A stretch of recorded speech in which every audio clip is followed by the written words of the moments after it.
I definitely should have waited until I got in game to stream. Also, hello.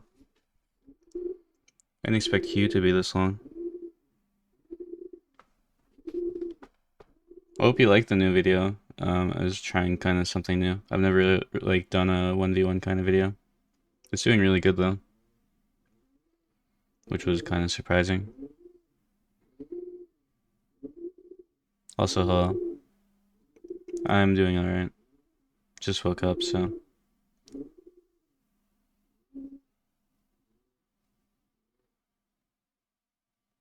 I don't know what's going on with the queue today. It's taking forever to find the game.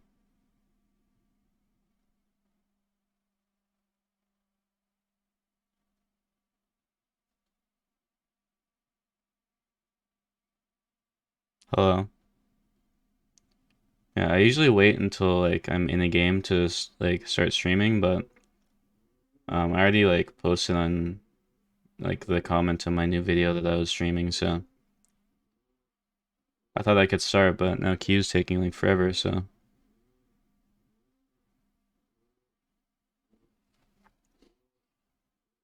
hopefully we find the game soon. Nice one.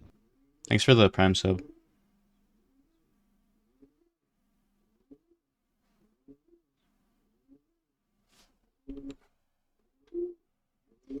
Alright, what should we even do like during queue?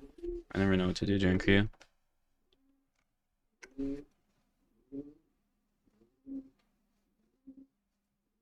I guess we just wait.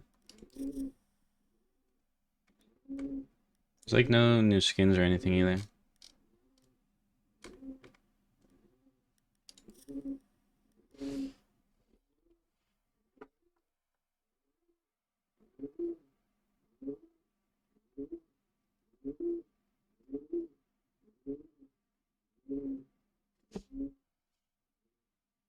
Hello.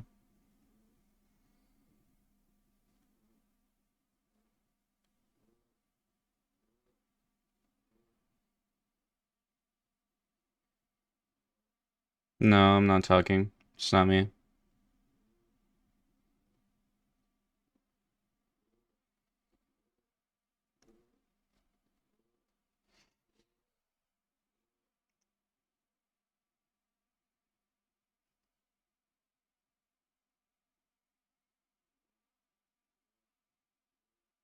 I mean, he's doing alright. He's just in his house, like, cooing.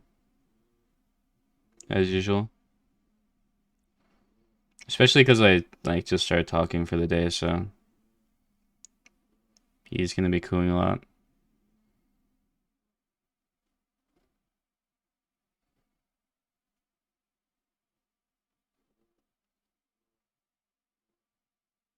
I hope you liked the video from today because it was more of an experimental one for me. I didn't expect people to want 1v1 content so much. Especially because I don't really like 1v1s or anything, so.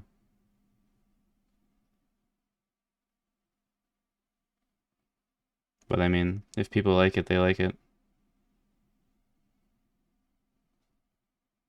But like, it's doing really good.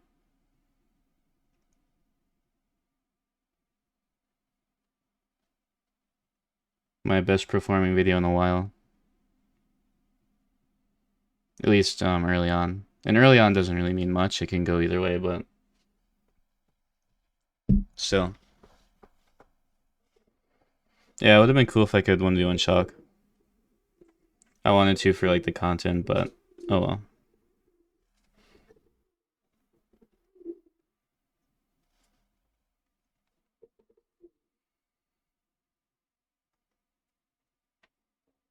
What is this queue time? I actually cannot find a game today. And it's like the only time that I've started stream before I was in a game, because usually I wait until I'm in a game to start stream. But like I said, I put a comment on my new video saying that I was streaming, so I didn't want anyone to like, click that link and then realize I'm not streaming and then not watch, so I was like, I can stream early, that's fine. But then And because usually like queues aren't this long, but I've been in like a 14-minute queue now. I don't know. I don't really do much outside of Siege, so I don't know. Also, hello.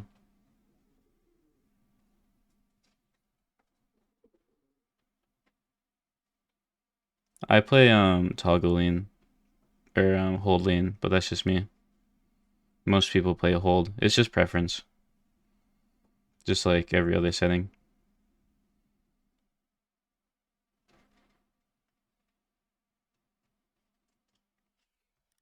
Is my queue like bugged or something? Like, can I get into a casual and then like leave it?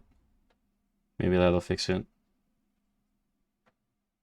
I haven't had a queue this long in like quite a while. Most people play toggle, yeah. I just play hold because I like it.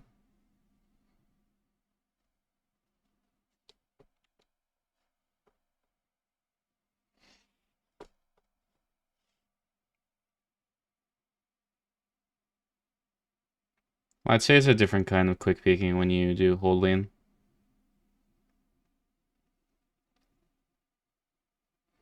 But movement just feels more fluid in general to me on hold.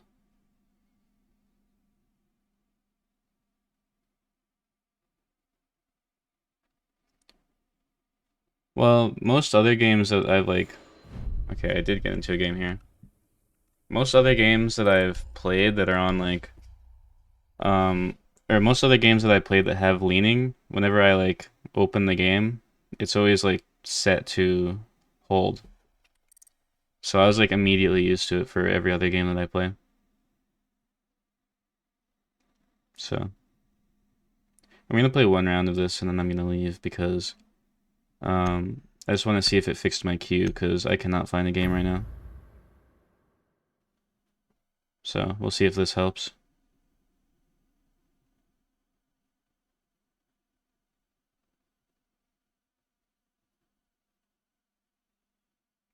I don't know if like people just aren't queuing that game mode today or if my game was like bugged, so. Yeah, I use Q and E. Protect the bombs.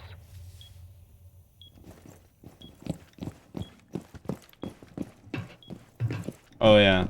Well, that makes sense because like I said, most of the games that I played are automatically set to hold lane, so. Siege was my first game that I played with leaning in it, and then I switched to hold lane. I actually switched to hold lane in Parabellum because before that in Chimera there was like quick leaning, and I could never get quick leaning down on hold lane. Well, I guess I didn't really try, but like when I went back later on an old build of Siege, I couldn't get quick peeking down on hold lane. But yeah, so before quick peeking got like removed, I used to play toggle because I was one of those quick peeking abusers. Using my +1.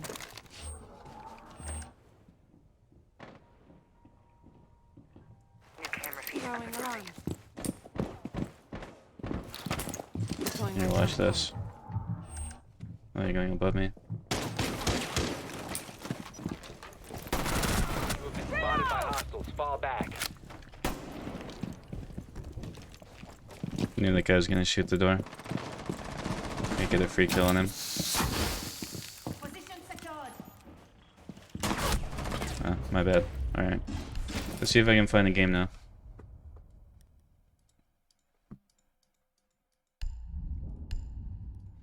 Hopefully my queue's not like bugged or something.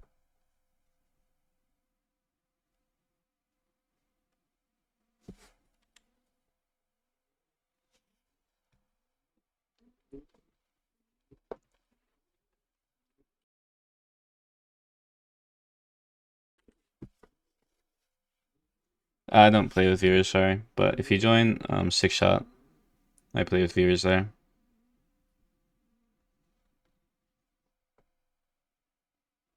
Yeah, I'm just trying to get some content today. Just relax and some unranked. You know what's crazy? I saw like all those screenshots of like I guess like Macy and like other people getting like a ton of rollback. So I opened my game and I was like, well, I'm probably gonna get some rollback because remember the other day um when I played like when I was playing with Shock and then we played like the like 6 or 7 cheaters in a row. So when I got on Siege today, I was like expecting to get rollback, but I got absolutely none. I'm still at 0 RP into champion. And I was like 70, 80 elo in. And yeah, now I'm at 0. Just because of like a few cheater games. It's unfortunate, but oh well. I mean, to get good at Siege, you just gotta play the game a lot. There isn't really much else to it. I mean, you gotta like learn from your mistakes, obviously.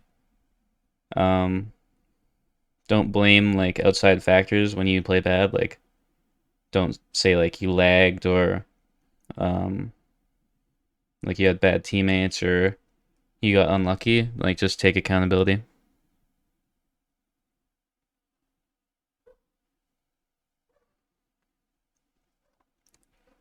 Well, if you're getting worse, you need to like analyze your gameplay and think like, why am I losing games? Because you'll never fix it if you don't find like the root of the problem. So,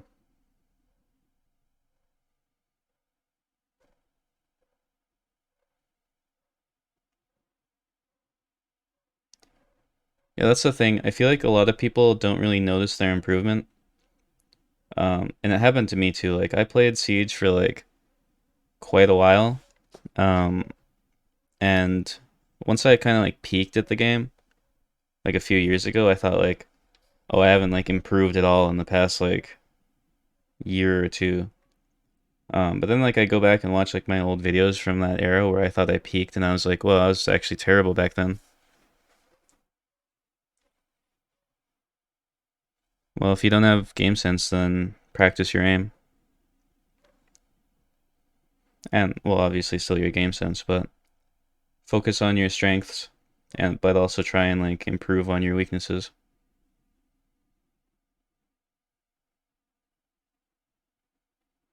I mean, you just gotta like find like the root of the problem. Like what's making you bad at the game. Because if you just keep queuing, like not knowing that, then you're never gonna improve. Well, yeah. I mean, game sense is a tricky one because that's why it's hard to teach because like you tell people things and then they take it like way too seriously and then they apply like the tips for every single round. Um, and then like if you do that, then you're not really gonna be like Siege is a situational game. So if you're doing the exact same thing every round, like even if I give you a tip like, hey, you should do this, and it gets you like it's an easy way to um like get kills or something. Like it still won't work every single round, and that's what people don't realize. Yeah, I don't know what's going on with the queue. I cannot find the game right now. But yeah, that's what I mean. I might just get on my ult and play ranked. I don't think I can find the game in unranked today, but I really don't want to play ranked because, like I said, last time we played ranked, it was just all cheaters constantly. I don't really want to do that again.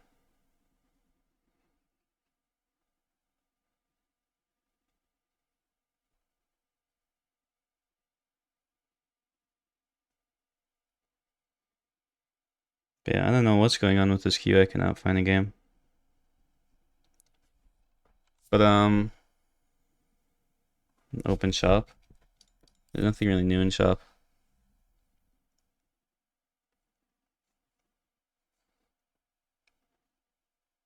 Yeah, like it's hard to give advice for Siege. That's why I always tell people like they need to like analyze their own problems.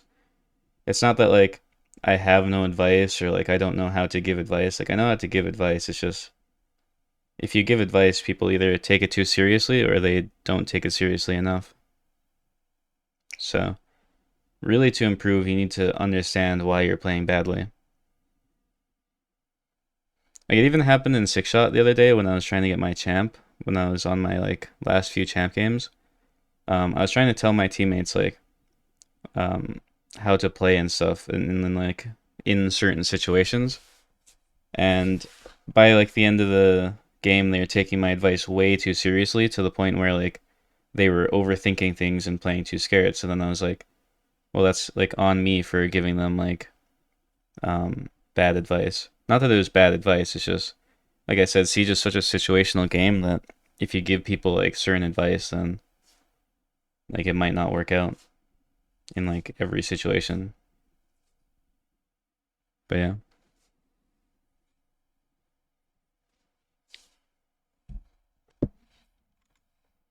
It's tricky though. You gotta just play the game and learn what you're doing wrong.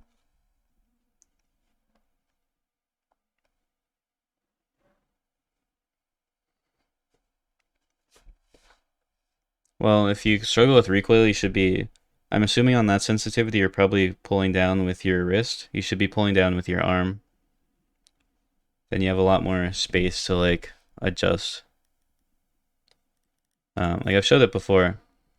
You can see my. I'll find like the best background.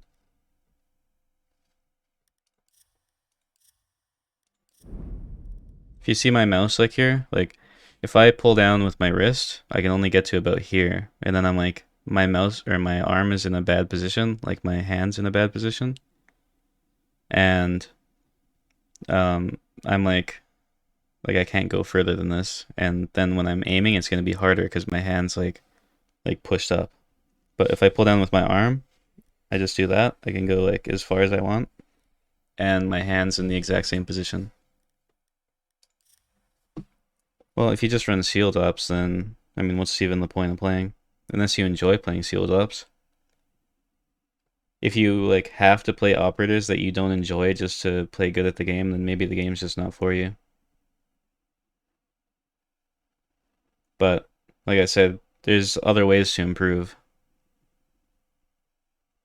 that don't involve playing just shield ops or like quitting the game or anything. Well, if you like shields, then that's fine. But I mean, I feel like shields are one of the hardest operators to play. Like I feel like a lot of bad players play shield operators thinking like, oh well, it's easy. Like I just sit there on the shield, but it's really easy to be worse for your team. Finally, I get into a game. That took forever. Um, it's easy to be like completely useless to your team like as a shield. And if you're not good at like playing regular operators, I can't really see you being that good at shields. I could be wrong though. Maybe you're like a crazy shield player, but I feel like that's like a band-aid.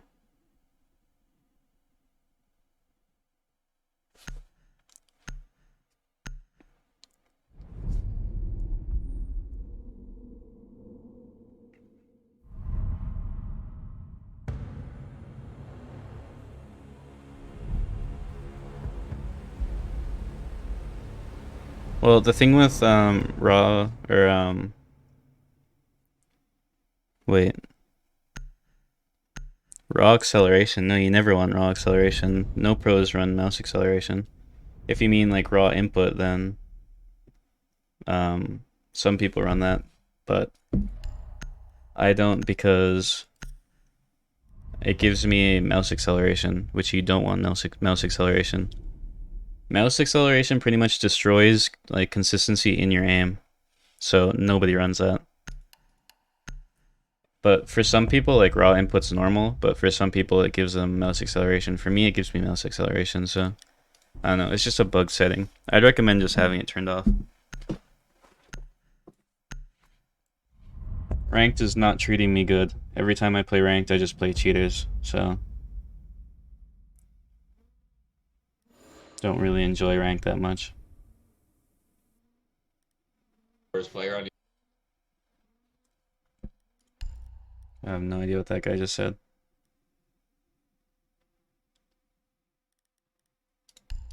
I don't know. Me personally, I think any mouse acceleration is just like I don't know why anyone would want that.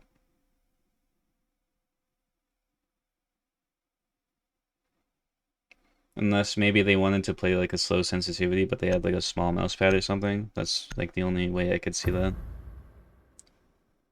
But it just seems like you're handicapping yourself. But Secure maybe the I'm area. wrong. Keep I don't know the much bombs about that protected. stuff.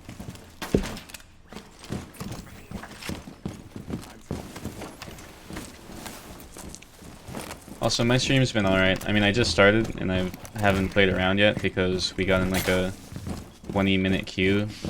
Even though I was queuing for like 10 minutes before I started stream, so I was in like a 30-minute queue. Located a bomb. Plan your defenses accordingly. So, this is my first round. Oh, and it's a 4v5. 10 I seconds mean, left. people use everything when it comes to aiming. Like, there's people... I remember I found this one streamer that played on like 12,000 DPI or something.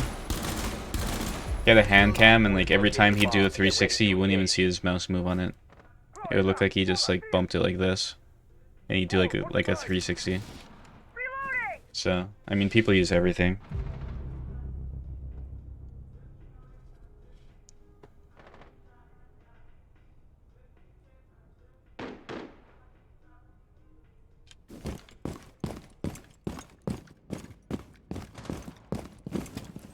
Yeah, I made a short about sensitivity, and I pretty much said that like it's harder to control a higher sensitivity. A lot of like newer players play a high sensitivity because like it's easier, but in reality like a slow sensitivity is like easier to get consistent with. You need like actual you need to know what you're doing when it comes to aim to run a high sensitivity. That guy's running.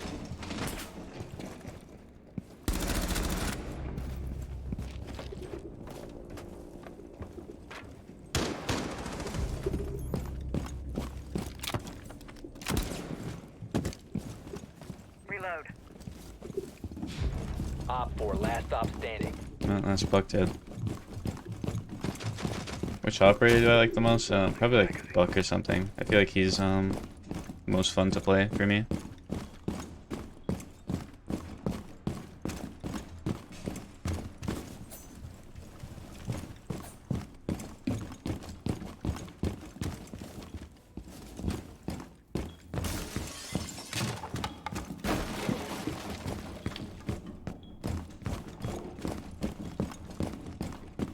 Is it early stream? Oh yeah, I guess it is. It's only like 30 minutes early though.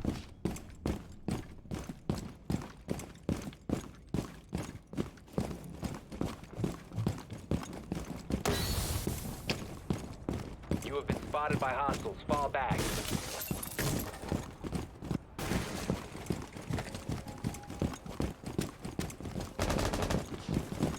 Oh, what the? Yeah, I'm not waiting to suck. Friendly's victorious. But yeah. Hostiles eliminated. No, like you need actual mouse control and like aim training experience, or just naturally talented like aim to play a high sensitivity, because like just an average player running a high sensitivity, like they won't be able to control it.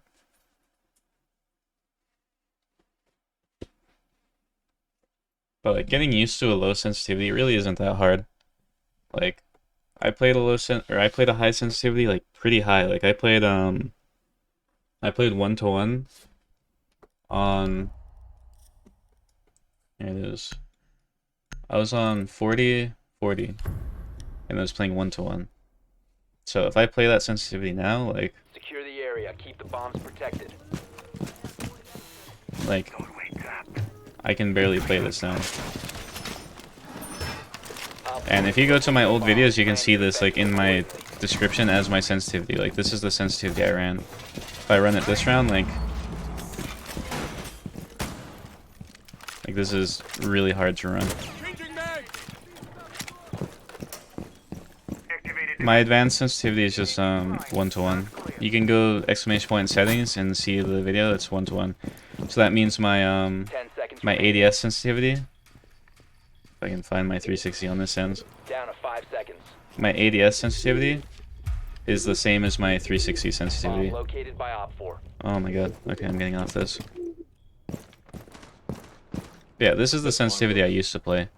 And when I was in like a less experienced aimer, like why would I ever be able to control that, right? But anyone can control like a low sensitivity, because look, like I know my mouse movements more because like I don't know, it's hard to explain. It's just easier to remember your mouse movements on like a lower sensitivity. Not even like muscle memory, it's just like I don't know. So yeah, if you're like a newer player or not like talented at aiming, you should definitely be running a low sensitivity, because then you just get more consistency out of it.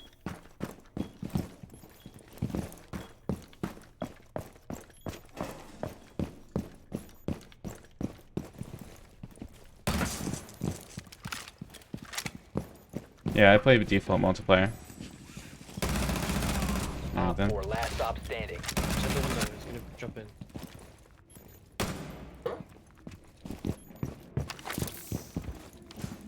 You ran. Now my sensitivity feels weird. You have been spotted.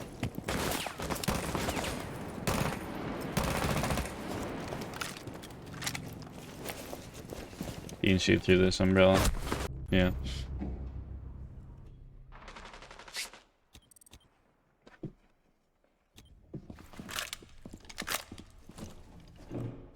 Yeah, like I said, if you're not the best aimer, just play a low sensitivity. I know high sensitivity it feels easier, and when you go in a low sensitivity, you feel like, oh, like I can't move my mouse anymore. But it does get easier.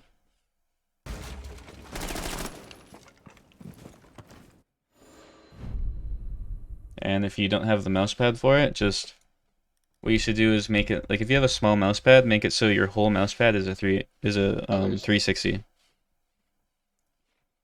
Because you shouldn't need to do a 360, but like then you have like enough space for it. I'm talking louder. I don't feel like I am. I did mess around with my mic settings though, so maybe it's that.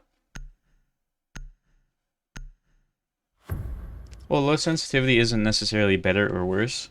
Secure the area. It all comes down to like how much like aim experience you have. Like I'd say like low sensitivity is better for like reactivity and like tracking and stuff. So for games like Overwatch, Apex sometimes, like it can be better to play a high sensitivity. Not like, you know, crazy high, but something like this. Like maybe like a 15-15 or something. Where it's like high, but like it's still controllable. Like if I track this guy. Like I can still get used to this, right? Even though I just changed my sensitivity. Like I can still play 5 this. seconds and counting.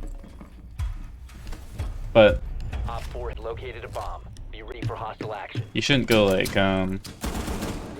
crazy high or anything, but like high sensitivity can be good. If you click or if you type exclamation point settings, you can see my all my settings.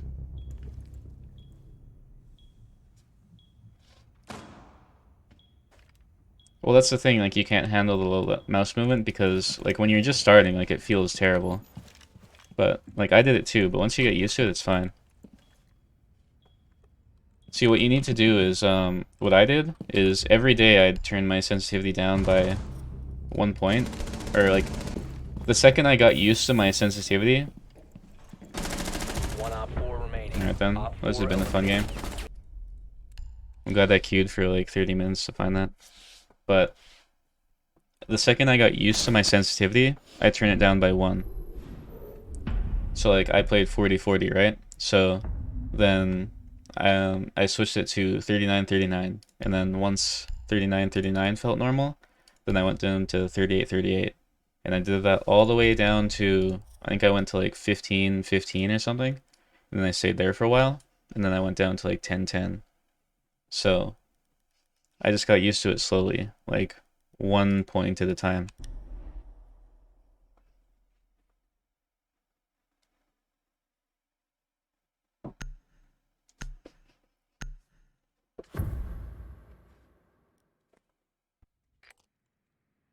Need to use your drone. I mean, yeah, I played high sensitivity for probably about a year or two.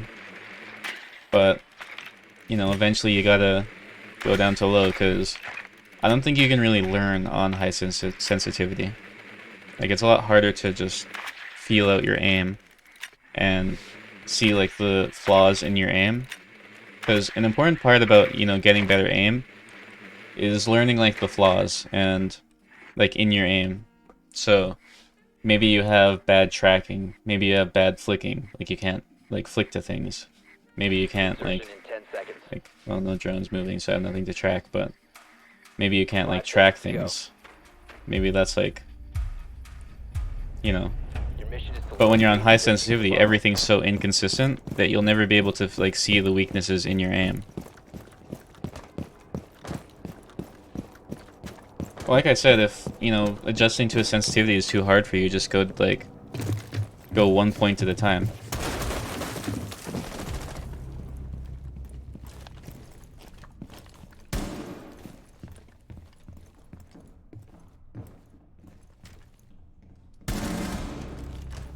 Swapping mags.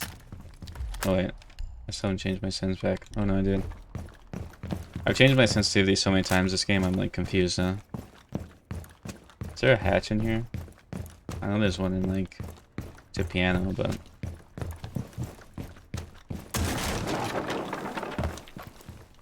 Loading mag. Hello.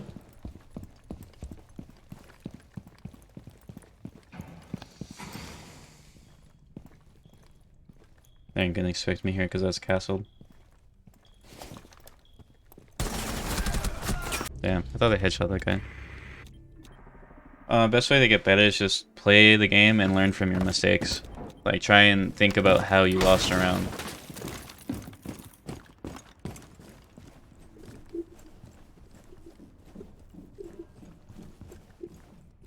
Yeah, so like I said, like if you play high sensitivity and you're struggling to get used to low sensitivity, say I play on 15-15, play that for a while, then go 14-14, play that for a while, then go 13-13,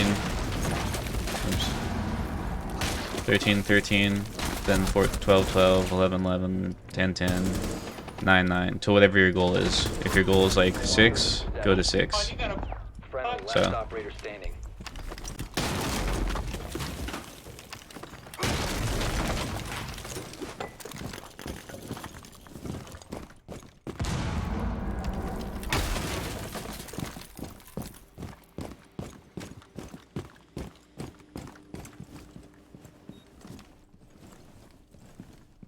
Yeah, I think tracking is probably the most like underrated like form of aiming when it comes to Siege.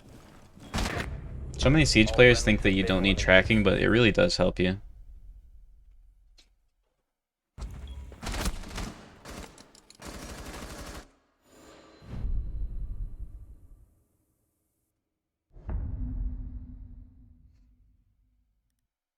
I play on 400 DPI.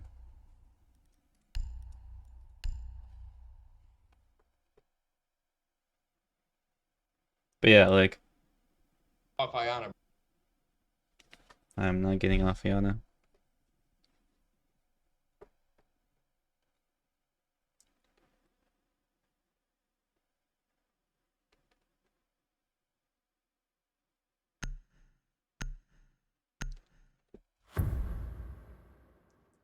Yeah, 15-15 on 800 is pretty much what I used to play. Like I said, I used to play 400, Locate 40-40. a bomb. So you pretty much play 10 less than I did. Like, that is not a good sensitivity at all. Like, if I played 800 DPI, I'd probably be on 5.5 or 4.4. Like, that's like a average sensitivity on that.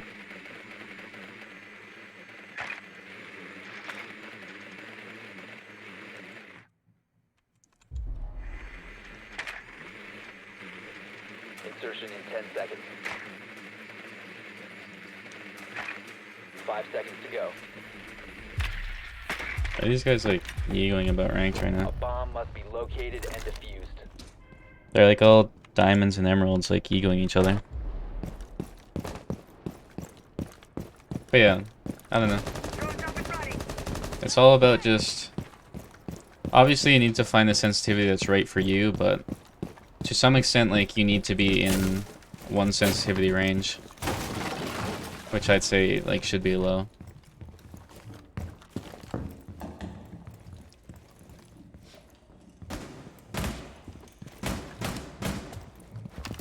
The diffuser is no longer in your possession.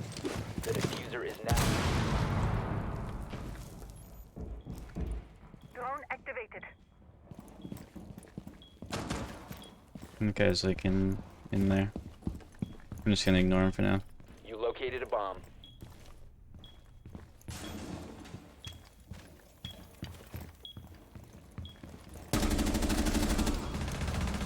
Better, bro.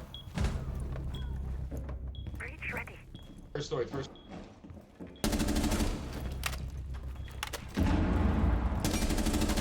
Four last stop standing.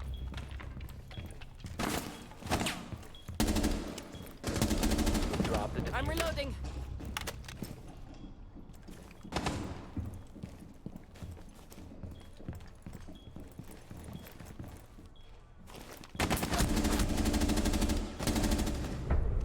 Damn. Op 4 I thought I heard him quick there.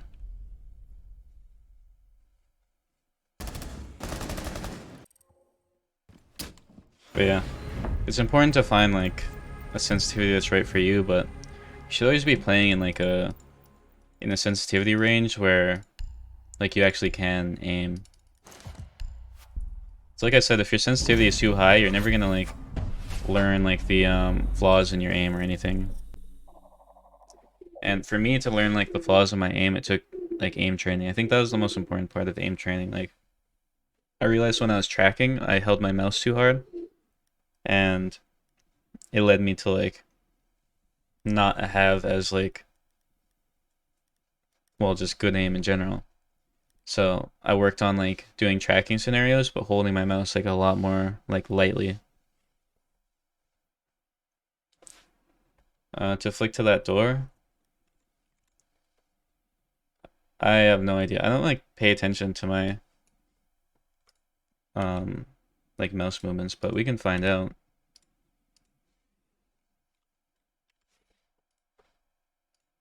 All right, so my centimeters per 360 is 44.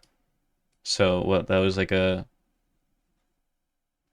I don't know how much I flicked. I don't really remember. So if you want to do the math on that, you can probably find out exactly how far I flicked for that.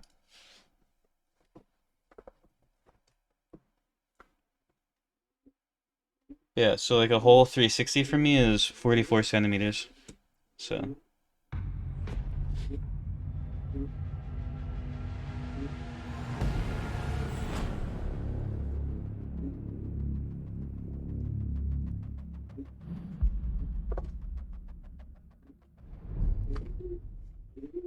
I think Kickstar multiplier is kind of useless.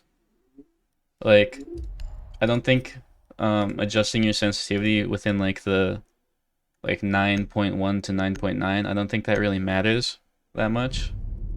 So I've never used it. It's too complicated, and I feel like the only people who really use that are people who are like obsessed with like aiming and sensitivity to the point where they need to like have everything perfectly like 100% like adjusted. But if you do exclamation point settings, you can see my settings there. I'm not going through them on stream.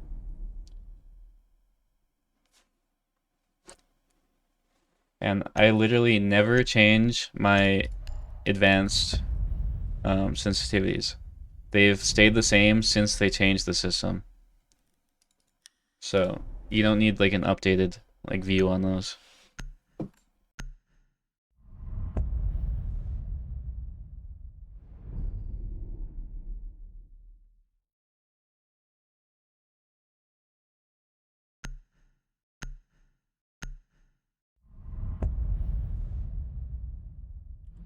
But yeah, pretty much like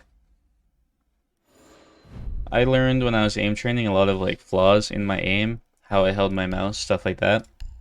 And then I improved on them, and it made my aim like a lot better.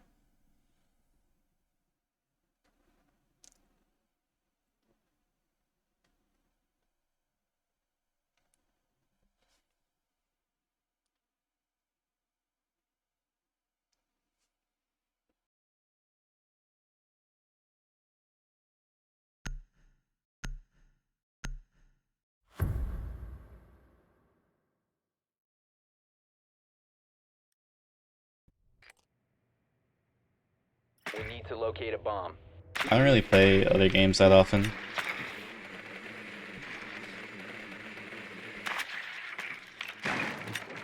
Especially not like FPS games or anything.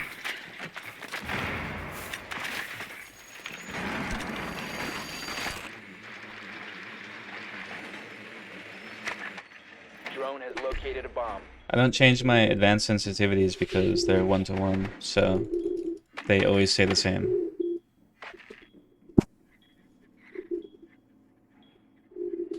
Seconds. 5 seconds before insertion. You've located a bomb. Make your way to its location and defuse I just got team killed there. Because it's rank 2.0, so like rank doesn't mean anything, and so it's about hidden MMR. They can be gold and silver, but that's because like you started at copper, right? So that means you were copper in plat lobbies. It's the same reason as why they're in gold lobbies or plat lobbies as golds.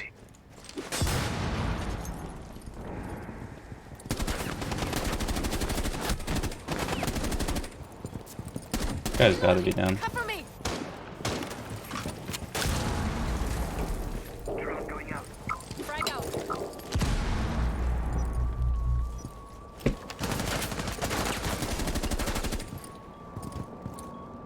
I gotta get off this rappel before they run out on me.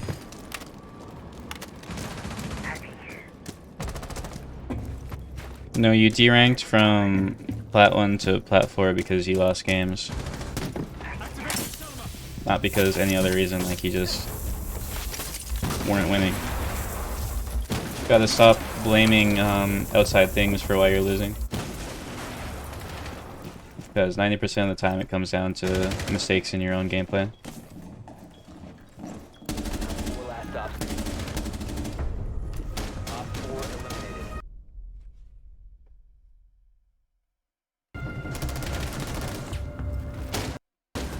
I don't really main anyone. I try and play like a range of operators. Like I know I play Ayana and Alibi most, but I don't really like them enough to say they're my mains. Technically they are though, but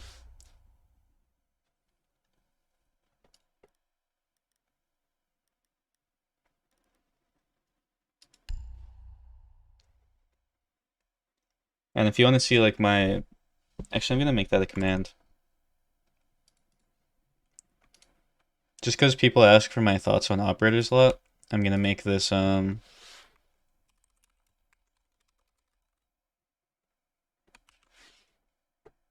gonna put this operator tier list video here.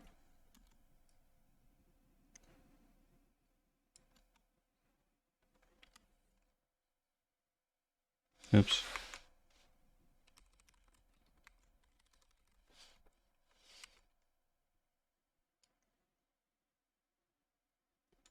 Yeah, I know.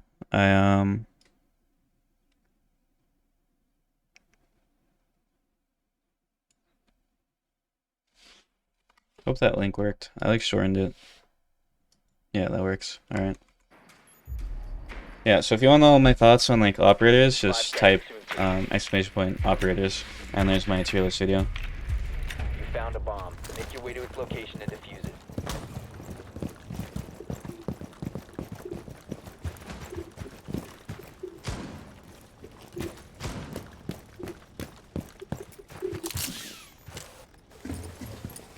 I mean, I said like I don't really have main operators. Like I kind of just play whoever. Like I play Alibi the most, but I don't like using her that much.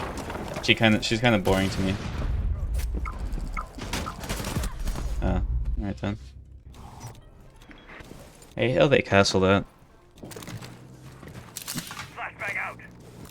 You must recover the diffuser.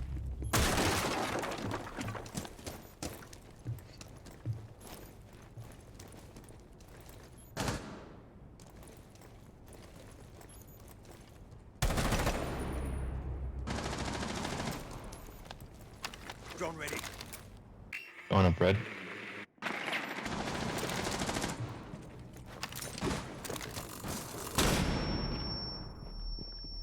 on new balcony. Yeah, I know it didn't. But I mean, like I'm using a grenade to open hatches. It's not the best thing. Friendly, last operator standing.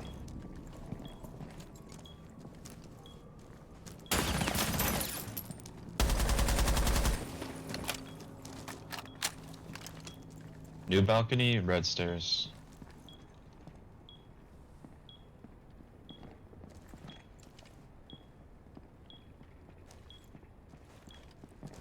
You probably kill the castle through the window.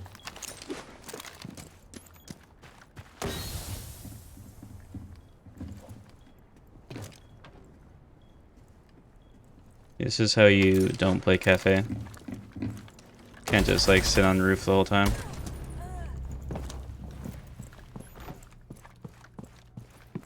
The diffuser Still new has been balcony. recovered. I don't play. Both T-Hunt and Aim Labs are both useless. If you want to like improve your aim outside of Siege, just play Kovacs. I mean, unless you don't have the money for it, but I don't know. I'd say the new shooting range thing is probably more useful than both of those. But I also say, like, if you're not an experienced aimer, you should be doing most of your aim practice in-game. High bar. 10 seconds remaining. Oh, I should have went for kill there.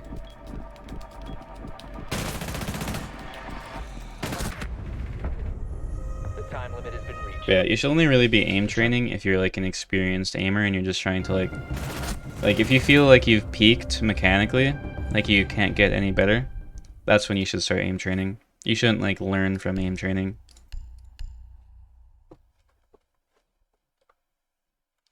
And especially if you just aim train blindly, like if you open up Aim Labs and then just play like grid shot all day, like you're not gonna improve your aim at all.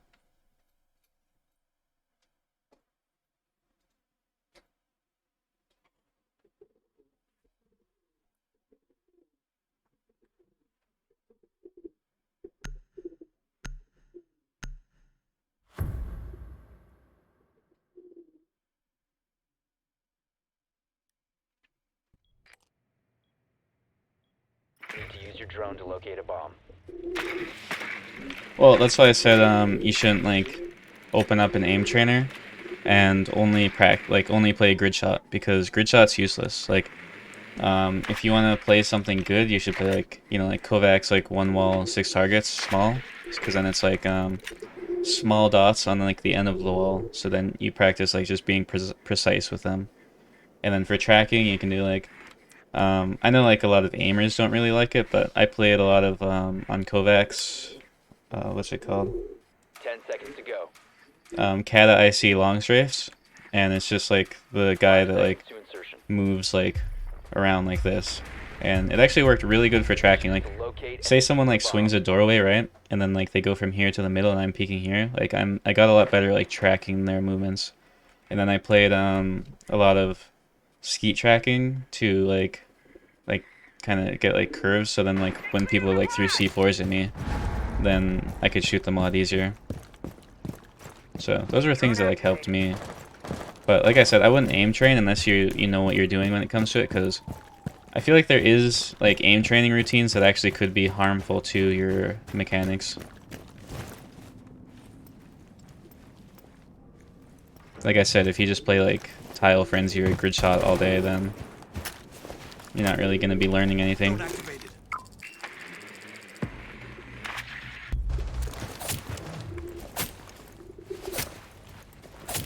Exactly.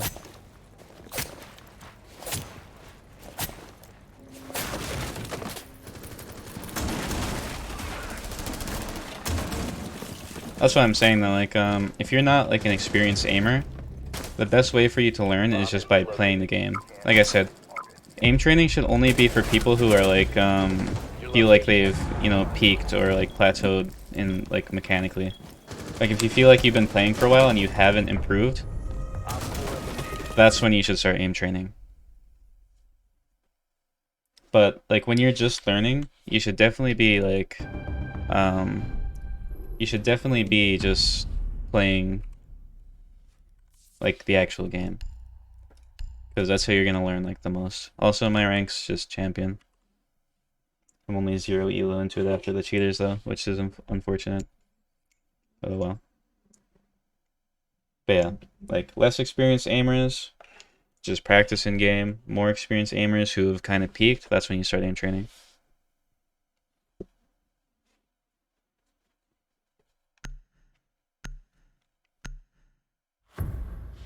My elbow's on the table, yeah. It's on like the edge of the table though. Protect the bombs. I always said though, my biggest problem with aiming is my mouse positioning. I don't like to have a consistent place where I put my mouse every time. And it leads to me like, a lot of the times I'll have like a really bad whiff, but it's because like, I'll be aiming at like the bottom of my mouse pad, like this, and then I'm like trying to, like if I try and shoot this drone like that, then like I guess it's a bit harder because I don't have like as much space. So that's like my current biggest problem when it comes to aiming. I need to reposition my mouse into like the middle of my mouse pad before I take a gunfight.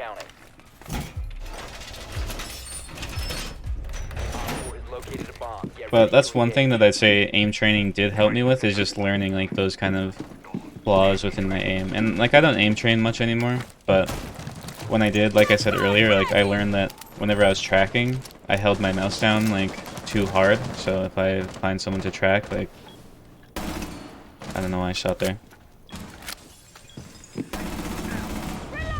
If I'm holding my mouse like really hard, then I don't have like as much reactivity when I'm tracking this guy. But then if I'm just like, you know, lightly holding my mouse.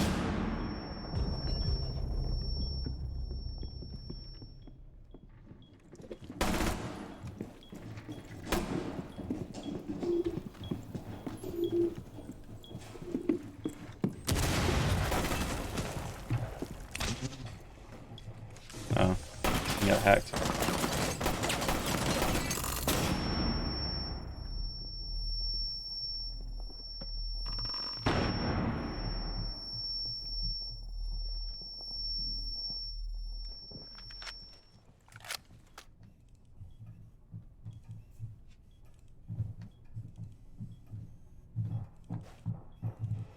I only recently got the cat nickname, and I think it was after I was like grinding ranked. I don't know.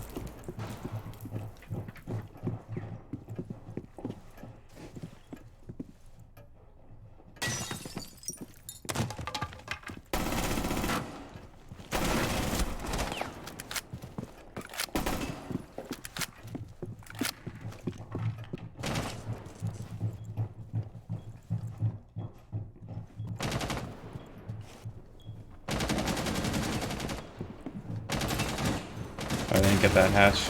Oh. It's crazy timing.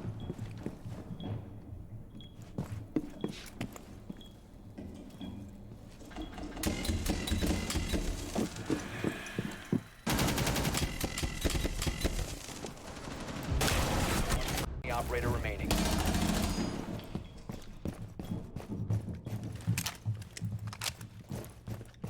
Arm aim. Arm aim is probably always better than wrist aim. Like, I use my wrist for, like, small micro adjustments, but everything else I use arm. Also, thanks for the Prime sub. Mission critical. Bomb diffuser activated. That's also the reason why I've been playing this game, like, pretty much consistently for the past, like, who knows how many years, and I don't have any, like, wrist problems, is because I'm arm aiming. So, like, even just for, like, the health of your wrist, it's better to arm aim. Yeah, like I've never had like a wrist problem, and I've been playing this game for a long time, so that's why I arm aim.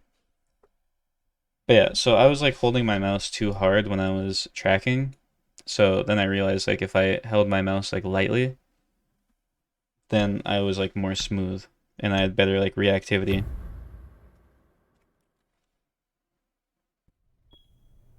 Yeah, I like the shape of the G Pro. Bombs protected. Yeah, like if I try and show you, like if I'm holding my mouse really hard, then like it's a lot more jittery and like less reactive when I'm tracking this guy. Jammer ready to But then if I'm like light, then it's just a lot smoother. So I don't know. It's hard to explain. Bomb location compromised. Plan But those are things you learn when you start aim training. But again, like I'll say it again just because like there's new people joining all the time. I wouldn't recommend aim training until like your aim has peaked. Like if you feel like you haven't improved mechanically in a long time, that's the only time you should start aim training. Because if you're like say new to PC or if you're new to FPS games in general, you should just be playing the actual game to get better aim. I don't really touch the table with my chest now. I sit like just far enough back.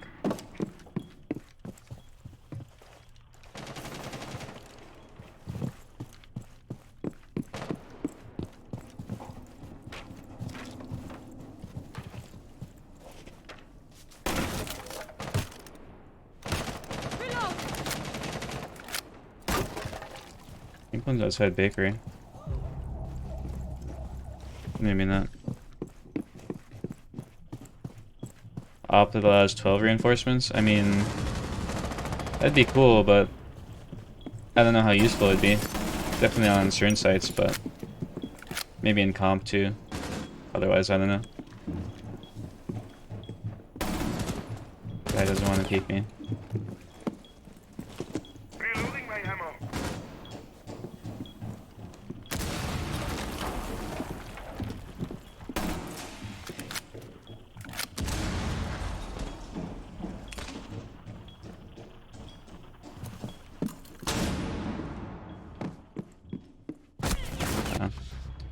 Unfortunate. I thought he was gonna push a bit later there. I knew they were dropping because they flashed, but that was too late. That guy's crazy. One friendly operator remaining.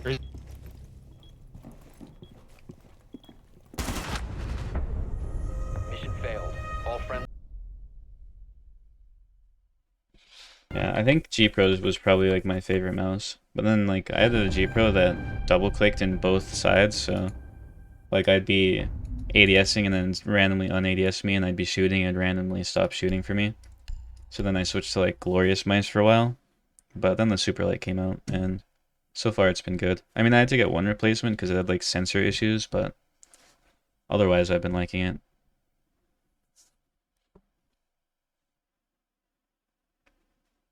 Yeah, that like reinforcing like just like parts of soft floors has been like an idea for a while. I still think it'd probably be a good operator because there's some sites that are pretty much unplayable because of like vertical play.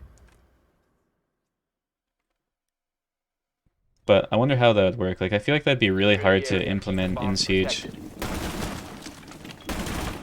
Azami sorta does that, like in a sense, like if I put in like an Azami barrier right here, then I can't be floor banged. But I can still be naded. So it's not like a full reinforcement, but you kinda get that. Be advised. It doesn't really work on roofs though, because then they can just slide it out like normal. New camera feed up and running.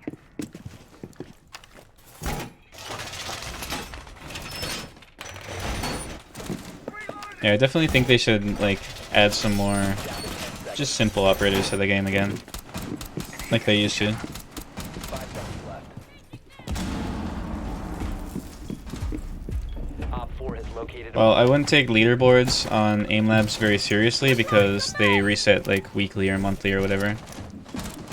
Like whenever I played Aim Labs, I consistently got like top 10 on like all the scenarios I played. And I was like, am I just like the best aimer ever or do people not play these? But then I realized that they reset. See, Aim Labs, the problem with Aim Labs like rank and leaderboard system. Yeah, I leave my elbow on the table. Keep us strength through. There we are. But the problem with Aim Labs and their rank and leaderboard system is like if you play like a scenario like Gridshot, like everybody who plays Aim Labs plays Gridshot.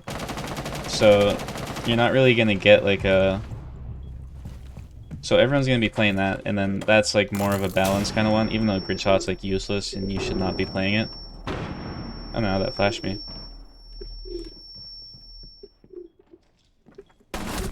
Nice Yeah. one. Thanks for the Prime sub. Yeah, that's another thing. You should never copy what like a streamer or something does. Like you can copy their like settings to start with as like a foundation for your own. Standing.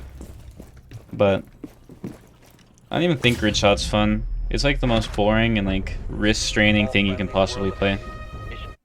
Oh, my game just tabbed itself out. But yeah, so you have like these tracking scenarios and nobody ever plays them. So every time I play aim labs, like if I have aim labs, I'll show you like in this queue what I mean.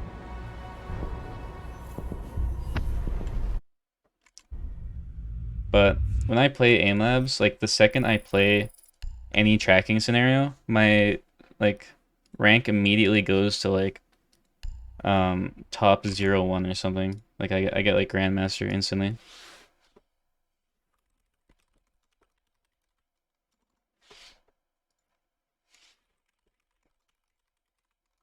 Let me try and show you.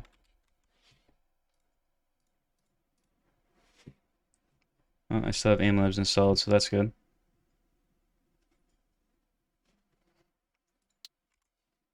So if I go here and then I don't know how like this works anymore. Oh, wait, ranked, right?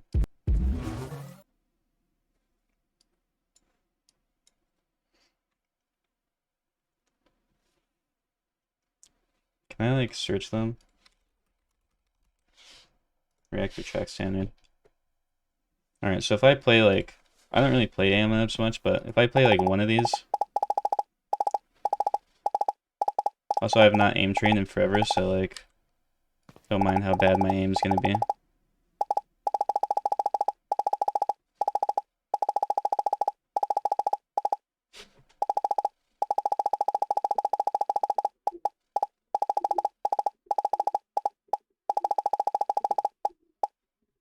Wow, I'm so rusty right now. It's alright though. I can still prove my point. Like I'm gonna do terrible this run, and my like tracking score is still gonna be like crazy high because of, even though like this is a terrible run.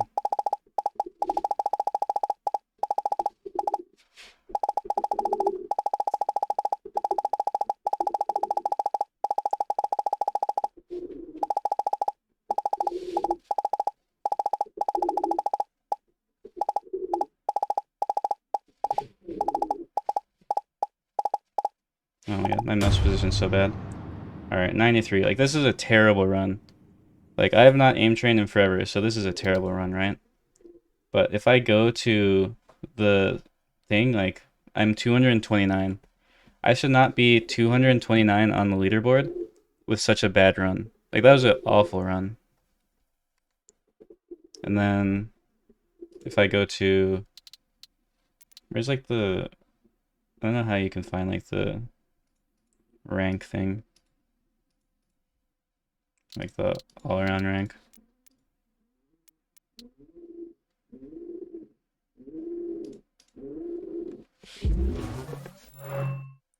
Let me see if I'm in the game first.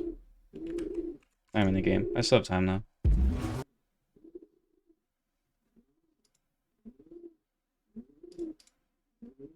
Alright, so... Tracking. What was there for tracking? Smooth track. I don't know what that is, but sure. I also hate the UI of aim labs. Can I not play this? Oh, never mind.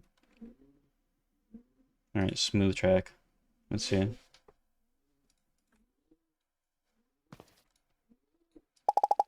Alright, oops.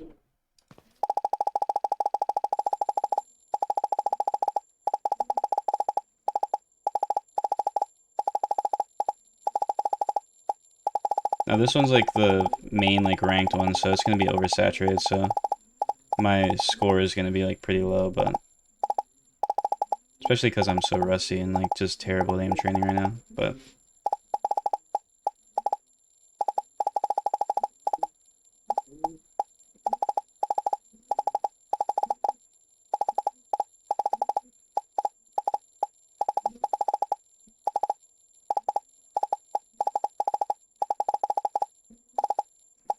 I still feel like this can probably prove my point, even though I'm like terrible right now.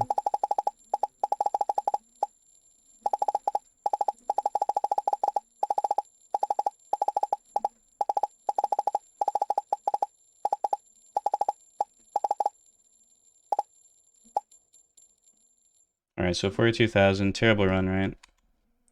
Is it gonna show me my like actual rank now? I give up. Oh well. Oh, I accidentally closed Siege. That was a mistake. Here, I gotta show you guys like my prime of aim training though, just so you don't think I'm that bad at it. Do I have any aim labs? No. There we go. See, I used to be like crazy at aim training, but then I stopped. Well, not crazy, but like decent.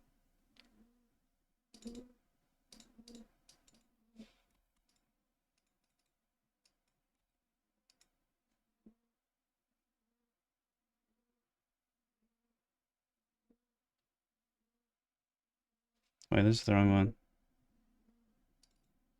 Oh, there it is. See, I used to be like crazy at this scenario. I played this scenario like all the time.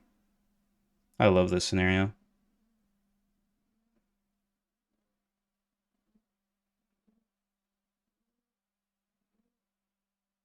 I almost want to start aim training again just because I feel like my aim's been getting like rusty lately. Just because I haven't been playing like as much lately. And because I haven't like actually been aim training. See, I got pretty high on this scenario. Where's my game not starting?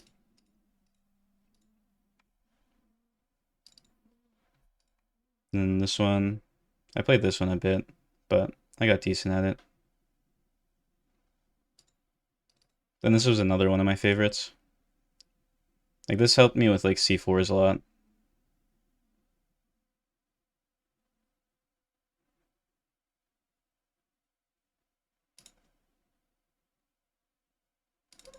I got a decent score on that one.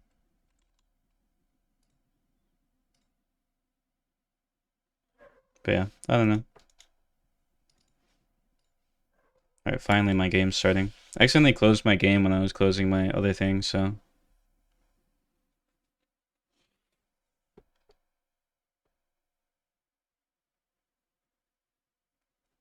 No, that's not my voice.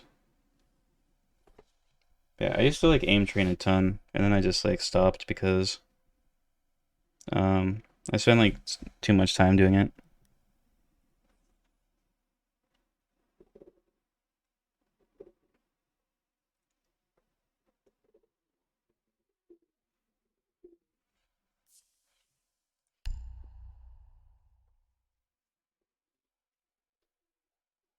Yeah, this is definitely not my voice.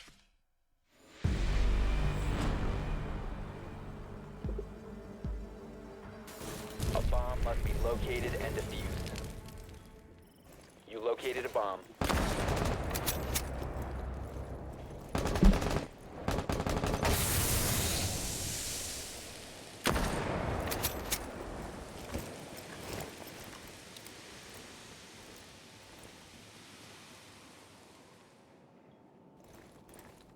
I mean, like I said, you can use like a pro player or content creator's like settings as like a general guide for what's good to play, but within that you need to find stuff that works for you. 4 remaining.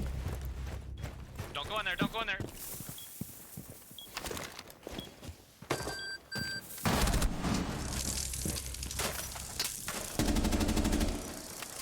I don't think this guy knows you can shoot through the trash can. Op 4 in the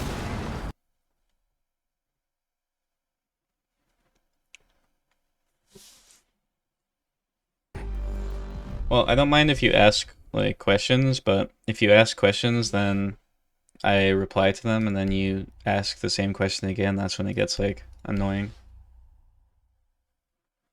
Like it's not that bad. It's not that big of a deal or anything, but I mean, to some extent, you got to figure things out for yourself. Yeah, you can shoot through those trash cans. There's a lot of stuff like that in the game you can shoot through.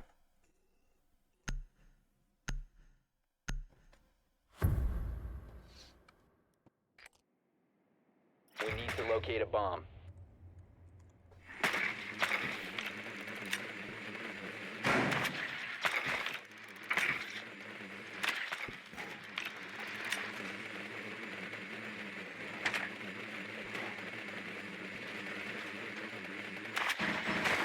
Your drone has found a bomb. No, you should have seen yesterday. I was giving like a whole lesson on Canal, like mid clip. I still have the clip. It was kind of funny. I was like 10 seconds. going around like saying like, oh, you can do this, and then this happens, and then I was like getting a clip while I was explaining it all. I'll show you after this round. Proceed to bomb's location and defuse it.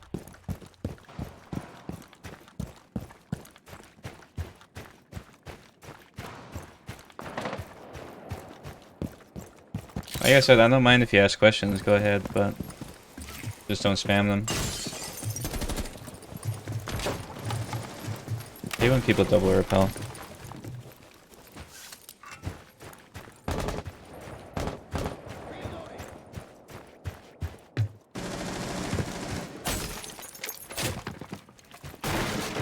Alright, I'm rushing in. Never mind, I'm not rushing in.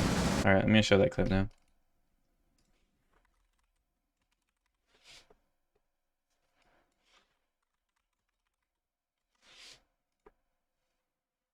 If I can find it.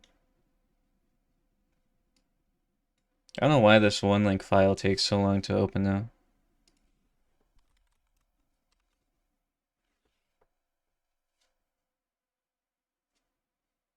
Oh, there it is. He's giving like a lesson on how to play Canal.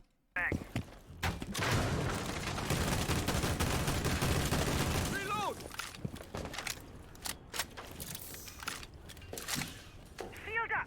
Here, watch this. They can't see you when you're prone here.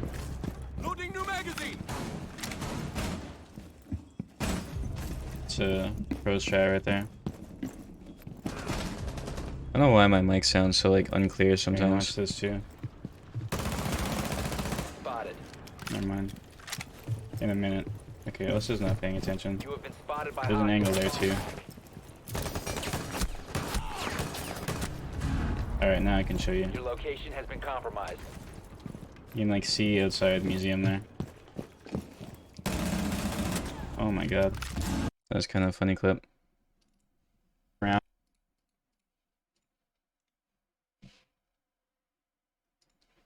I almost just clicked end stream there accidentally.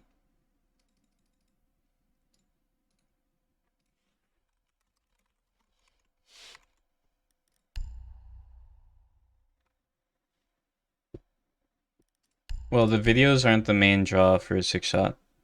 The main thing you get from Six Shot is access to the Discord so you can like get actual coaching. Because video guides aren't really the best way to learn pretty much anything. Like, you won't really learn much from watching things, you learn things from experience. So, what you get from Six Shot is you get like Atheno does a lot of like VOD reviews and stuff, so he'll like go into a channel and he will like VOD review people. So then you can learn specifically like what's wrong with your gameplay. So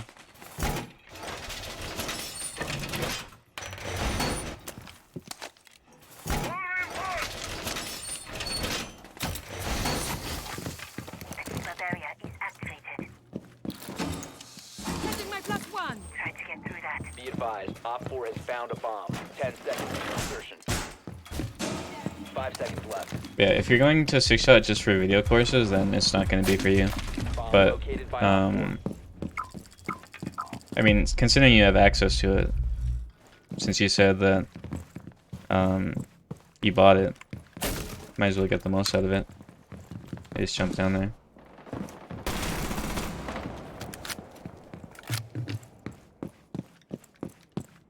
Well, if you're champ and like you still have stuff to learn as a champ player. But if you're like if you think you have nothing left to learn, then Nice I one. mean, why'd you join? Also, thanks for the Prime sub. But like I said, even in a champ player, like you still have stuff to learn. He's one tap Gabby, literally. I'm dead. Intero. Op 4 last I need my stop clip. Loading new mag. Watch, he drops out there. Shiba deployed. Surface secured. Oh, maybe not.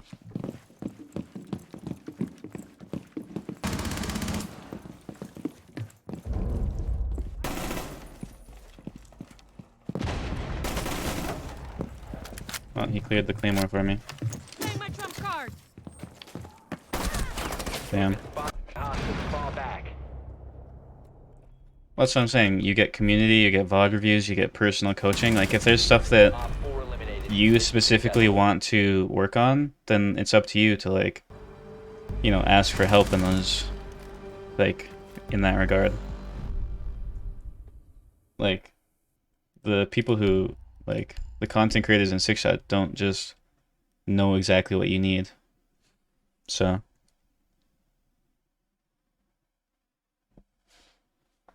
Yeah, thanks for the Prime sub. I don't remember if I said anything about that, but yeah.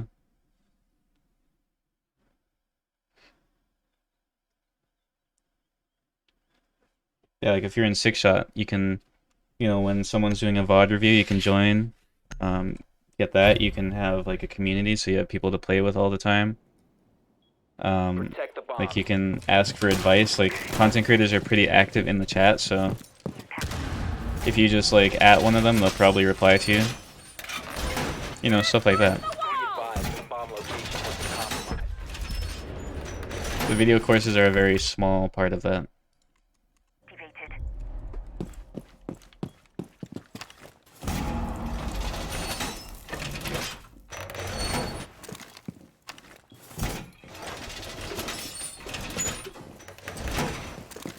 Barrier placed.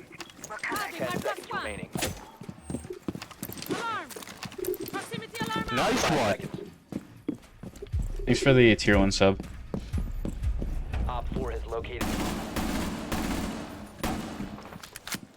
And then obviously like the biggest draw for Sixshot is you get to like play with content creators. Like whenever we're playing ranked, you can join a channel and play with us, or 10-mans. So Try to get through that. that's currently like the biggest draw to it. But like I said, there's a lot you can get out of it. You just gotta, you know, use it.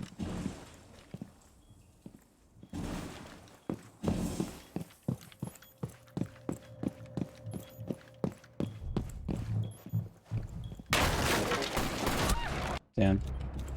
That drone distracted me, or else I probably would have killed that guy.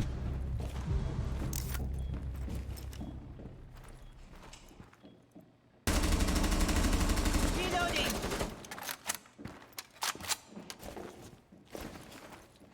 Well, if you want to, you can wait until like I play games next, and then you can join in with me. I always give people who join through me and like my link and stuff, I always give them like priority. So next time I play Sixshot, just like come into chat and let me know, and I'll save you a spot. Op 4 has deployed a diffuser. You need to destroy it. Like I said, like it's Destroy I've it. never had like a toxic experience in Sixshot, and if anyone is toxic, then you know you can just report them.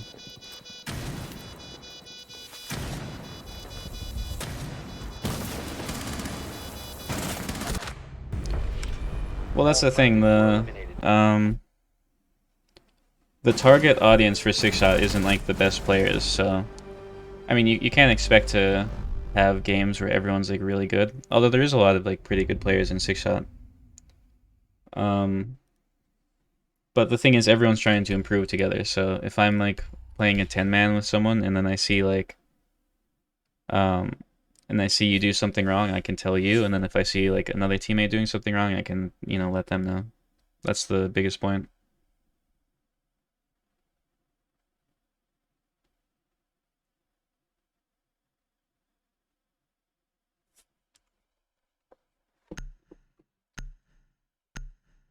But yeah, I don't know. I've been enjoying just like helping people in Sixshot.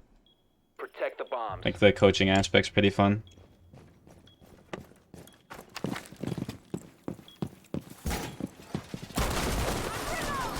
Bomb location has been compromised. Place device. Playing my trump card.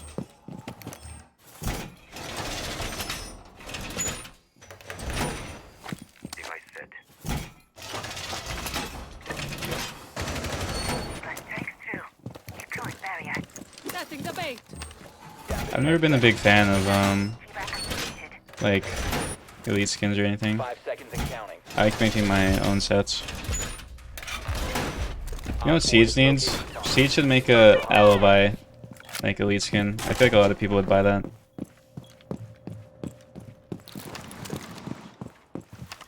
Proximity alarm. I think they'd make like a ton of money if they did that.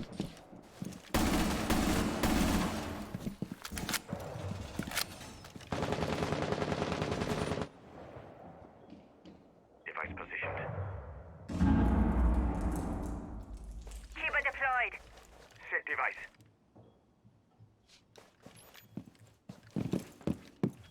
Being kicked out of lobbies for using a skin. I've never heard of that.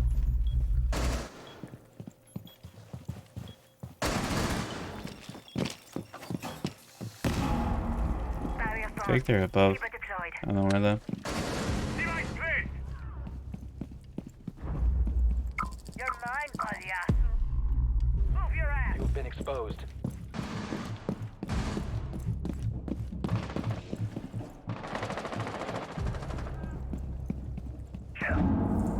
Nice one. Thanks for the gifted sub. There's no way this guy doesn't come up here.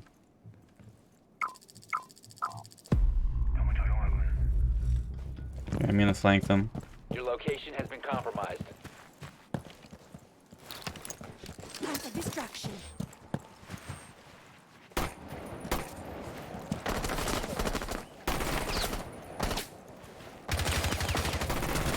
Op 4, last See, I flanked him. operator standing.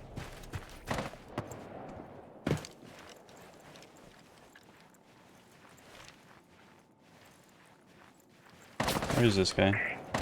Wait, what? Oh my god, my aim was so bad there. Mission successful.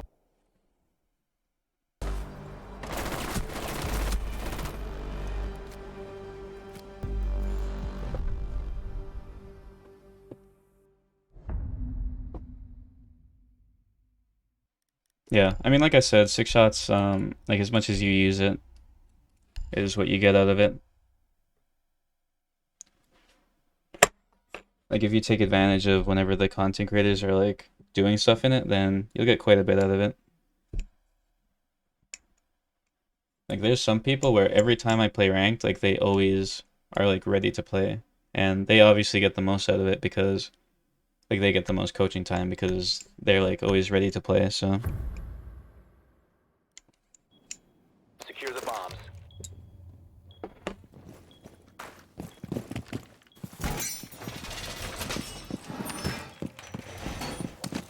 I don't mind solo queuing. I mean, I usually prefer playing in a stack, but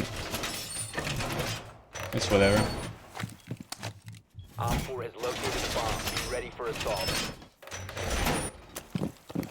Alarm! Proximity alarm. Throwing magnet. Magnet ready. Down to 10 seconds. 5 seconds left. Playing my trump card! Op 4 has located a bomb. Be ready for hostile action. Setting a mine. Swapping mags! Grenade mine out.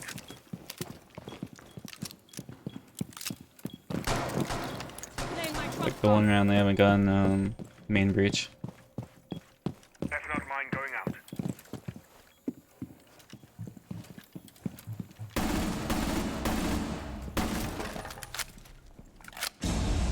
Oh, never mind.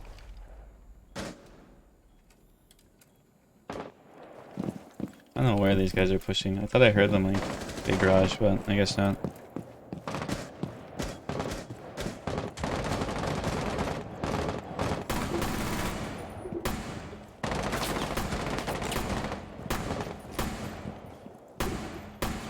Loading new magazine! I can barely see that guy.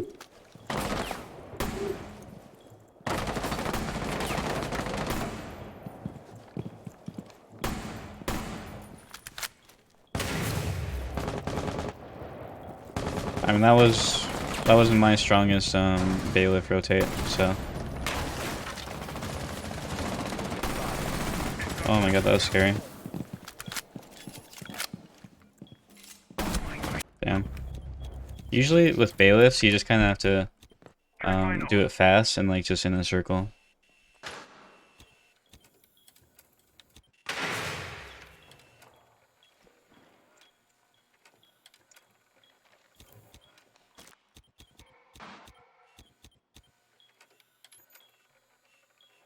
This guy wins these. I believe in this Fenrir. Let's just spectate him. Oh, never mind. 1 op 4 Last remaining. blue stairs. Top 30 HP. It's blue stairs. Op 4 That guy. eliminated. Mission I don't know how he successful. knew, bro. I had my silence walk and everything. Wait, did that guy say he didn't know how? Oh no, it was Cav. Never mind.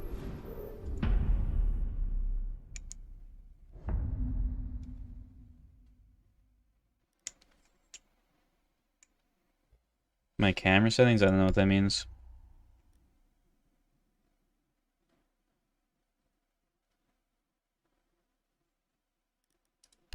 But if you mean like my game settings, just type !point settings and you can see all of them.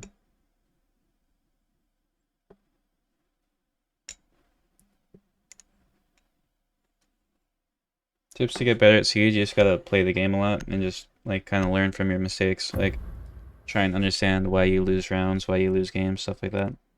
We need to locate a bomb. There's not really any tips that will like, instantly make you improve or anything. It's all about just experience.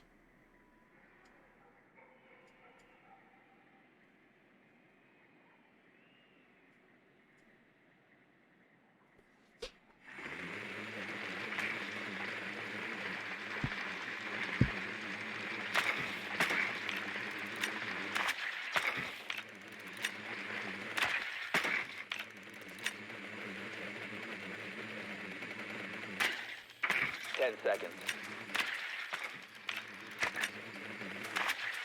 5 seconds. I don't even remember like 90% of this game. Mission is to locate and defuse a bomb.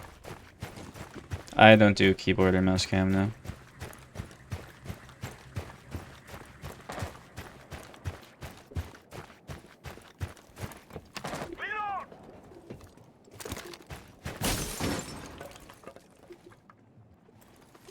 I was either gonna peek this or the window to the side.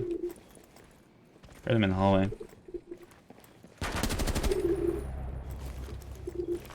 Oh well, I'm jumping in. Oh,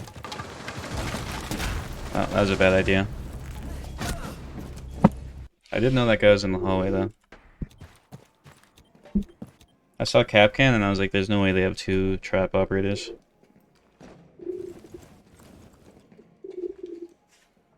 I'm actually surprised. My video today is doing like really good. I didn't expect it to do so good.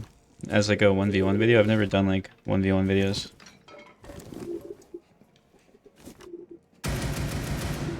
It's like my best video performance in a while.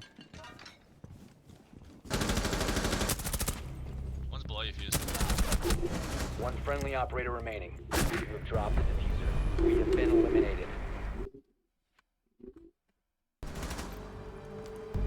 I guess people like 1v1 content. Kind of surprising. I've never been like I've never been a fan of 1v1s or 1v1 content, so I wasn't sure if it would do good or not, but well, 1v1s are weird. I feel like 1v1s have phases. Like there's a lot of phases where everyone loves watching 1v1 content, then there's phases where it just completely dies. I guess so. That's more on the console side of Siege, though. And I know I do have a lot of console viewers, but yeah, I know it is. I haven't changed it yet. Also, I applied for verification on YouTube like 2 days ago, and they already did it, so I got my check mark now. So that's kind of cool. Now I just need my Twitch partner, because you need Twitch partner to get a charm in Siege. Time for distraction. I did apply for Twitch partner, but it said this like takes up to like 1 to 4 weeks or something, so Op 4 located the bomb. Second. 1v1 definitely doesn't prove anything. Down to 10 Um, seconds. Oh, it's crazy reinforcement. No, 1v1s don't prove anything. I will say it is like a different skill set, so to an extent, it like Throwing Op 4 has proximity alarm. at most I'd say it proves who's better at 1v1s. Throwing alarm.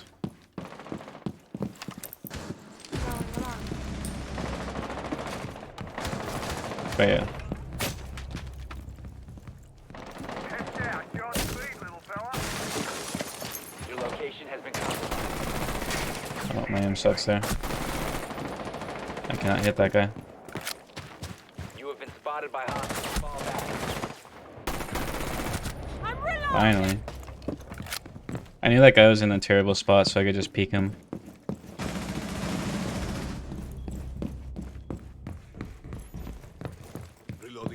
Here, I'm gonna do my spot. So I think they're out here. Or not.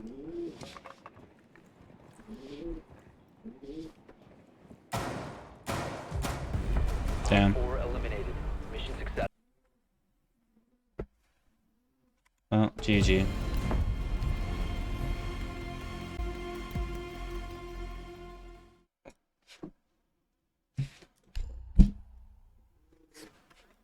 But yeah, definitely need Twitch partner. Because like I looked up the requirements for getting a charm. How do you win solo queuing? Just I've said this a lot of times, but you gotta kind of like organize your teammates. Oh my god, birds being so loud. You kind of have to like organize your teammates. I play unranked because ranked is just full of cheaters and it's really not that fun. I don't think there's like one best operator, at least not that I know of, because I'm not like that into the meta right now. No, I'm not a Twitch partner. The thing is, I applied for Twitch partner like 2 years ago or something, and then I didn't get it, and I was like, whatever. Like I don't need Twitch partner. Like it doesn't really matter to me that much. Like it doesn't really get me anything being a Twitch partner, especially now with that they took away the revenue split, so I just never applied again. But now that I'm like working towards getting a charm, I realize that you need to be a Twitch partner for it, so I applied again.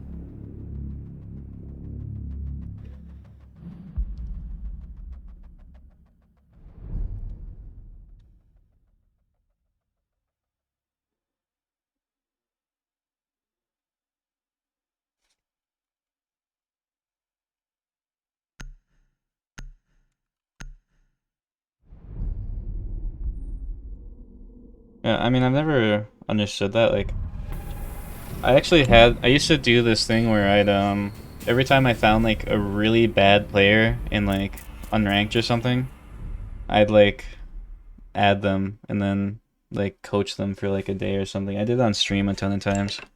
So it was always kind of funny. But, yeah, I've always liked helping new players. Like, yesterday on stream, there's that guy who, he had, like, he was playing Compensator and Angle Grip on Legion, and when I saw him like spray the recoil, like went all over the place. So then I told him like run Flash Hider and Vert Grip, and then he ran it, and then his recoil was much better. And he said he hadn't like played the game in like a few years, so he didn't know what to run anymore.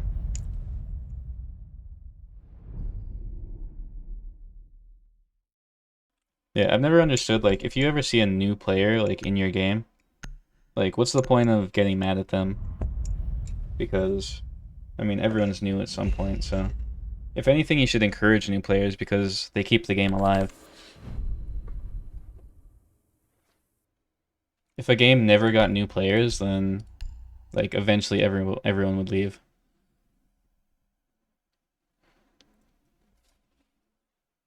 Well, I mean, it happens. I was saying yesterday, that the other day, like, or like a week ago or something, me and Grinch were playing, and we saw one of our randoms was on 60 FOV, so we told him, like, hey, you should, you know, go to 80 to 90 FOV, and he got so mad at us.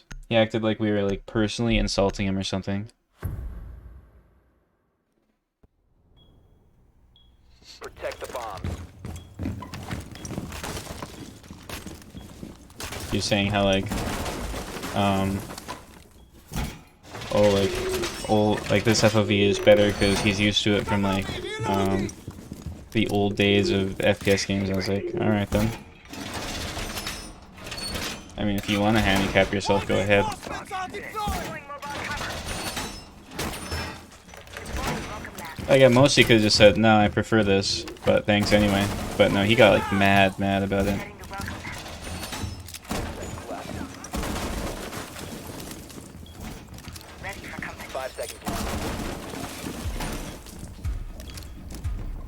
Oh yeah, I don't know. A lot of people like playing 60 FOV for some reason, and I've never understood it because playing 60 FOV is actually like just miserable. The end of this. Close it on.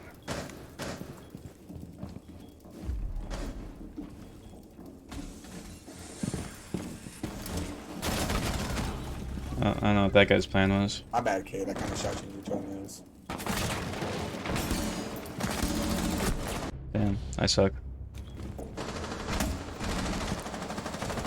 I mean, if I switch to 60 FOV right now, like, Swapping I names. mean, you guys know what it looks like. It's just awful. Like, look at that zoom that is. And then you have, like, well, no field of view, obviously. I mean, 90 FOV doesn't only help, like, visibility, but it helps your mechanics. Because I've never seen somebody on 60 FOV who had good aim. And whenever I play 60 FOV, it makes my aim terrible. So it's preference on Mozzie. If you like the P10, you can use that. If you like the Commando, you can use that. I think one's printers, so I think this Frost is gonna die.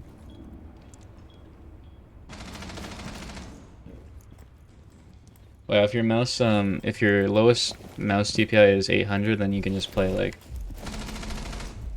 I'm on 400, so I could just play like 4-4 or 1 something, on 4 remaining.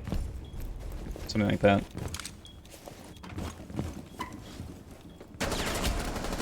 I'm champion right now. That guy's dead. Op 4 eliminated. Mission success.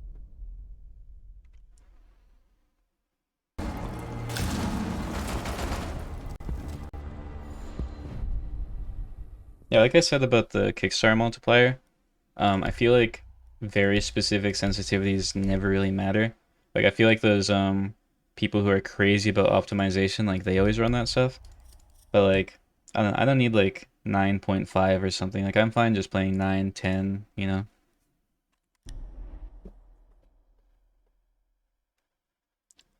Yeah, I've always said I think 16:10 is like the aimers aspect ratio. I feel like 5-4 and 4-3 are kind of like the game sense kind of players ones, but a lot of aimers play 16:10 just because it feels like snappier, and your sensitivity is more like smooth. Heads out. Godspeed, little fella. It's really personal preference though. I mean, obviously you have people like Shaiko who plays like 5-4, like 85 FOV or whatever. Crazy, like zoomed in and everything.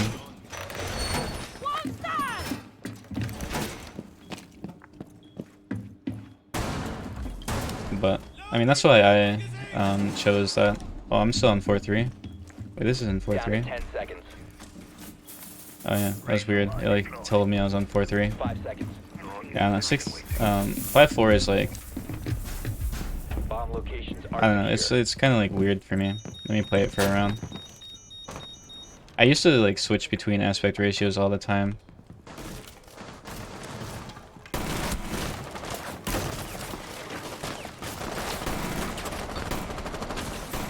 Oh my god, I feel so zoomed in.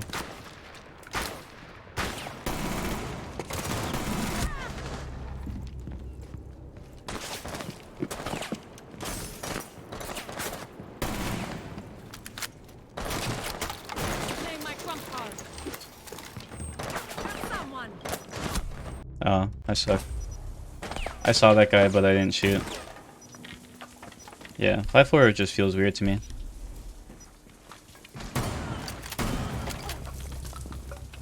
But it's definitely because I haven't been switching my aspect ratio in a long time. Like I said, I used to switch aspect ratio like daily at least.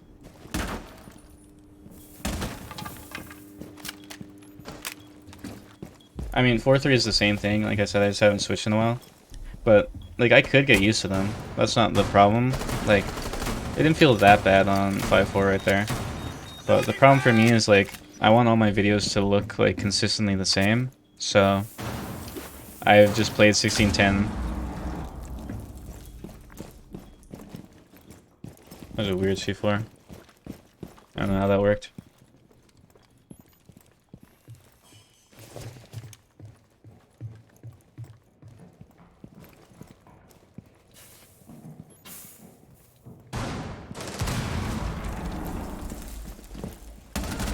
Op 4, last One in gym operator too. standing.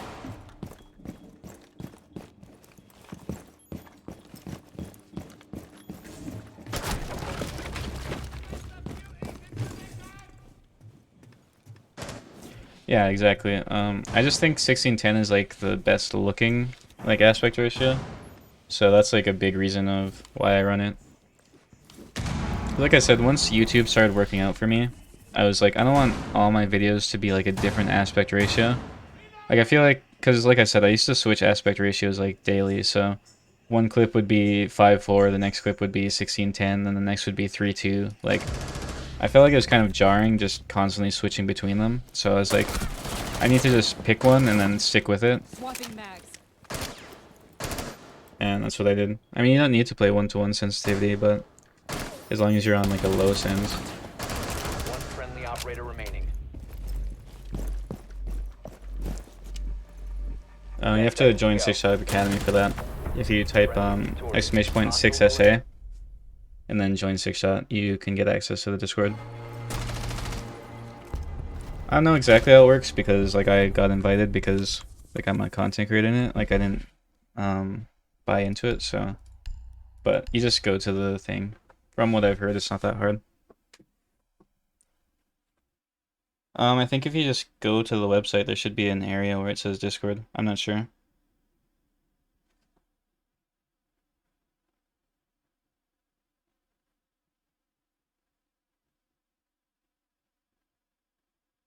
Yeah, it costs money.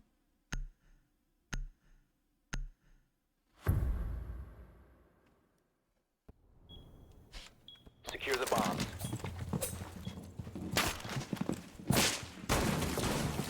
Putting down my plus one. Test active, ready to engage. Throwing the bait. Proximity alarm out. I mean, because there's this thing on the internet where, like, people just expect everything to be free, but, like, we can't really provide a service like 6shot if it was free because, like, a lot of work goes into it. Godspeed, little fella. 10 seconds remaining. Well, that's the thing, like, I've seen a lot of people say, like, oh, 6shot's a scam, 6shot's this, that. Bomb location. Like, you get exactly what you're advertised. And, like I said, like, Activating camera. like a lot of work goes into it. It can't be something that's just free. Like, I don't really have the time to, you know, just coach people. But unless there's like, you know, some kind of gain from it. ADS up and running. Damn, I suck. I play hold lane, but it's all personal preference. But then that's the thing. I just like a lot of people expect everything on the internet to be free, but like 6shot's never been overpriced for what you get, so.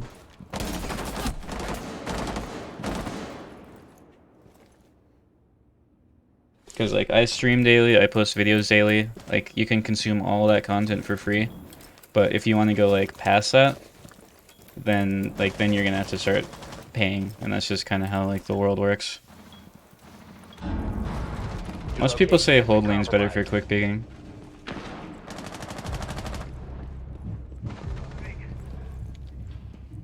Oh, 6shot? I'd say 6shot is mostly just good for NA at the moment. We're trying to get more content creators from like APAC and EU's fine. A lot of EU players are in it. It's not like, you know, obviously it's ideal for NA, but EU's fine. But for APAC and like that kind of stuff, it depends. No, I don't remember you. I don't really pay attention to names in chat though that often.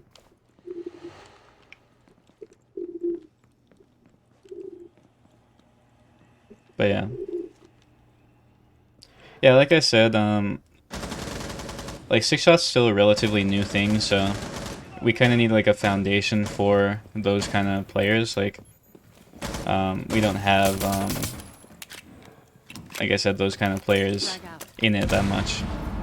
And then there's like the kind of the problem where like, because no players from C's are in it, then C's players don't join, so it's hard to get like a start on that, but we are trying to.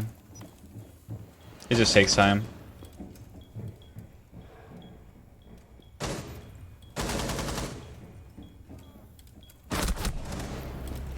One friendly operator remaining. Op 4, last operator standing. Op 4 eliminated. Mission successful.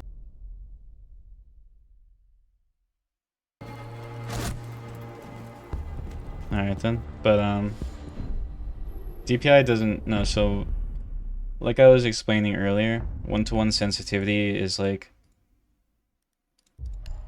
if I don't have to change any of this.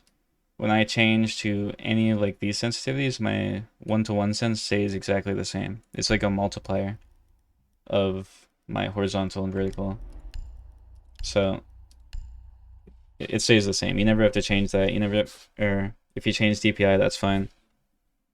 Like you can change these, and you can change your DPI, but if you want to play one-to-one, just don't change these. I'm not talking about that kind of multiplier. And I've already like said my thoughts on the Kickstarter multiplier. I just don't really think it's that necessary. But I mean, if you like it, then you like it. It is all personal preference at the end of the day. But yeah, if you want like my advanced sensitivity, press or type ! settings, and there's a settings video. Your drone has found a bomb. Yeah, just ! 10 settings. seconds before insertion. Who should I play this 5 round? seconds. Guess it's Ash. You've located a bomb. Make your way to its location and defuse it.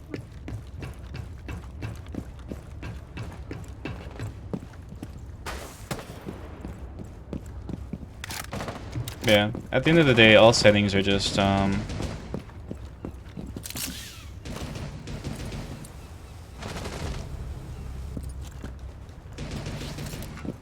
well, yeah, but when I'm getting like overwhelmed by messages, I don't really like read the names all the time. It's only like my consistent viewers that like I pay attention to their names all the time. Also, I don't really like promoting like a wait 1 second. Op 4 last stop standing. Op 4 neutralized.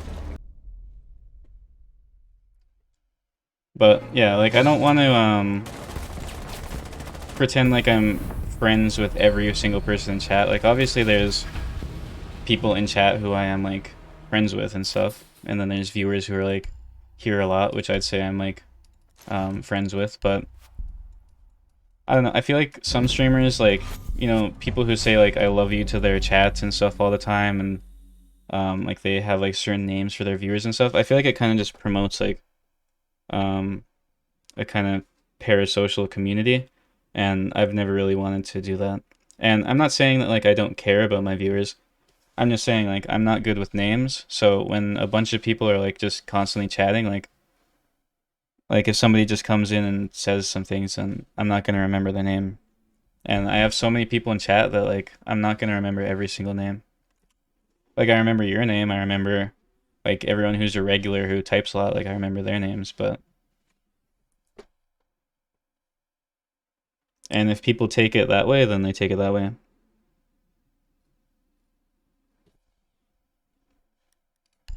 I mean, I just like being honest. I don't want people to think it's any way than it isn't. Like if I don't remember someone's name, what am I supposed to lie to him and say like, yeah, I do remember it? It just doesn't really work.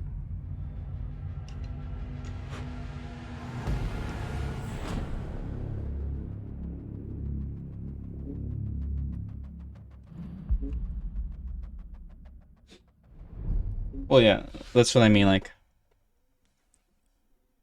I'm not friends with everybody who's in my chat like all the time.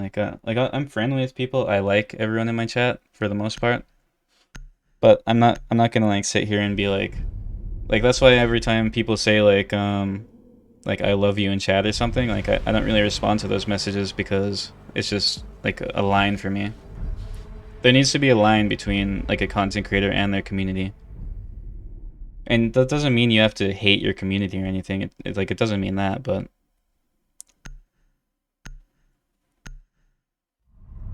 I don't know. I don't want to like lie to him and say like I do remember him. And like I said, I'm bad with names, so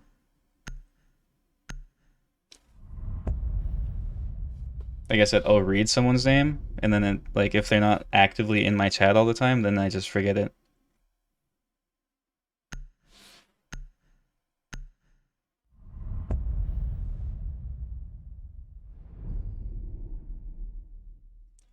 Well, there's another problem with, being a content creator and stuff. People read way too much into what you're saying. Like, I do read names. Like, if people type in chat, I do read their name. I'm just saying, like, if they're not consistently in chat all the time, then I'm not gonna remember it for very long. Like, I'm already not not very good with names.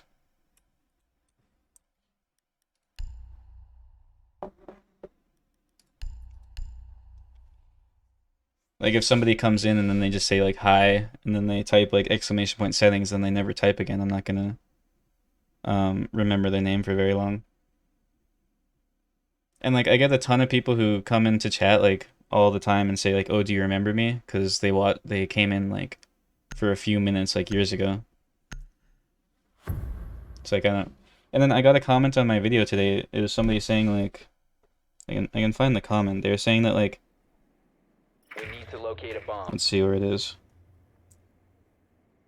I used to be friends with you back in Shifting Tides and Void Edge, but you kind of distanced yourself when you blew up. I hope you're doing well, blah, blah, blah. I don't remember that person's name whatsoever. Like, I get so many people who expect me to, be closer to them than I really am. Because, like, maybe that guy, maybe I played ranked with him, like, once, but... Like, all of my friends now are people that I've known since before I've blown up. Like, Grinch, Pixelated, Joey. Like, everyone I play with is people who I've been playing with since before I blew up, so... When I get people who say stuff like that and, like, expect me to remember them, like, I don't know what to tell them, like... Spawn peeking. Main door. Like, if I don't remember someone, I don't remember them. People take that for, like, ego or whatever, but it's definitely not that. I'm scared. Damn, I couldn't see there. Plat window, lit.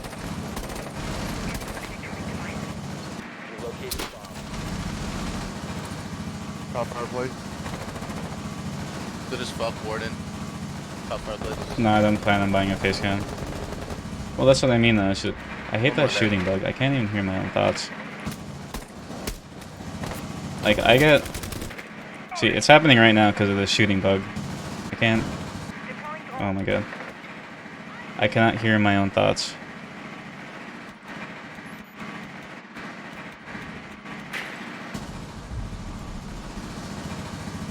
I actually hate this bug so much.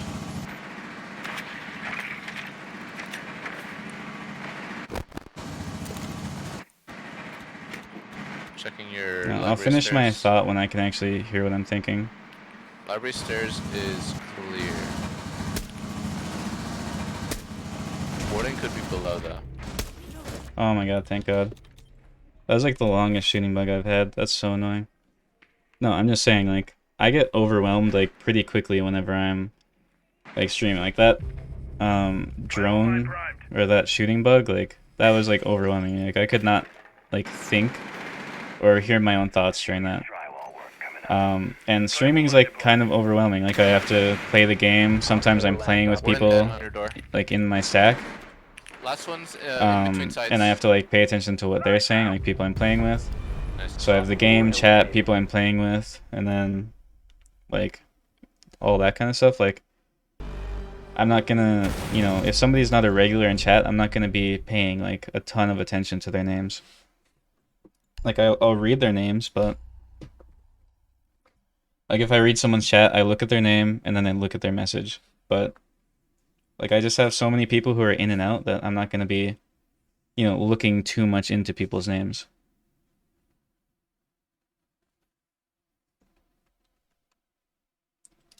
And even the other day when we were playing in that 1 6-shot stack when I was getting my champion, that was a very loud stack where everybody was like constantly talking.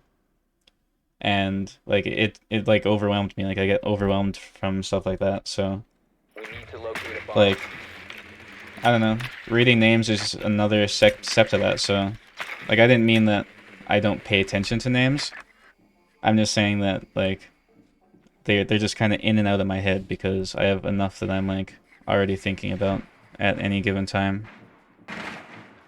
Top floor, I think. Mozzie, top floor.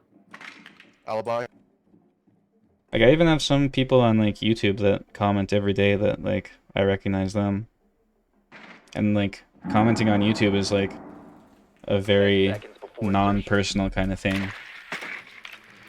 Like I said, it's just the more exposure I have to people, the more I'm like, I remember them. you must locate and defuse a bomb.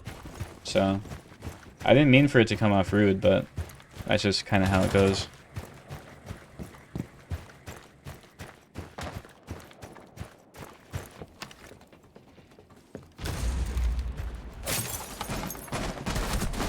Damn, these guys are on that window.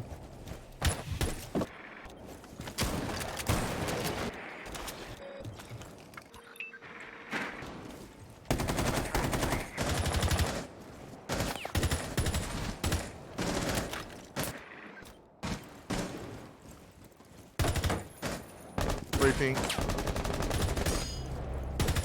Three pink still. Yeah, I don't know. A lot of people expect like a ton from me as a streamer and like just as a content creator in general, but like, I don't know, I try my best.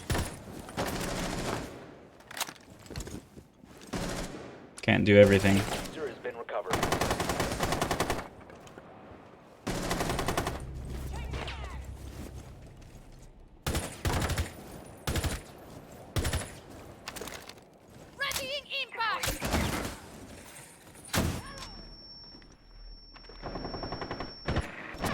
Damn, they're struggling to clear that guy out. There they go.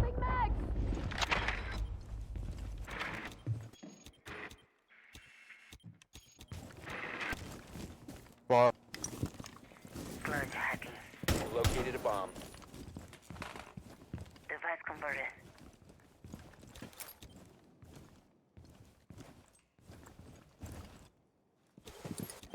Yeah, Mozzie was wasting a ton of time. I don't know, a lot of Zophia's, Solarium. I mean, not that they should always use their impacts as that, but I remember the days where people used to like double impact like on default spots below to like get free kills. I used to do that a lot. Library stairs. Bedroom. Drop the diffuser. Half HP. Friendly, last operator standing.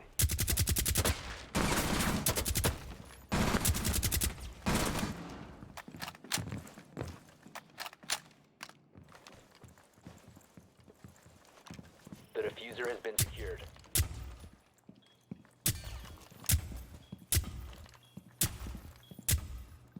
Oh my god, this guy's pre-firing everything. One fire. Alibi, top fireplace. Op 4 eliminated all friendlies. I don't know, like, I think there's a line where like a content creator can care about their community without, you know, being overly attached to them or anything.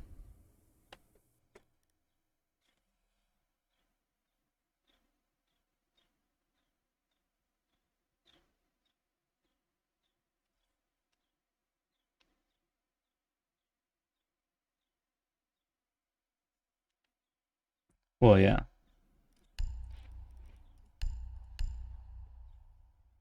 So like, I mean, I pay attention to people's names. Like, I guess I worded myself wrong, but I just don't remember them all the time.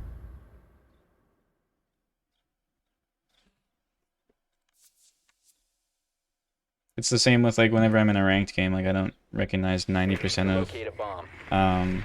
people's names there.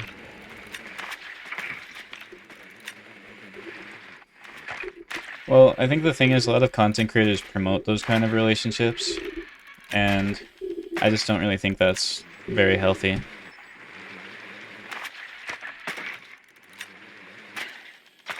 Mozzie, blue stairs.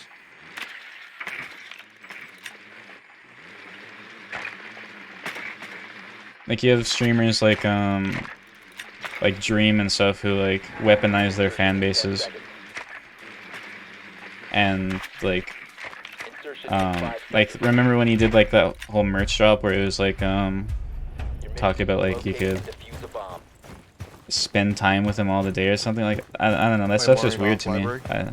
I try and like, you know, stop that stuff because I have had like very parasocial fans in the past. Like even when I like didn't talk at all, just posted like gameplay videos, like I had people who thought they were my friend, and like I still do.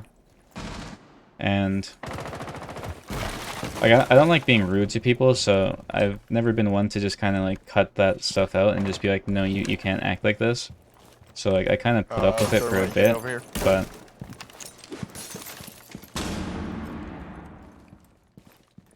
but yeah, so I kind of Library's been play more off. entertained it for a bit because like let me finish my thought after my round. I can never like think and play at the same time.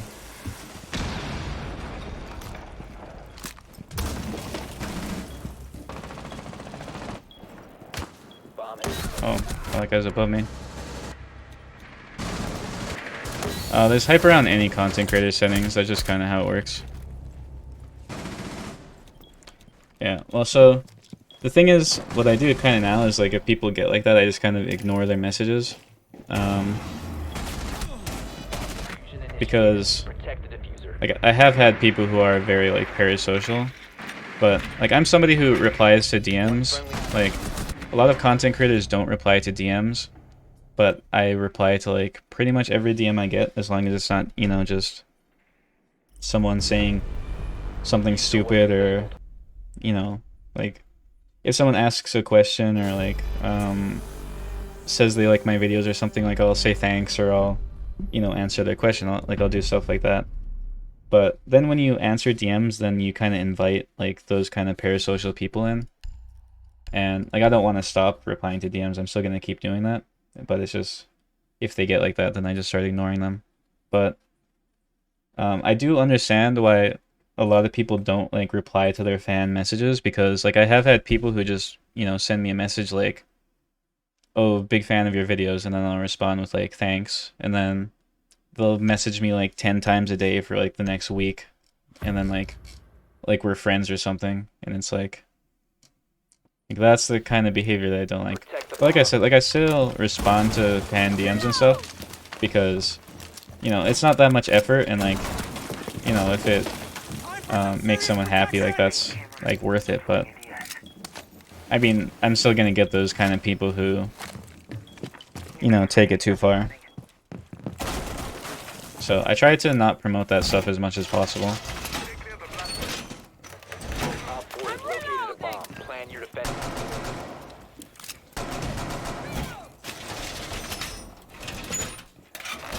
Down to 10 seconds.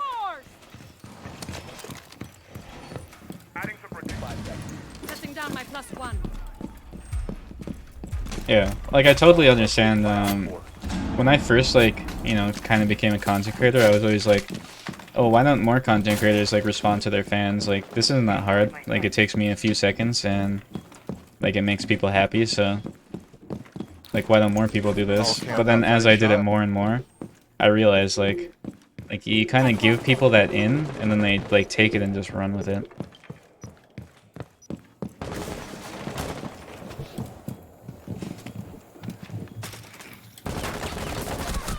Yeah. I don't know what that guy's pre-firing. But yeah. I don't know, it's kind of like a balance, because I do like interacting with the community, but sometimes it just gets weird like that, where people just expect too much from you.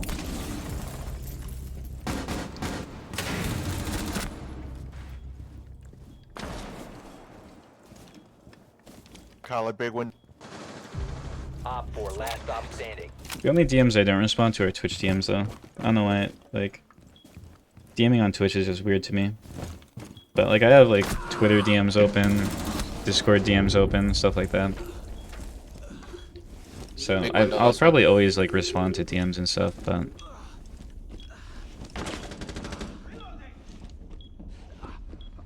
Try to help him up.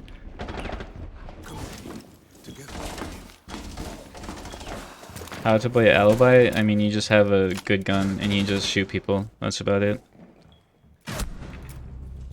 That's really all there is to know. Op 4 eliminated. Mission successful. I'm going crazy this game. But yeah. I don't know. Some people are just, you know, they take that stuff too far. Some content creators encourage that behavior. But like I said, even if you don't, like, if you're like me, then it still happens sometimes, so.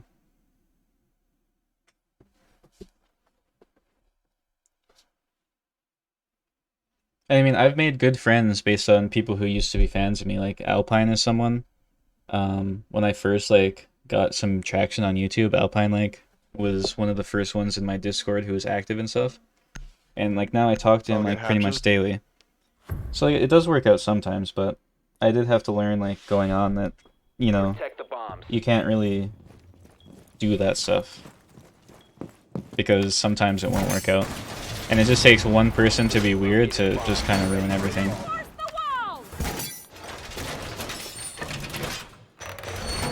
I mean, I guess it depends, but generally for me, like, I start drawing lines when people get overly personal.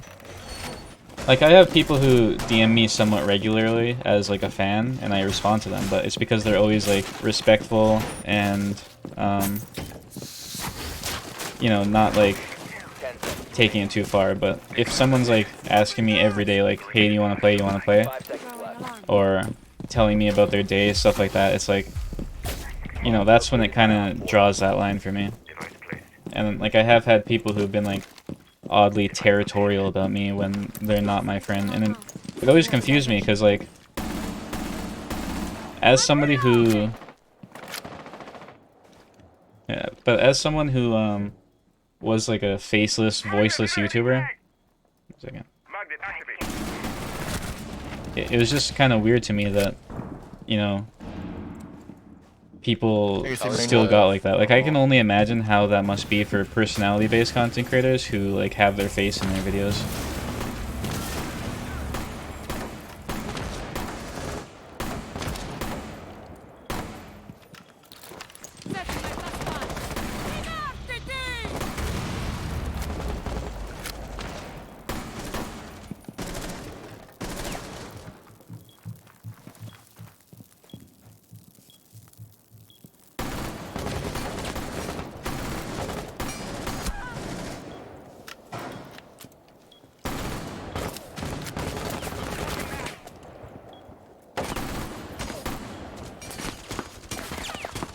Oh my god, just peek it. Oh, I suck. Who's there's dead? But, I think one more? No. yeah, like, people who So many are, more. like, very personality-based content creators, I can only imagine how, like, it is for them.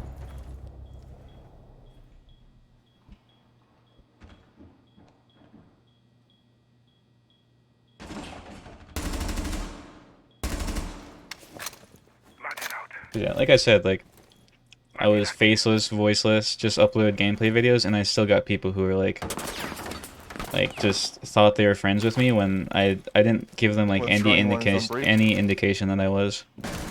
Op 4, last And I mean- operator standing. Part of that can come just through like being too friendly to someone on stream. Yeah, I've watched that video. I don't really watch his like content normally, but I did watch that video because I think that's a very valuable video to watch like as a content creator.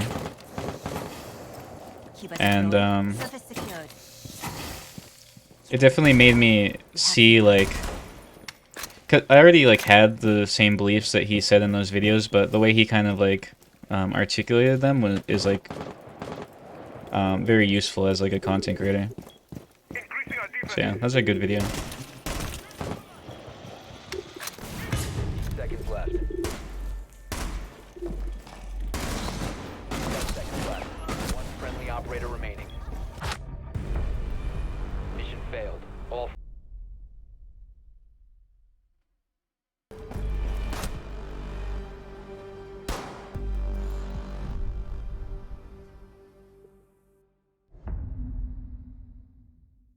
Yeah, I don't know. I think it's a important thing for content creators to draw the line between friend and viewer.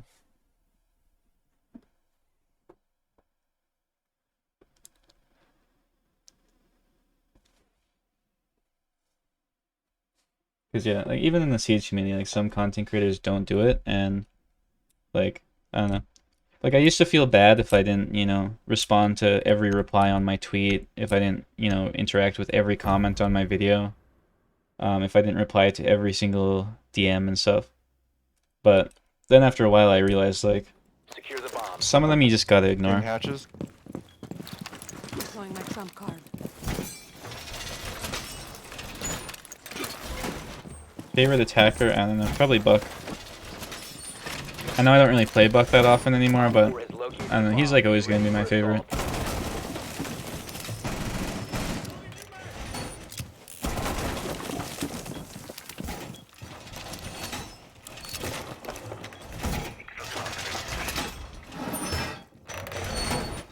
Yeah, and then like I said earlier, like Remaining. it's always made me uncomfortable if not that I don't like if people do it, like I don't care if people do it, but I don't like respond to it.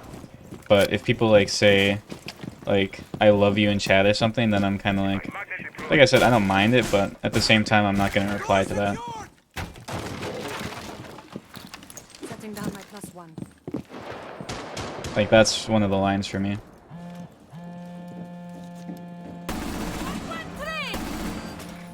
That guy's down.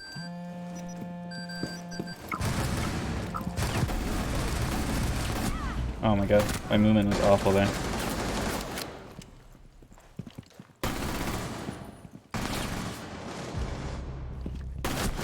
Damn, I suck. My movement was so bad there though. Favorite esports card background is definitely the new phase one.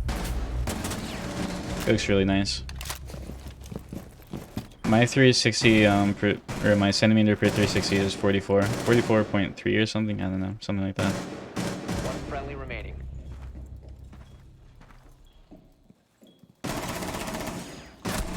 One op 4 remaining. Yeah, I mean it's more than fine to be like a fan of a content creator, but you got to realize at some point it gets like too far.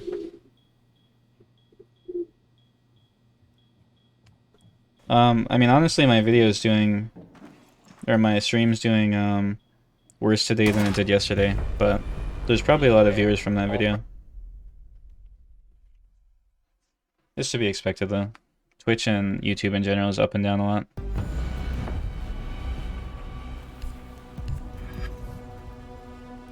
Well, I mean, spending a lot of money on content creators is like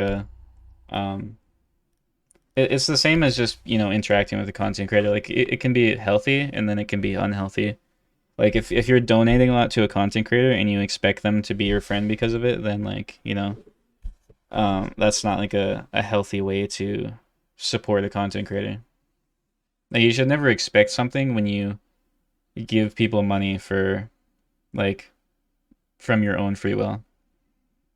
Like if I was sitting here saying, hey, if somebody gives me $50, then I'll be your friend, and then you gave me $50, like then I'm supporting that, and then it's like on me. But if I'm just sitting here and then somebody comes and gives me $50 and then they expect me to be their friend because of it, then that's where it becomes like a problem. That's why I always say like you can't buy mod or anything. You can't buy mod or VIP because some people would just, buy it and then be weird with it. But yeah.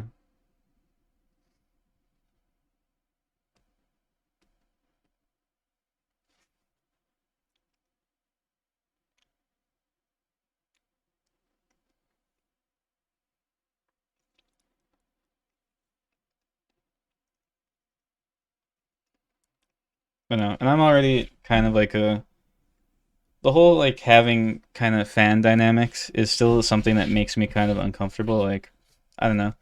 Like I feel like I don't really do much to, have fans. Like I just make videos, and like like I understand that people like my videos because like I do try and put effort into them to make them good and everything, but if people are like fans of me, it's kind of like weird for me. Not like I'm used to it by now, but it is still kind of like a weird thing.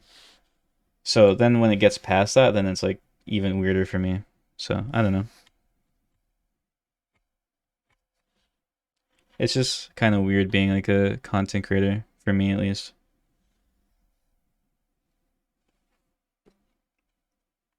And I've never been good with like compliments or anything, so just all that stuff in general is just, I don't know. But I mean, some of that just comes with like doing this as a job. I'd say if you solo queue, you should bring operators that can do a lot by themselves. Like you have Melusi, which I think is a pretty good solo queue operator, or Lesion.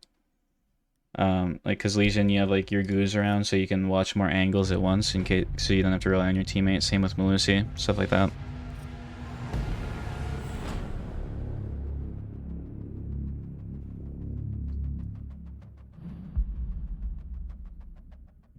Yeah, Lesion, Melusi, you know, any operator that can just like provide information for you and your teammates, then you don't have to rely on like, you know, callouts and stuff as much.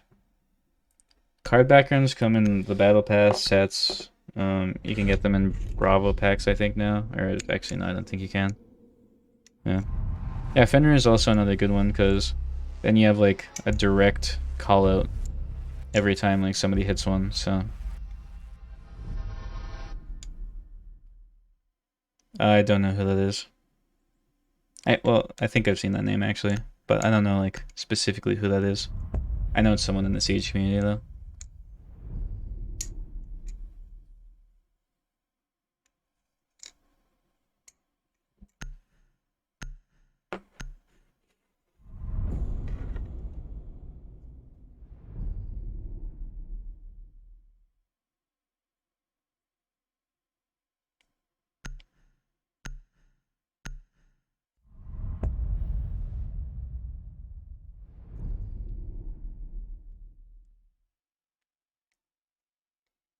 I mean, I definitely like streaming and, you know, building a community and stuff, but some people just take it too far. But generally I've gotten used to it by now.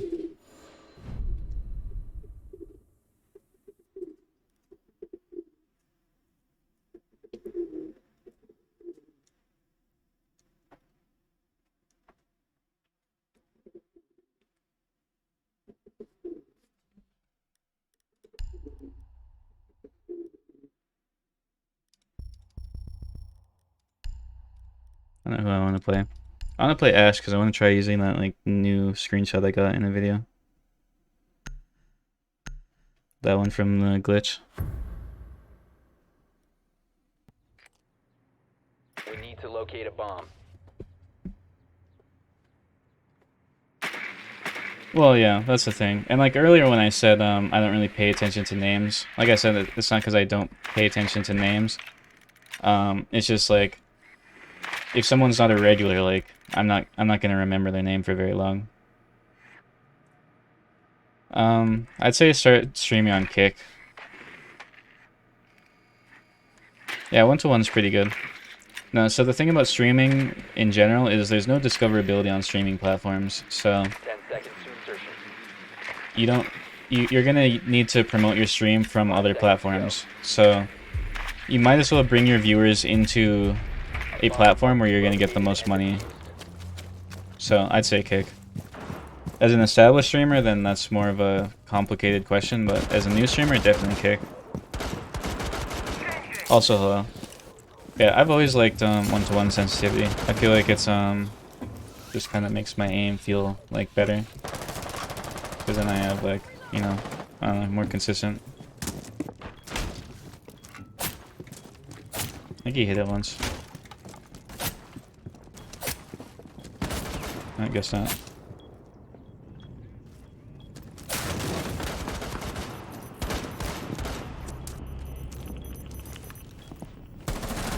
You located a Okay, bomb. misses C4.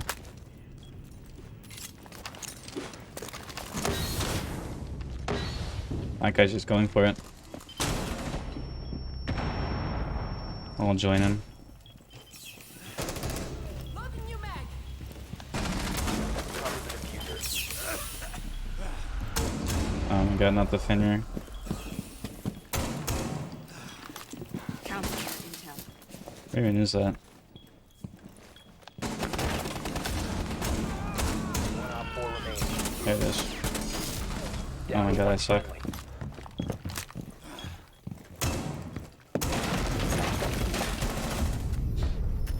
Op 4 That was a weird round.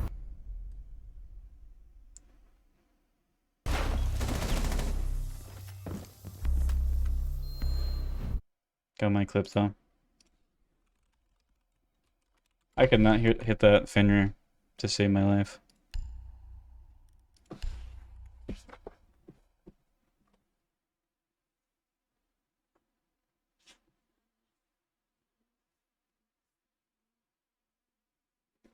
Well, the thing about Kick is, from what I've heard, Kick is actually growing as like a platform independently from like So the thing about Twitch is most of Twitch's like viewers come from the top like certain percent of streamers, but I've seen like a lot of Kick streamers get like a decent amount of viewers for not really being that known or anything. So, I don't know. I just think as like a newer streamer, I think Kick is definitely the better option.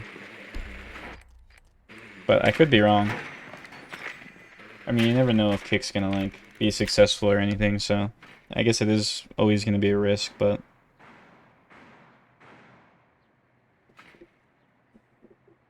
10 seconds before insertion. 5 seconds. Your mission is to locate and defuse the bomb.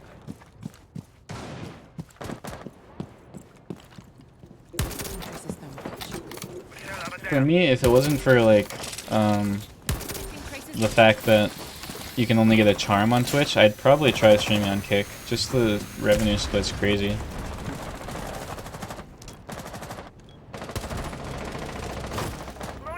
Located a bomb. I think I can jump in again. One op 4 I remaining. think I can. Damn, I suck. No, because the thing is, once I get a charm, I'll get like a lot more subs on Twitch, so.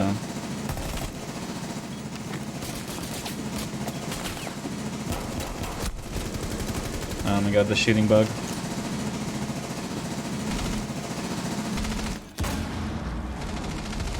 One friendly operator. Well, you can't stream on both, that's the problem. Twitch has an exclusivity thing. So even if you're not affiliated, you're not allowed to. As a small streamer though, it probably doesn't matter, like I doubt it's going to be heavily enforced, but technically it is against the rules. I'd say if you're going to multi-stream, you should stream on YouTube and Kick.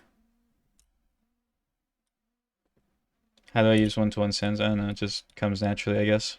I've used one-to-one for like since I switched to PC.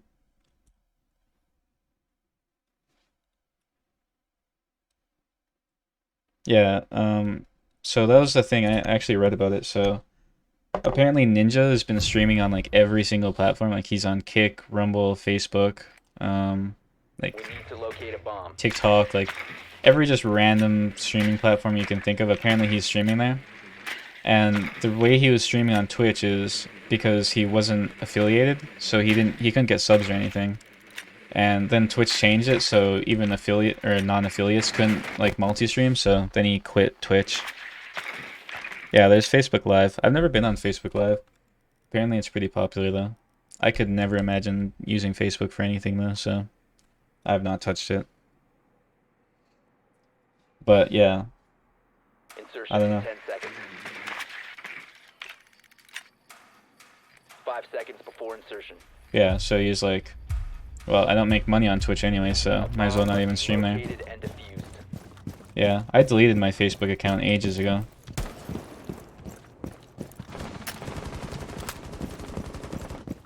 Yeah, you can stream on TikTok. I think it's pretty good from what I know. I've never tried it though. I feel like it'd be annoying to set up. I heard someone up here. I just don't know where. Oh, there he is.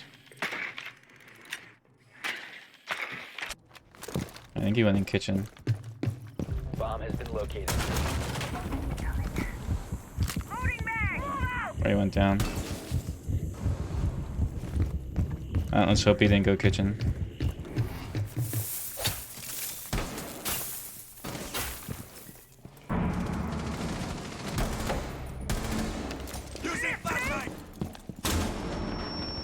Op 4 last. Oh my god, I almost murdered that guy.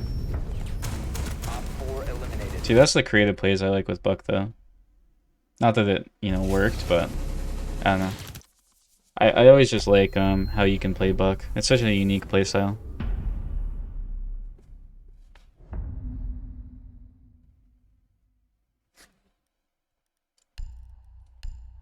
I mean, I haven't used Facebook in years, but I'm honestly glad that they haven't, like, if what you're saying is true and they haven't, like, done 50 UI changes in the past few years, that's probably a good thing. I hate how every time I log into, like, Twitter and stuff, they always have, like, a new UI. Or, you know, Siege. How they change, like, Siege's HUD every season. Stuff like that. Well, Buck's definitely a better soft breach than Sledge is. Secure the But area. Sledge has Bombs nades, so, protected. you know, kind of balances out.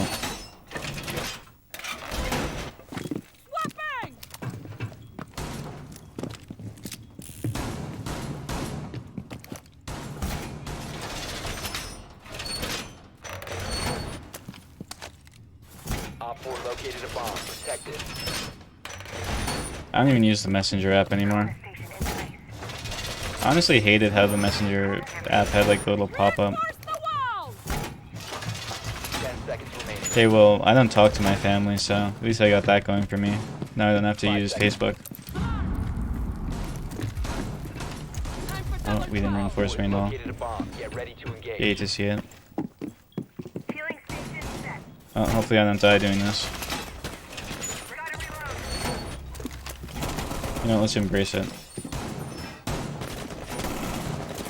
I'm reloading.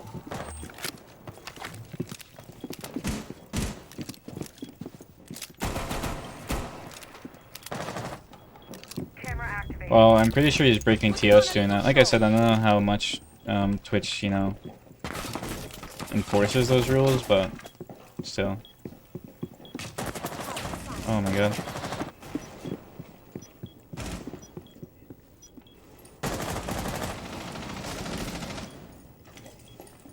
Guys, an upside down repel. I'm reloading.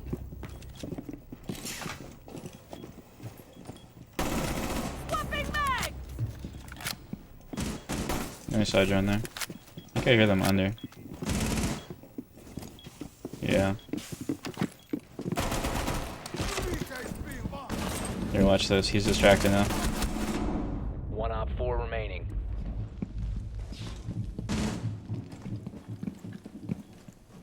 Reload. I don't know how that worked, but I'll take it.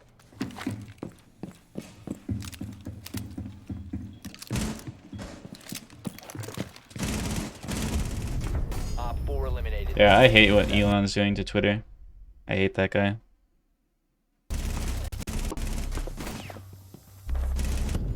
You know what else I hate about, like, Elon Musk in general is I've muted him like 4 different times, and every time I open my Twitter, or, well, not every time, but every like few weeks I'll open my Twitter and I'll see his tweet on my timeline, and I'll check and he like unmutes himself. Like, I swear he manually unmutes himself on like people's accounts. Like, I don't want to see that guy's tweets. What did Elon do? Nothing. That's the problem. He's like a nothing human being. All he is an investor who's invested in like things that ended up blowing up, and then he takes all the credit for them. And now when we actually see what he does as a CEO on Twitter, he's ruining the platform. And then his stupid like right-wing pandering tweets. Like, you can, like, even if I was a right-wing person, I wouldn't like that, because you can so obviously tell that he's just pandering. Like, he doesn't care about, you know, people or any specific issues. He's just trying to get like the most money he can.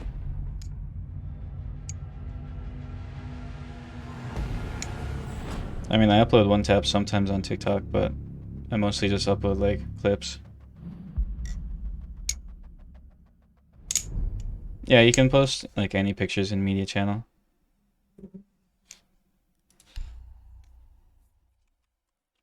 I mean, I'd say I'm probably left leaning, but I'm not a very political person. I don't really engage in politics that much, except like that one stream from a few days ago.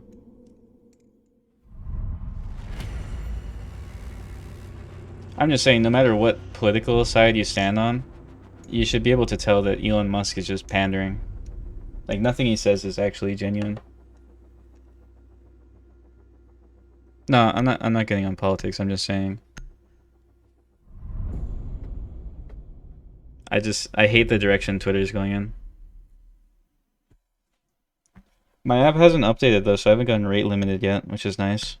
Because there is no way I'm ever buying Twitter Blue. You know, if they make Twitter Blue like a thing you need to use Twitter, I'm just not gonna use Twitter anymore. No way am I spending money on Twitter.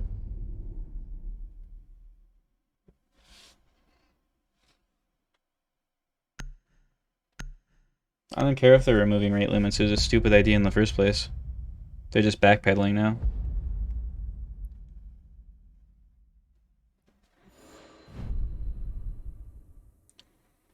I mean, I didn't use Twitter a ton, but 600 tweets is like absolutely nothing. Like, that's like 5 minutes of scrolling.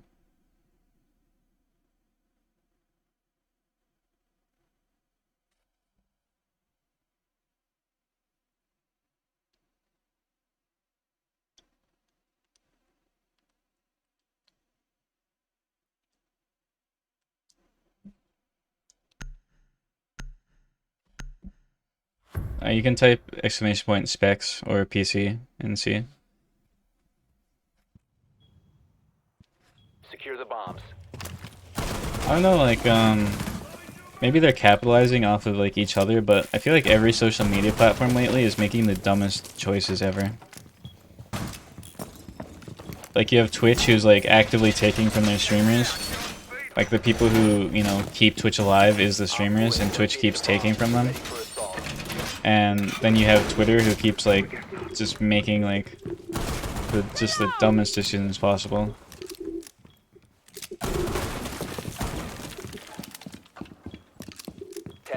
Remaining.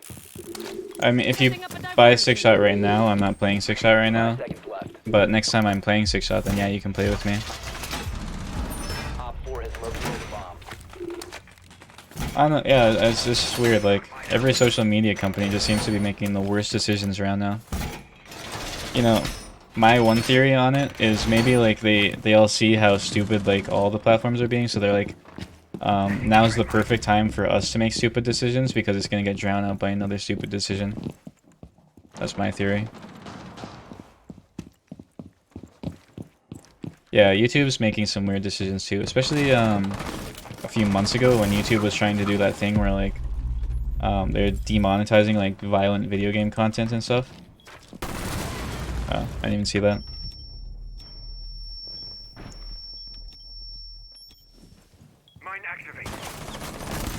I'm doing alright. Just playing Siege. Reload. Honestly, at this point, YouTube is one of the better social media platforms. YouTube just got most of the like the brunt of the attacks from people because YouTube was the one who was making stupid decisions before anyone else. But if we look back on YouTube's stupid decisions, it's not even near as stupid as like some other platforms.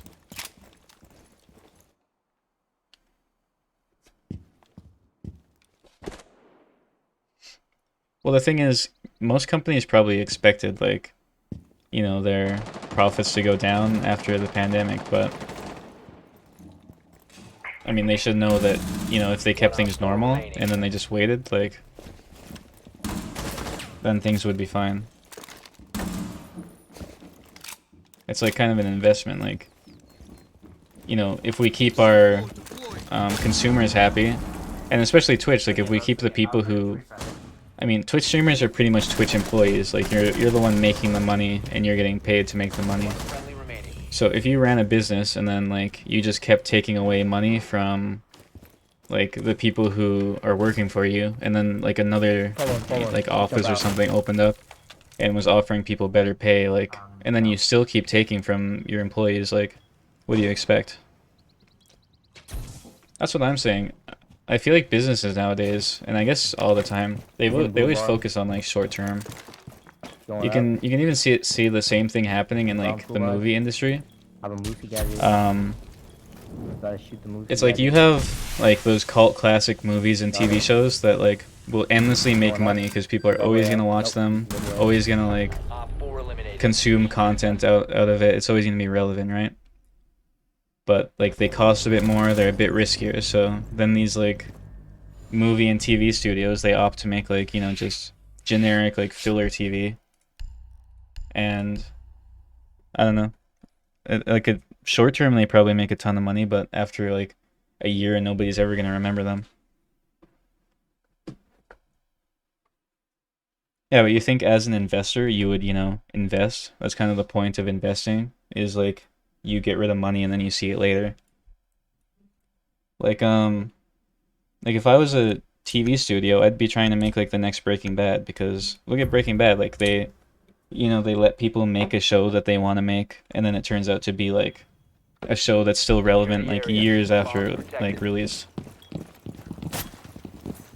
Then look at like the Spider-Verse movies. Like they tried something new in the animation space. Like all animation for the past who knows how long has been like just generic, you know, like the Pixar Disney kind of like 3D characters. Like they all look the same, but then, you know, Spider-Verse comes along and then just changes the whole landscape of just animated movies in general. And that movie is going to go down as a classic because of it, and it's going to make money way longer than, you know, any other movie. So like, I don't know. For assault. Down to 5 seconds. Like me personally, you know, I'm not in the movie industry. I don't know like what they know. All I'm saying is like if I saw like a movie that took chances and made money pretty much endlessly, I'd probably opt to make a movie like that instead of just making some generic bland movie that's gonna make a ton of money initially and then everyone's gonna forget about like the next year.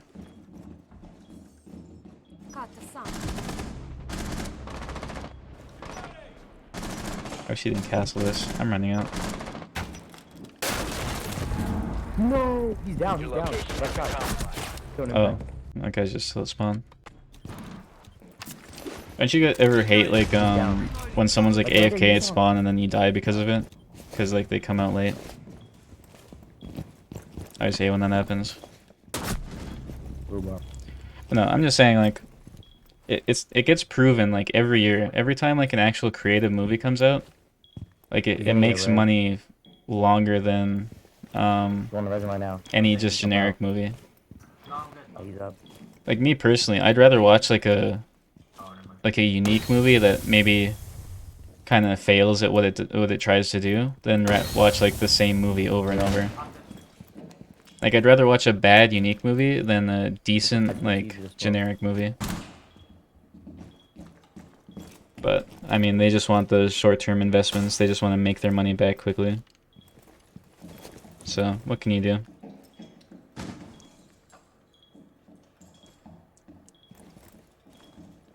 One friendly operator remaining. Oh, map of the castle.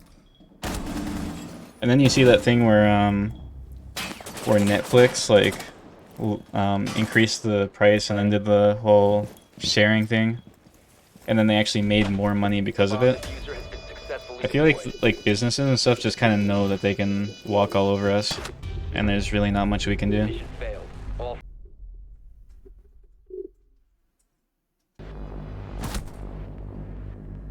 Especially with streaming services being so common now. Like every streaming service just wants to pump out as much content as humanly possible, instead of you know, actually spend money to make something good.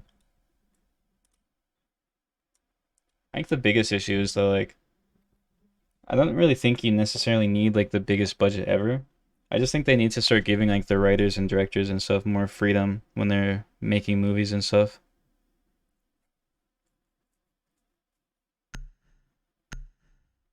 Nice one.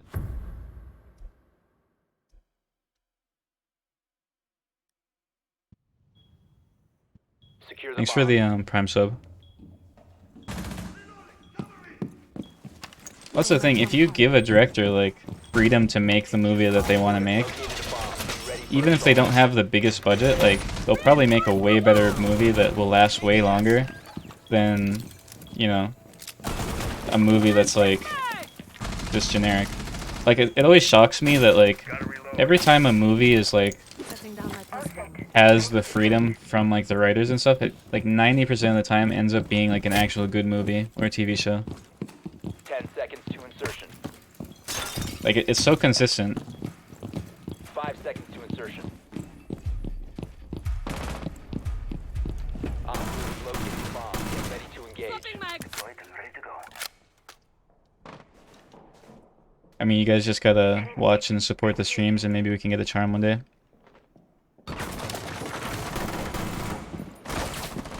I'm running. My bad. Got wall banged. But yeah, we don't have a charm now, but I'm grinding to get one, so if you guys watch the streams, then maybe we can get one soon. That's my goal, at least.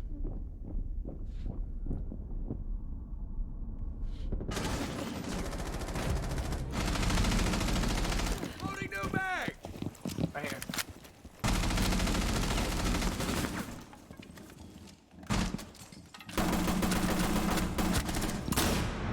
Drop shot in. If you can call that a drop shot. Oh. Unfortunate.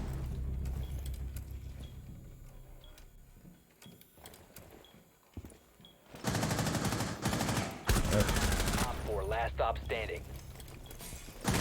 Reload, cover me.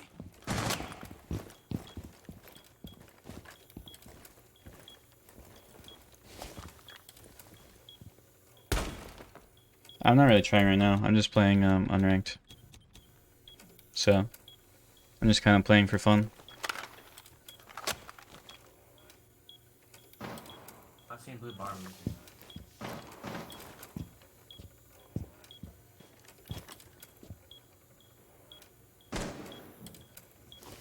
I think it's security now. One friendly remaining. Wait, I'm gonna be right back. Like 1 minute.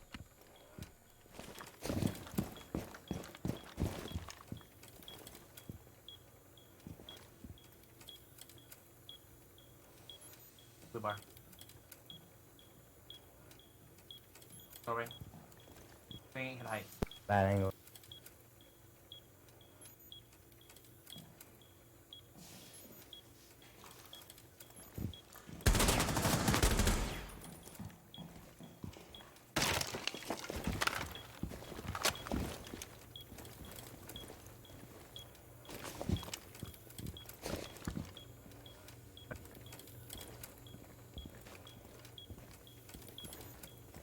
Seconds left. Time expires in 10 seconds. 5 seconds to go. Op 4 eliminated. Mission success.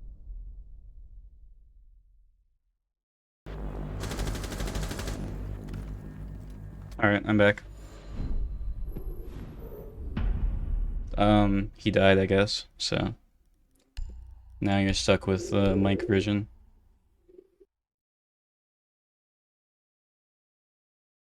To improve movement, I mean, you just gotta play the game, and I mean, T-Hunt can help for movement.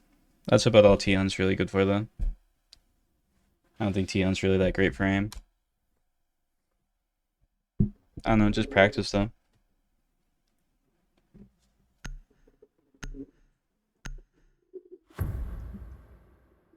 There isn't really many movement techs in Siege anymore, so it's kind of hard to practice individual things. Need to locate It's a just bomb. kind of having all-around good movement.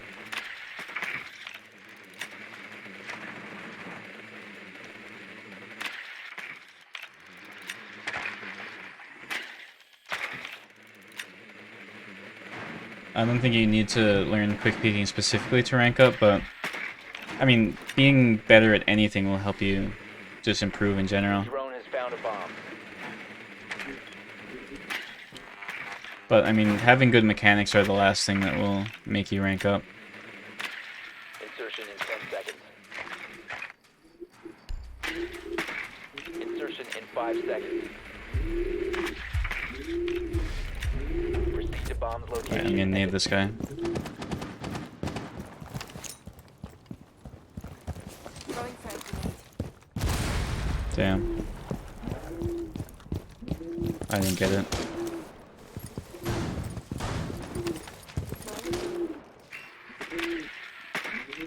Target located. Second floor. He sees me.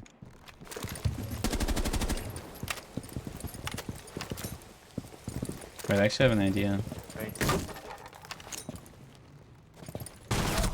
Oh, there's one down there. I think that's Paul's head, so I'm just coming over here. Oh, unfortunate. That's my bird in the background. If you type !bird, you can see a picture of him. House downstairs.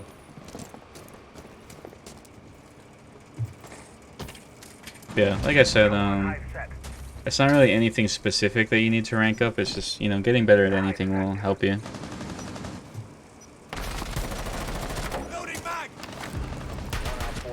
So like, quick picking's a valuable tool, but if you don't know how to utilize quick picking, then it's not gonna work. So it's all about learning that kind of stuff. Op 4 eliminated.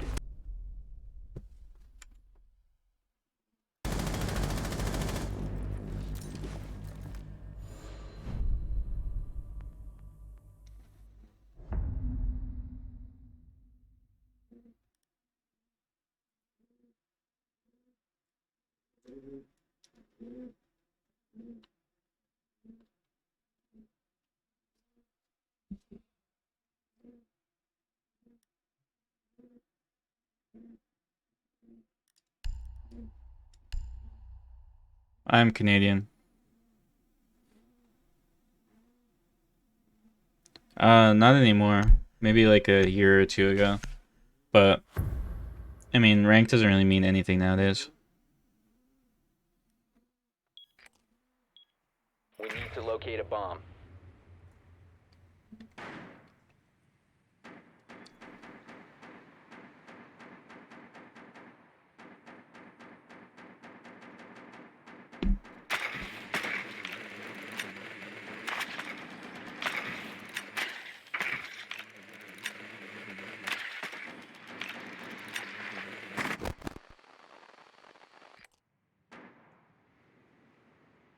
Well, that's because your hidden MMR is in champion, so...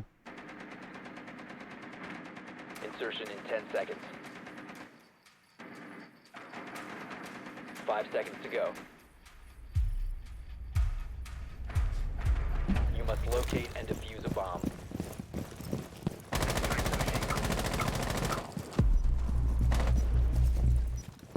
I mean, you gotta think, every, like, you know, nerf an operator receives. Like, everyone who plays the game receives those nerfs, so... Like, when I play an operator that gets nerfs, it's the same as when you play it. So...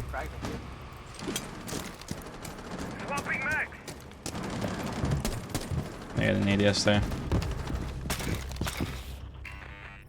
Bomb has Reloading. Cover me. Unfortunate. Drone starting right now. Yeah, like I said, like, everyone who plays Sledge is on 3-speed, but... I mean, you can find other operators to play, like, Yana is a good one. I don't know. There's a lot of good operators still. 4 last operator standing. The diffuser is no longer in your possession. Op 4 Yeah, I definitely prefer playing operators that I find like fun to play. So that's why I don't play Sledge as much anymore, because 3 armor is kind of like, I don't know, it's just very clunky.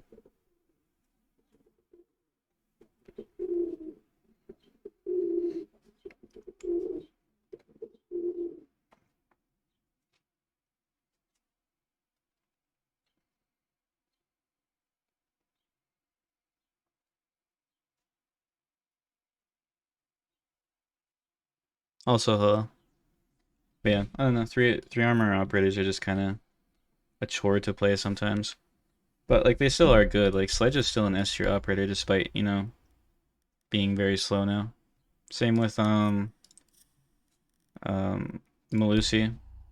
But like I don't really play them as much anymore because, you know, they're just not as fun to play. Well, Osa being a one sheet is honestly probably a buff because you used to be able to just shoot her feet and she'd die like instantly.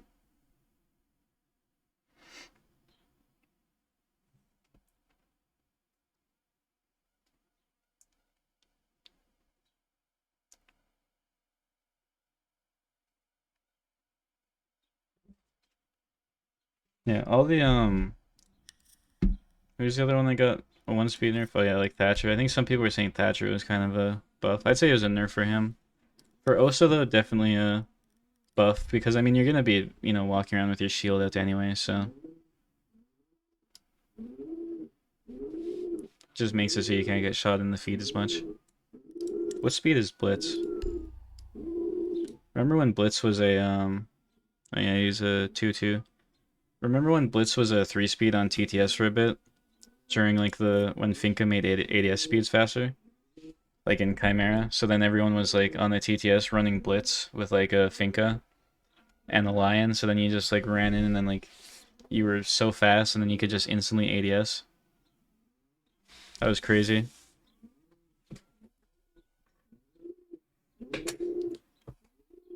Blitz is such a weird operator because like a little nerf or a little buff can turn him from like useless to overpowered. Which Blitzskin, I think. Oh, oops. I think it's one of the like Outbreak ones or like it's from the last Halloween sets. Yeah. Yeah, it's from the last Halloween sets. Oh, Mute Protocol. Well, I was just wrong. Oh. Well, there you go.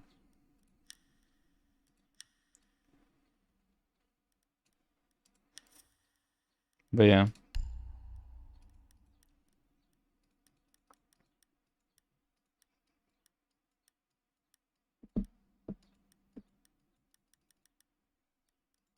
I don't know. But yeah, that Blitz thing was crazy.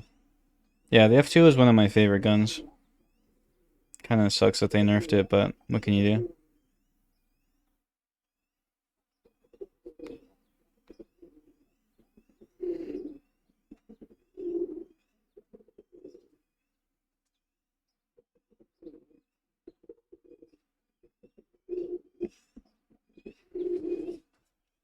I mean, it might be, it might not be. You gotta not think about stats.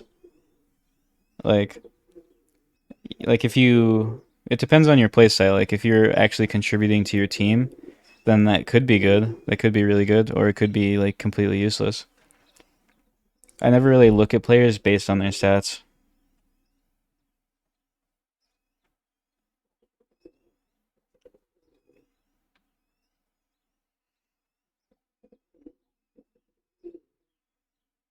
What new shield tech? Oh, isn't it the thing where what did they do to it? I completely forget.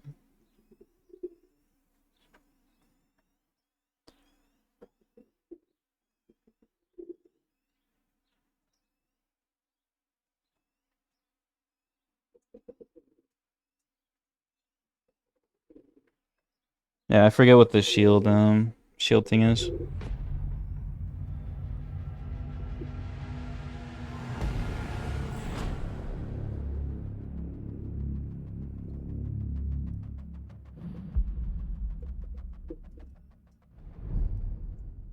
Yeah, the new area in the shooting range is fine. You just need to know like how to play it.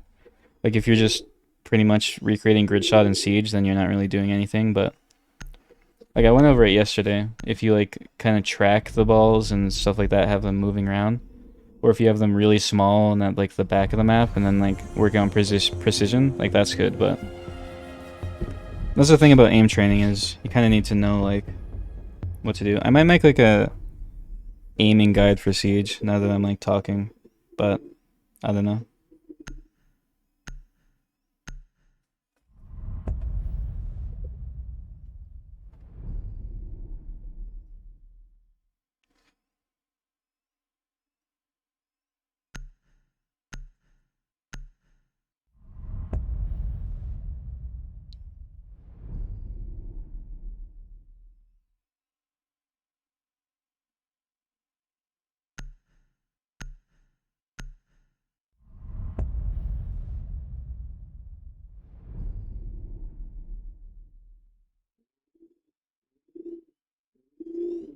Yeah, I don't know. I might make like an aim guide.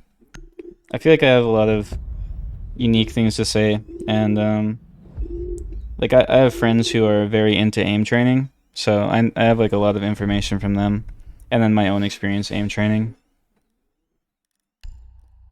So I feel like I have, you know, some things that I could talk about. It's actually crazy how good my video today is doing. Like, it's a 1 out of 10, and in the first 7 hours, my second best video has 3.4k views in that time, and this video has 7.1k. I mean, this video is doing better than my voice reveal video. I guess 1v1s is the play now. Yeah, I'm solo queuing. Need to use your drone to locate a bomb.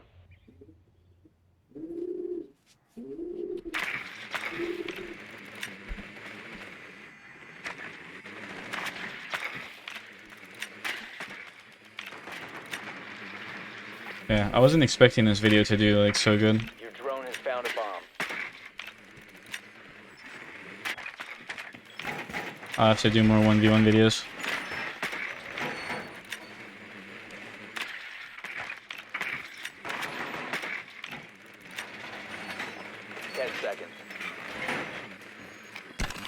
I mean, when ranked isn't full of cheaters is when I'll play ranked.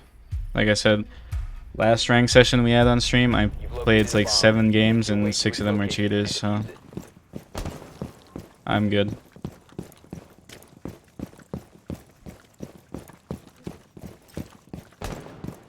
Sending drone! Get clear!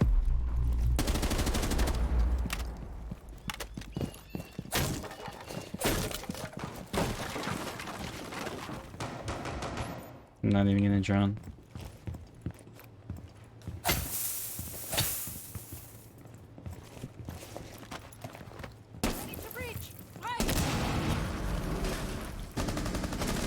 He's not gonna expect me here because his L mine didn't go off.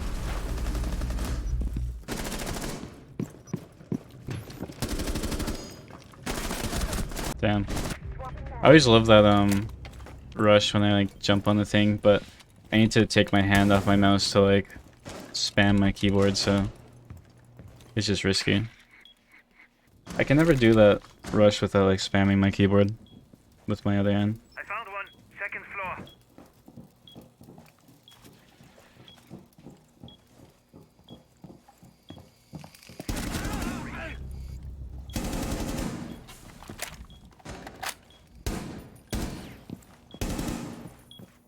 So you know it's funny, the cheater that we played against, the cheater that me and Shock played against that day, the ones that were like, you know, saying weird stuff about Kickstarter in chat and saying like the N-word in chat and stuff. The guy made like a killing streamer video basically against me and Shock. And then I like looked into the guy's channel and like saw that like in other videos he was playing with like cheaters. He's also like just walling in his other videos, and he had a blatant macro. Like, it was so funny. Like, he really thought he was making like a banger video, playing against us when he's literally cheating.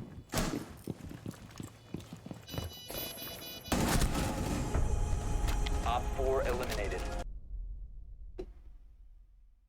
But what can you do?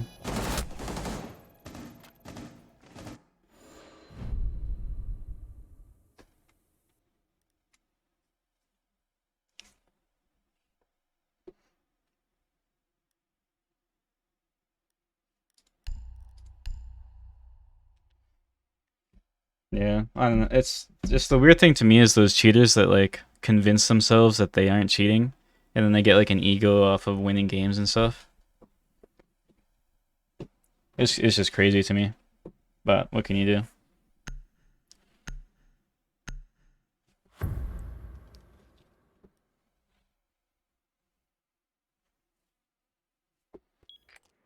Need to use your drone to locate a bomb.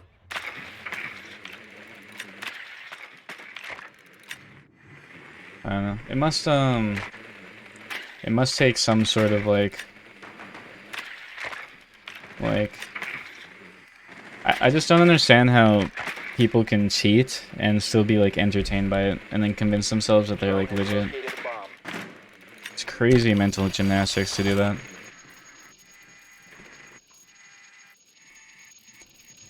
Honestly, I'd recommend never going into match replay. I mean, if you think someone's cheating nowadays, they're gonna be cheating. If you go into match replay and check, then all you're doing is just gonna tilt yourself more, and it's just a waste of time. Located a bomb. Make your way to its location. Like, I've never been into a match replay looking for a cheater. The diffuser is now secured. Like, if I play a cheater or someone I suspect to be a cheater, I'm just like, oh well, whatever. On to the next game. Whenever I'm in a stack with someone and they're saying like, oh, I'm gonna go into match replay to check if that guy's cheating, I always like queue without them because I'm not waiting on that.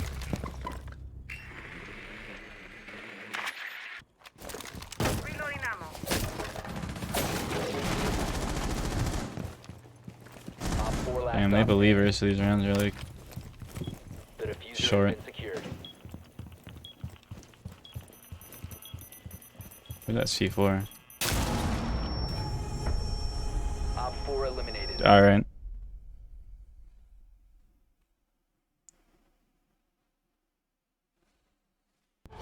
I don't even know at this point. Why did he blow that up like right when I went there? That's the most random C4 ever and it blew me up. I'm gonna clip that. That was funny. That's just my luck, I guess.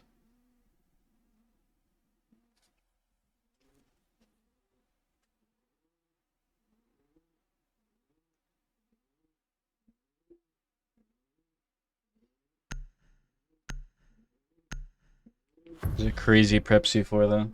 My bad. Need to use your drone to locate a bomb.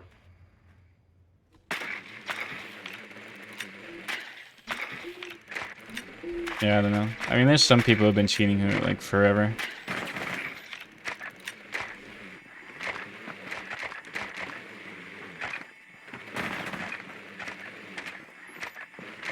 I mean, getting a charm's gonna take time. Like I said, you guys just gotta keep watching the streams and we have a better chance of getting one. I mean, lately we've been averaging enough viewers that, like, we have the charm requirements, so... 5 seconds before insertion. I think if we just... Like, I've been daily streaming, so... You found a bomb. I think if I keep going, we can probably get a charm soon. You have dropped the diffuser. The diffuser UB is just now needs to notice us.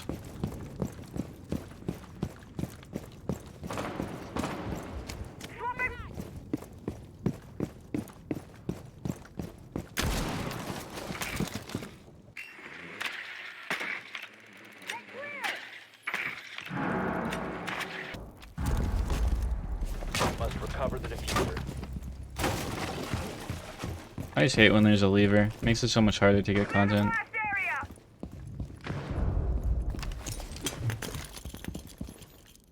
Alright, I'm gonna drop this.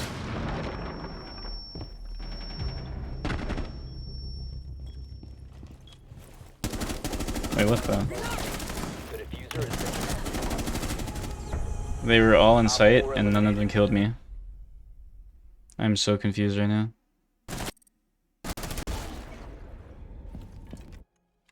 Alright then.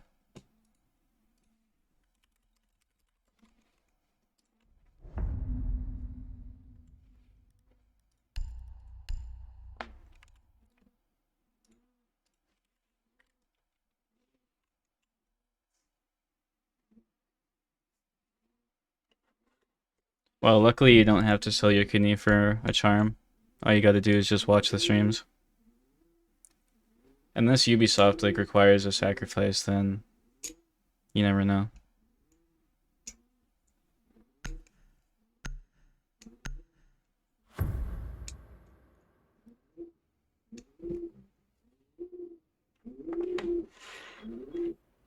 protect the bombs. Playing my trump card.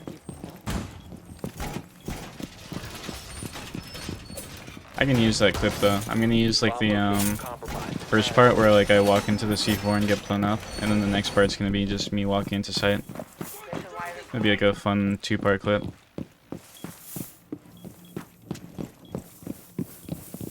Yeah, I played a lot of Alibi when she had 1.5 too, but I still play her now that she just has 1x.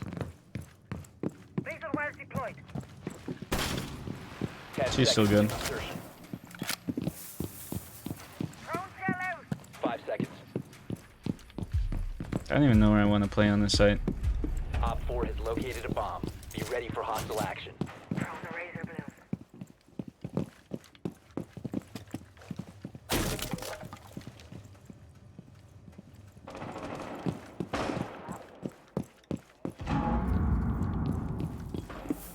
I think they're probably gonna take top floor.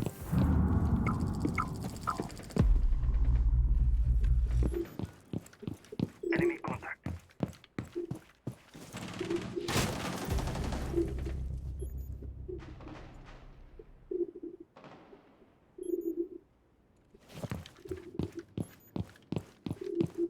I'm gonna flank them. Oh wait, never mind.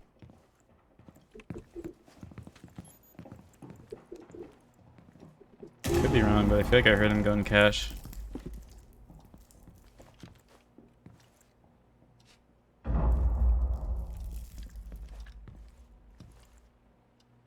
No, I don't even know what I'm hearing.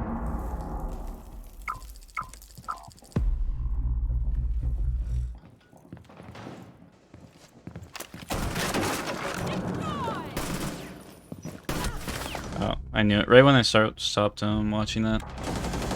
Hate to see it.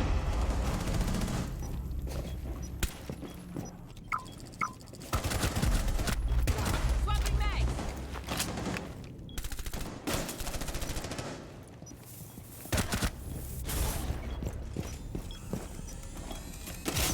Op 4, last stop standing. Yeah, it's still unranked. Alright, goodbye. I like the strategy by Frost here. Deploying mobile cover. Unfortunately, he's going to be too tall with the shield. Or, he's going to be over the shield when he's reviving. Oh, this lion's shaking. He wins this. This lion is terrified. Friendly's Yeah. victorious. Hostiles eliminated. No, I knew he won that. Every time you do that, like, if you, like, peek bait or something, anything, like, if you're baiting with peeking, it always just terrifies people. Alright, I'm gonna be right back while, we queue here. I guess I'll just run an ad while I'm queuing. So then you guys don't get, like, mid-rolls.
pigeon.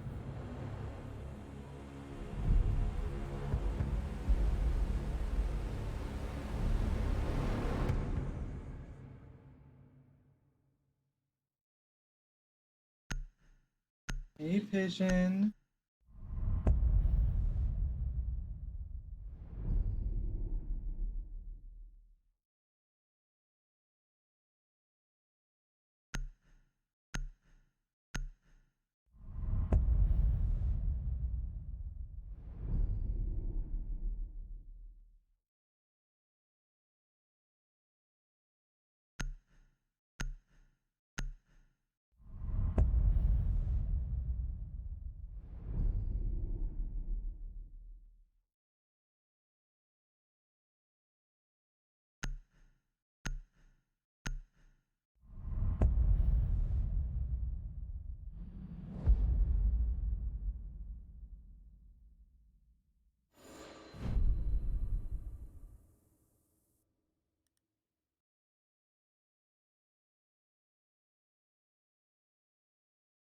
All right, I'm back.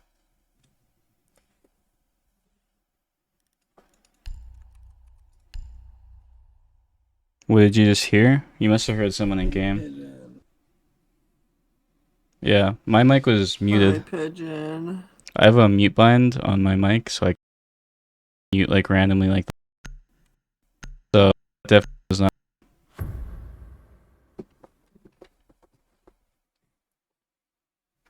Hopefully that demonstration of my mute button worked. Need to use Yeah. your drone to locate a bomb. Oh, there you go. It's this guy who's moaning. Yeah, I wasn't even in my room. I was in the kitchen, and then I had like my OBS muted, so.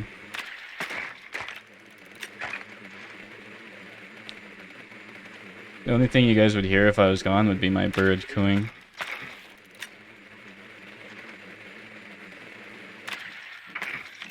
Tips on controlling recoil, I mean, you just hold down with your arm and then just practice. You can also like strafe and try and keep it like straight. 5 It's a seconds good to way. go. I'll just give you like a little example in game. You must locate and Because, defuse the these, bomb. Like you can like you go here and then just like pull down while strafing. That helps. This is a yokai drone under the Yeah. door.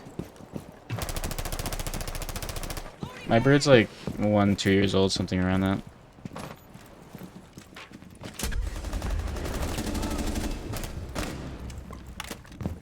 Like I didn't stand a chance.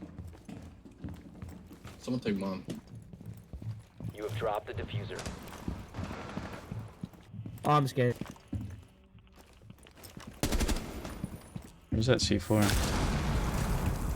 Were you trying to like see through C4 through the floor or something? I have no idea what that was. Diffuser is now secured. I don't even think they're there. Is Spyro clear?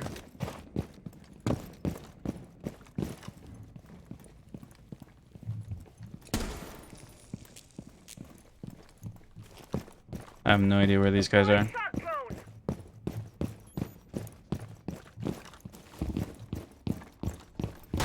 Oh. Unfortunate.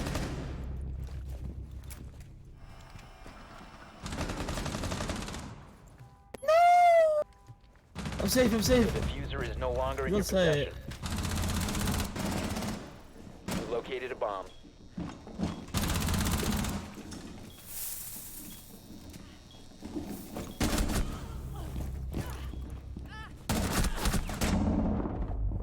Swapping Twitch recoil going crazy on this guy.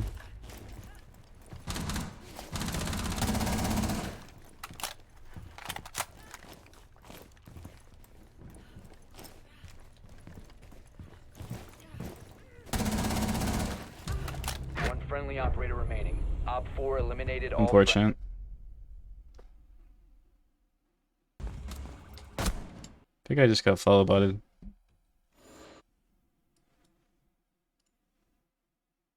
You know, just maybe. Interesting.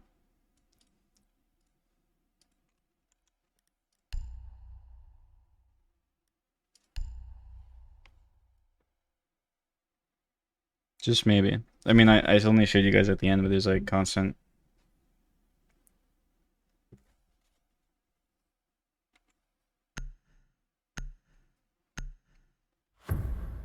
Some people get bothered by follow bots, but I mean, I don't really care because followers don't really mean anything on Twitch. I did just hit 30k followers though on Twitch like yesterday, so that's kind of cool. Drone has located a bomb. But overall, I've never really paid attention to like sub counts, follow counts, that kind of stuff on platforms. Because it only really matters like people who are actively engaging.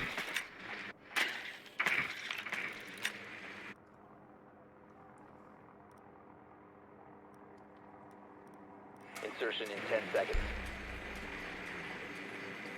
I have no idea. It happens to me like every once in a while, but I mean, it doesn't really do much. Make your way to its One's location. getting the hex. I feel like they do it for a reaction because some streamers really don't like being follow botted because they, you know, understandably want to hit like follow goals like legitimately, but for me I don't really care about follow goals, so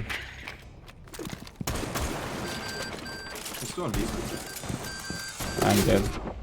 Or not. The guy's a shotgun though, so The diffuser has been recovered. Drone active.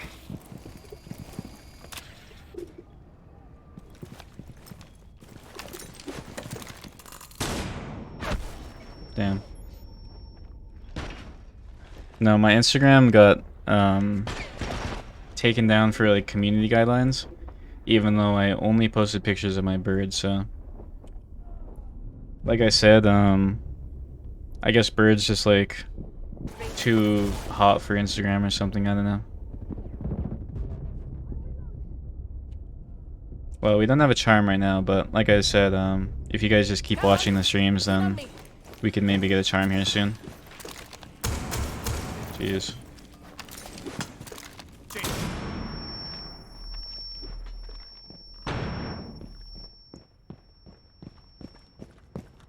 I don't really have much I can do here. Not at this HP. Yeah, Instagram just doesn't like me, I guess.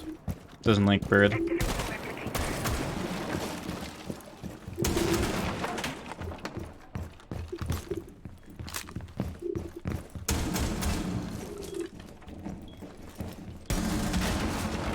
That was close.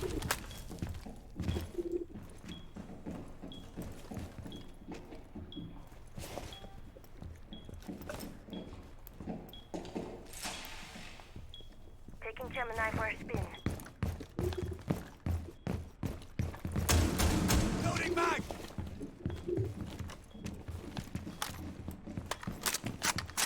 Where's the back hatch around here?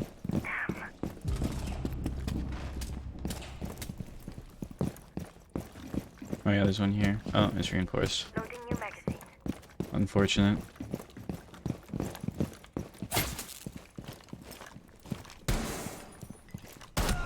Friendly, last operator Wow. standing. There's no way I'm winning that against a shotgun.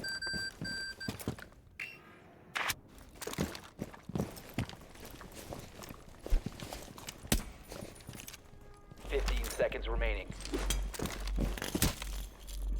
10 seconds remaining. You must recover the diffuser. We have been eliminated. I have a pigeon. If you type exclamation point bird in chat, you can see a picture of him.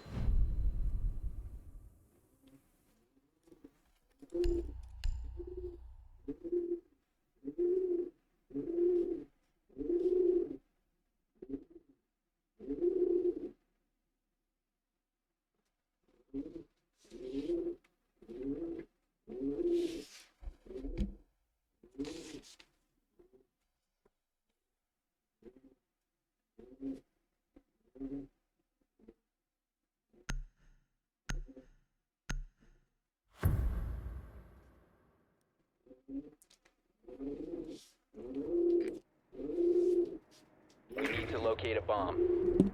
Yeah, he's pretty cool, but he's also pretty dumb, so it evens out. It's getting hot today. We had a few days of rain and now it's back to being hot again. I'd love to see it.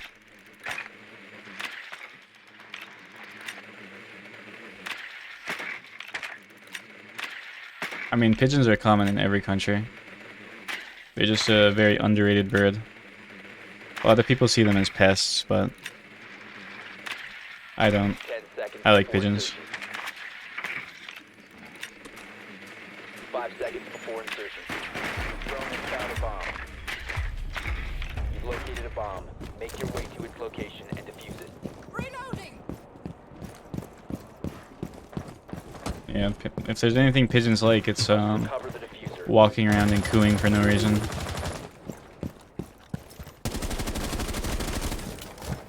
Reload. Adrenaline source incoming.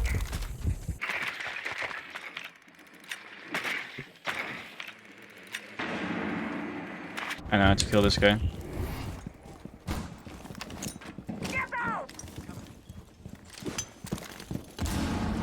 Or not. Damn. I really wanted that to work. I want to kill from that drone hole one day.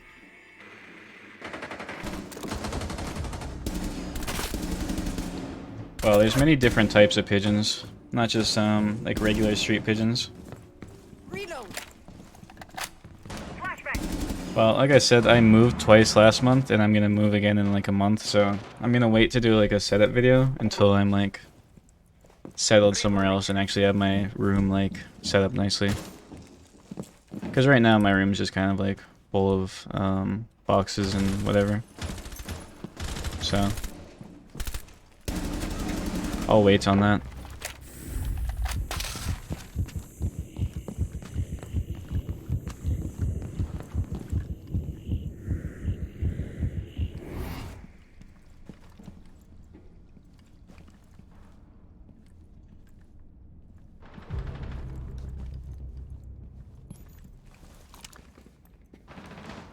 Op 4 last stop standing.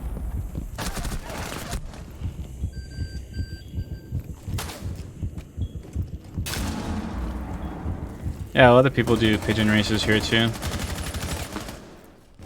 I actually went to a local like bird shop, and the owner was saying that he used to breed pigeons and race them and stuff. So that's pretty cool. You'd honestly be surprised how many people have had pigeons at some point, like even just in a coop or something. Like every time I've been to like a bird shop, or not even a bird shop, just like a pet store in general, and then like I ask about like buying pigeon stuff, like the staff, they're always like have a ton of info, and then they're always like, oh yeah, I used to like own pigeons too. Kind of crazy. Like it's such a weird niche pet, but it's like surprisingly common to own.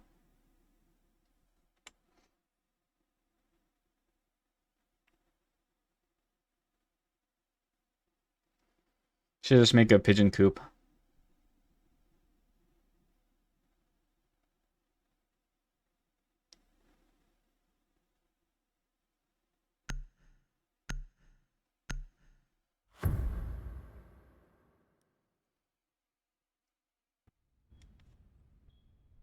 Yeah, I only have one pigeon, but I'm home most of the day, so I keep him company. But I do want to get him a mate soon, because he used to be cageless, but now he's caged, so...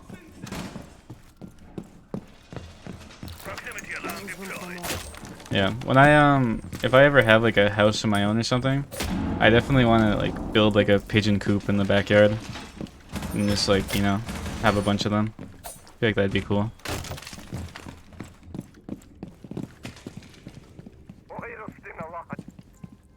Depends like what you do for a living, or for a living. Like if you spend a lot of time at home, then you can have a pigeon, but like they need constant attention. And pigeons are kind of like one-person birds. Like they mate for life, so pretty much they only have one friend. So if you get them a mate, they won't really care about you. And if it's just you, then they're not going to care about anyone else. So they're a bit of a tricky bird.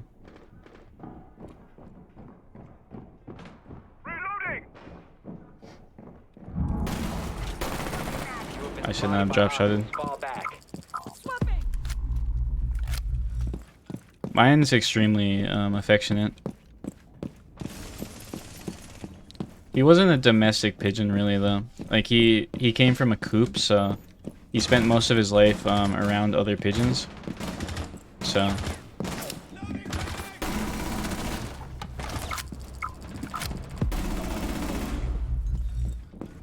it took like 6 months for him to, you know, get used to me.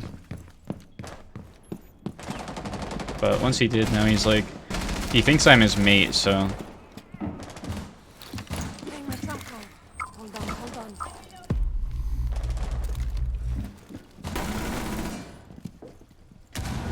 This guy's on like roof or something. Your location has been compromised. Where did I hear that guy rappel?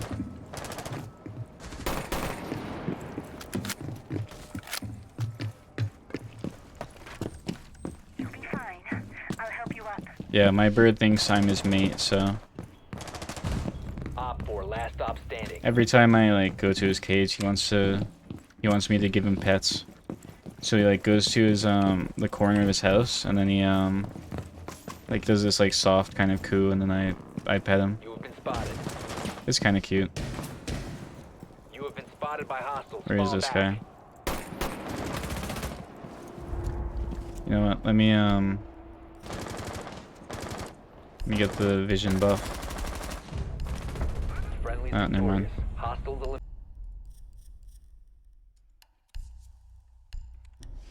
Oh, I didn't change that. Alright, good night. But yeah, I mean, he's like, that's why he coos like in the mic all the time, because he's cooing at me. So like right now he's staring at me, and I looked at him, and now he's gonna coo again.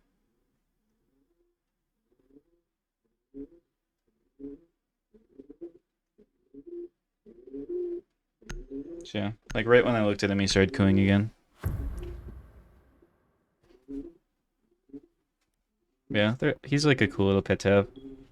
Protect Yeah. bombs. When it comes to pet birds, though, they vary so much. Bring my trunk. So, like, if you do want to ever get a pet bird, you need to do like a ton of research on like, you know, what bird fits you and your lifestyle. Op 4 located a bomb. Protect it. Some people want like a parrot, some people want like a cockatiel, some people want pigeons. You know, it all just depends. Chickens are cool too. I've always wanted to get like a pigeon or a chicken coop in like my backyard. Down to 10 seconds. I feel like they'd be fun to interact with. 5 seconds to insertion. Op 4 has located a bomb. I mean, really not much upkeep for the pigeon. Like buying him, he was only $15, so that was pretty cheap. Then the cage was like $60, so he just sits in his cage, and then I buy these from the dollar store. They're just dog pads, and then I just switch them out every day. Then give him food and water. You got to give them a bath sometimes. Not like, you know, give him a bath, but you give him bath water.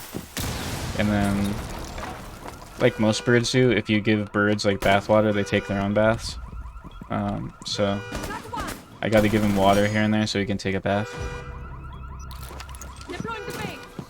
Your location has been compromised. Oh, but I whiffed that. You have been spotted by hostiles. Fall back. Ammo. I'm holding this. Proximity alarm. Proximity alarm out.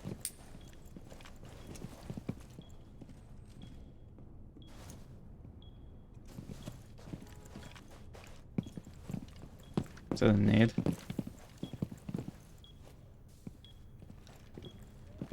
You have been spotted.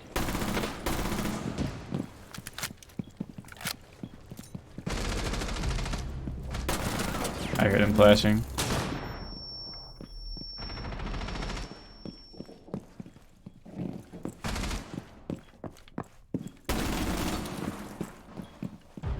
Op 4, last stop standing.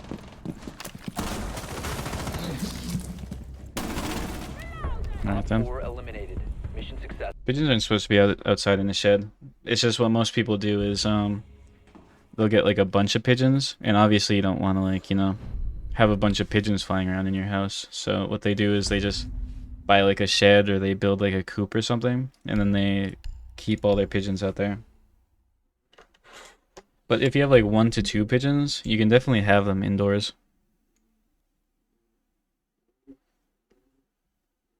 Well, you can make like a fully indoor chicken coop and then just like let them outside when you can supervise them. That's what I want to do. So then I just like go outside like once a day and then just let them out, watch them, stuff like that. I don't know much about, you know, chicken upkeep Protect the though, but bombs.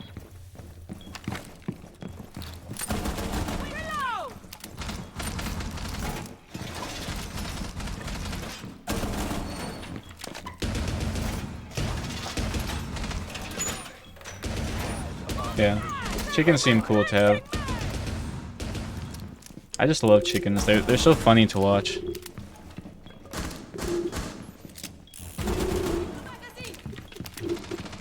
Yeah, it always sucks when like pigeons are considered pests in most places too, but I mean they're very intelligent birds.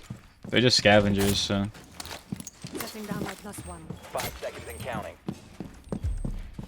I find it's hard for me to hate any like animal. I'm just like a big animal person. There's not really any animal that I dislike. Deploying barrier.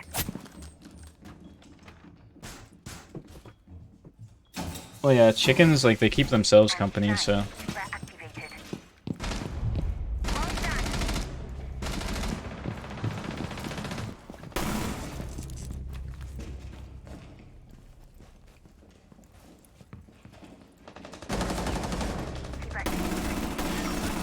I'm gonna almost whiff that.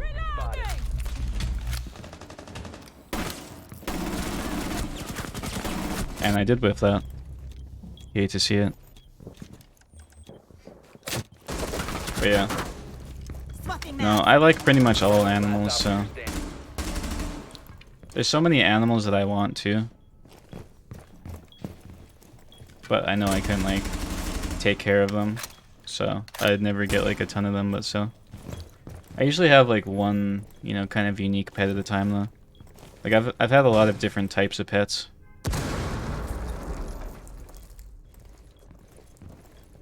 But I mean that's one big thing if you want to own animals in general.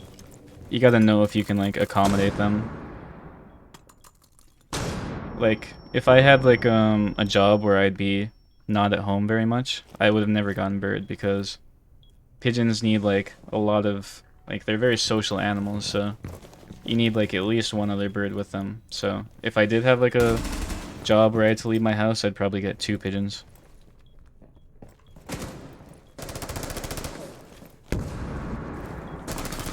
You know, the city I live in, there's this person running for mayor. I don't know if they won or not. I think they did because you can do this now, but their selling point was like you'd be allowed to have backyard chickens if they were in office. So that was kind of funny. Friendly's victorious. Hostiles eliminated.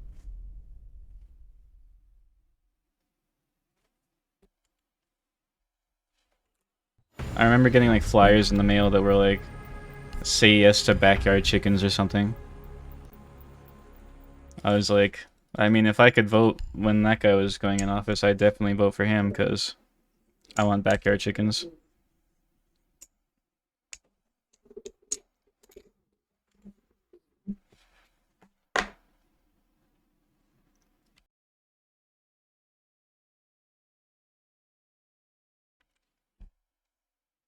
Then there's some countries where like they have monkeys that just kind of roam around. The one thing that I find like interesting and just cool about like those kind of monkeys is they're kind of integrated into society. Like they're kind of like little kids just running around. It's kind of cool.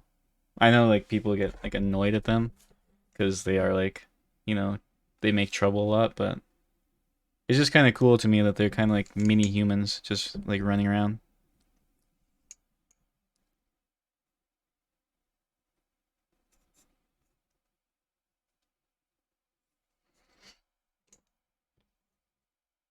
Yeah, one day I definitely want to get some chickens though.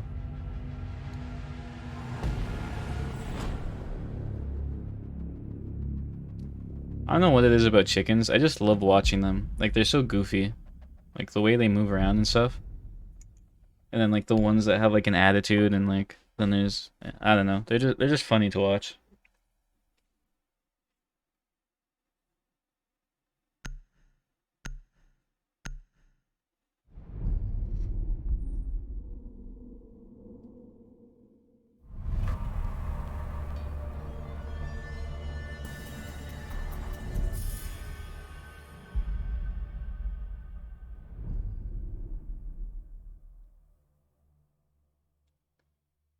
I mean, I generally have a plan when I rush things.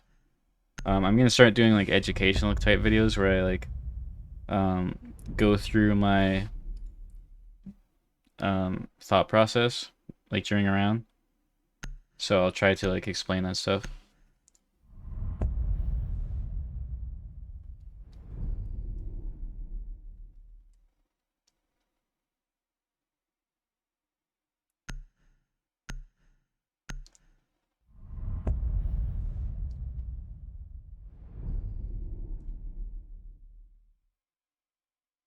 But yeah, a lot more goes into my playstyle than like it seems like it.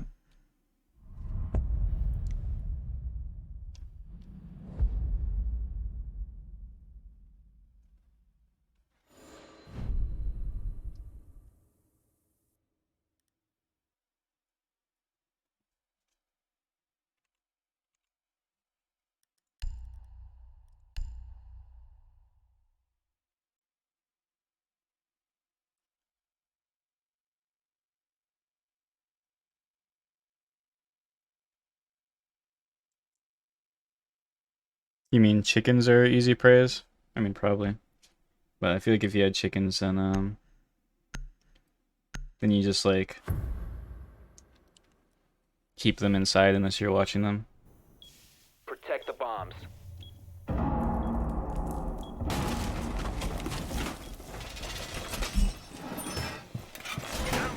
I mean, I played with a lot of content creators, so depends your definition of big though.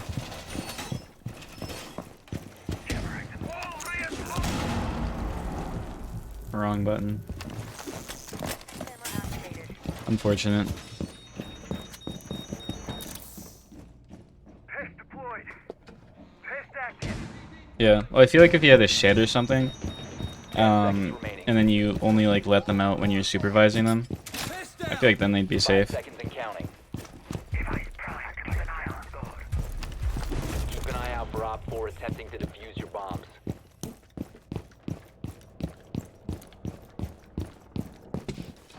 I mean, I played with Garfield before, and most people around his size, and then most of like the really big ones. So in the Siege community, yeah.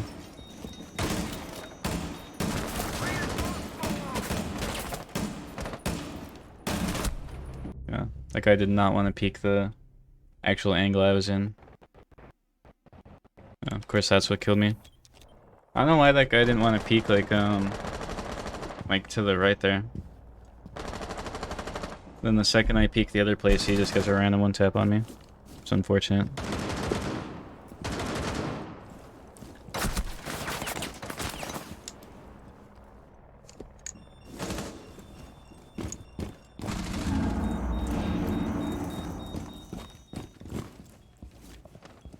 Well, I just mean people who live in places where there are like a lot of chicken predators. Obviously, if you live in a place that's like more safe, then it should be fine. But if you live like near a bunch of wild animals, then I'd say probably lock them up. Like my neighborhood has a lot of like stray cats that just, well, not stray cats, but just house cats that like explore all day. So I definitely wouldn't want to leave mine out because a cat would probably just run in and eat them all.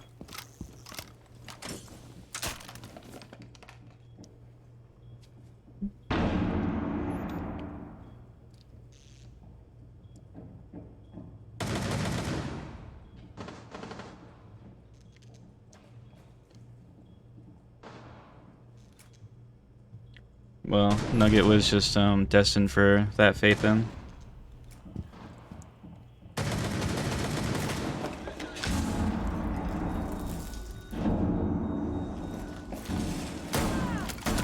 A bomb has been located by Op 4.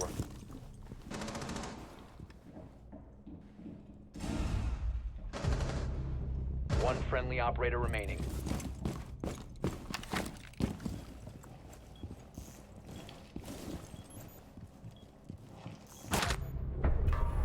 Mission failed. All friendly.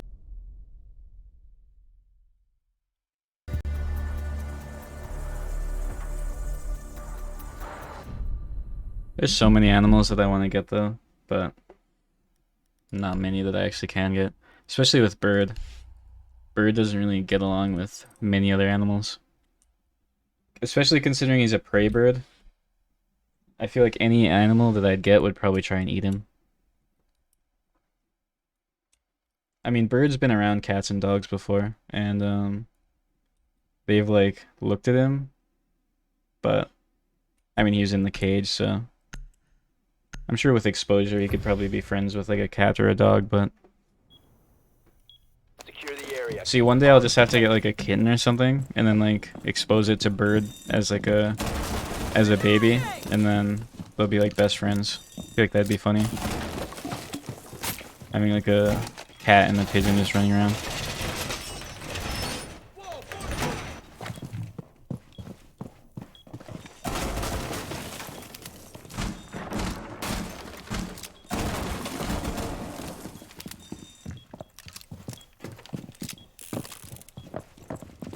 Yeah, I saw that pigeon. Seconds to insertion. Yeah, I saw that a lot. They like instantly became best friends because they're like both disabled. Cause yeah, the pigeon had like a broken wing and then the dog had like broken legs or something. I just 1v1'd Atheno the other night. Damn. I want to go in the corner. Jammer deployed. But I don't think I've like queued with Atheno in ranked. I've had him added for a long time though. I remember he used to invite me, but every time he invited me I was like busy doing something else, so we never played.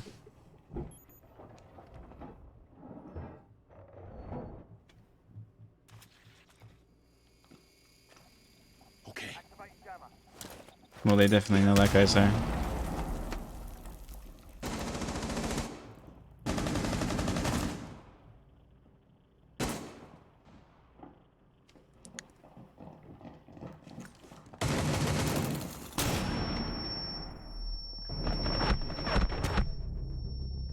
I don't know what that guy expected there.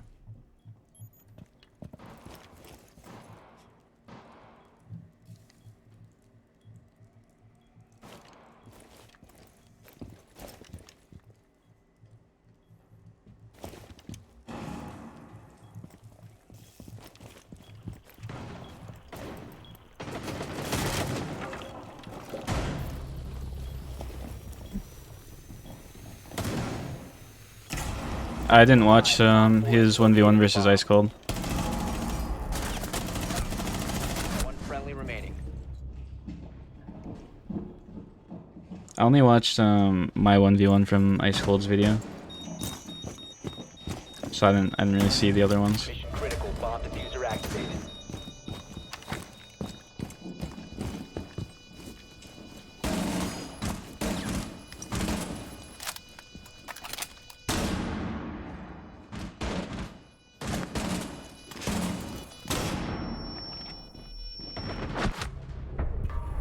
Mission failed. All friendly.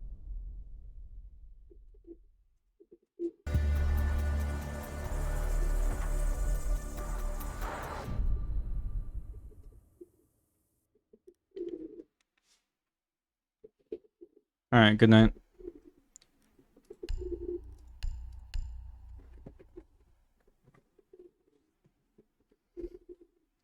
Yeah, I think I was one of the last people he 1v1 though.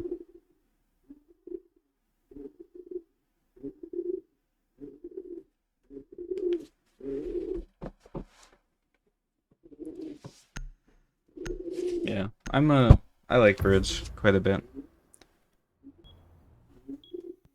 Protect the bombs.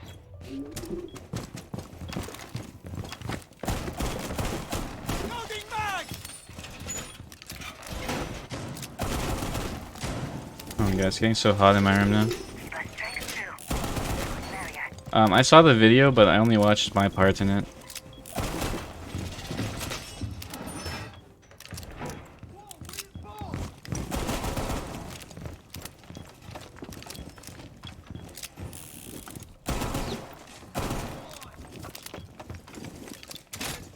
Seconds to insertion.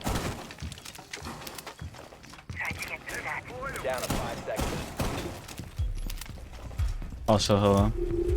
Increase surveillance on bomb. Yeah, I think, well, I mean, obviously, Ice Cold had to 1v1 a lot of people, so.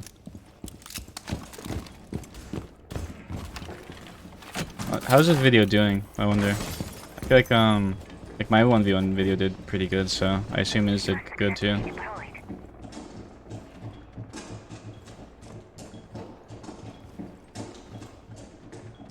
I didn't beat him.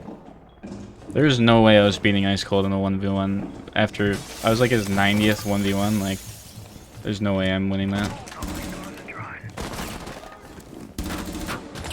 That guy's been practicing all day. There's no way I'm winning that. Op 4 located a bomb. Protect it. Wow, I'm dead here.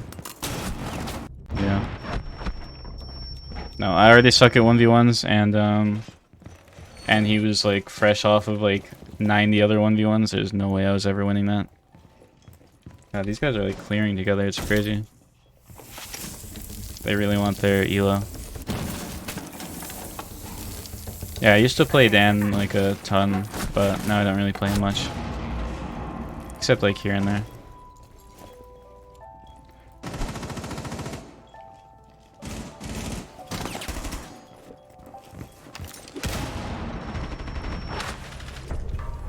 Mission failed.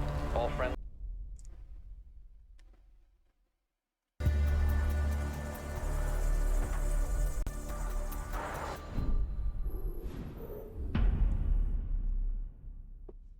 Oh well.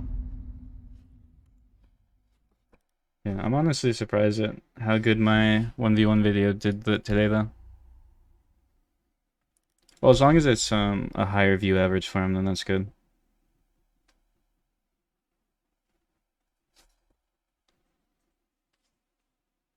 Yeah, my 1v1 video is still doing really good. I think I said it was surprising because I don't know, I've never been a big fan of 1v1 content, so I thought it would do like average, but it's doing really good.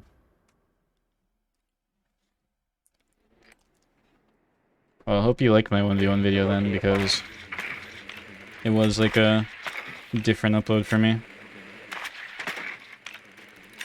Plus it has a pretty good watch time. It's at like a over 9-minute watch time.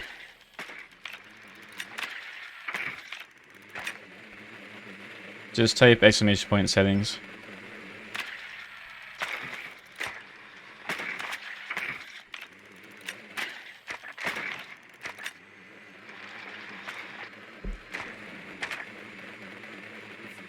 Uh, 10 seconds. you always love when people on the other team type my name and I'll chat while I'm on an anonymous account. That's always fun. You located a bomb. Make your way to its location. You'll love to see it. That's the thing, if you guys are ever playing like content creators in your game and you recognize them and they're on an anonymous account, don't like recognize them. I mean, they're probably playing an anonymous account for a reason.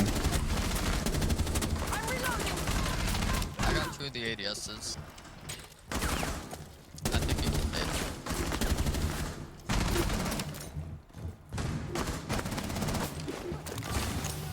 No, I don't actually want to break that one.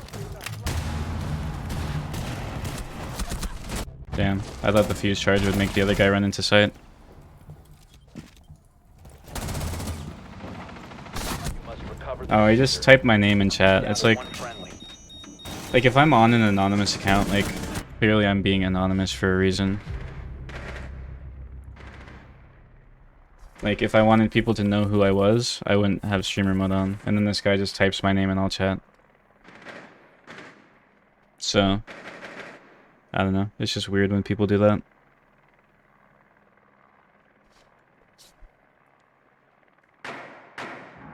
It only changes to you for you.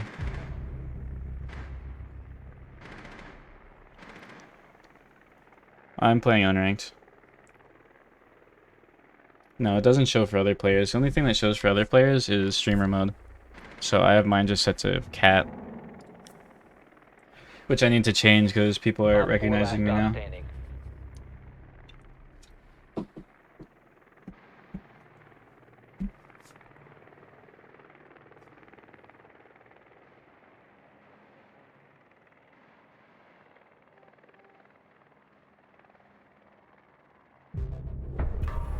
Op 4 eliminated.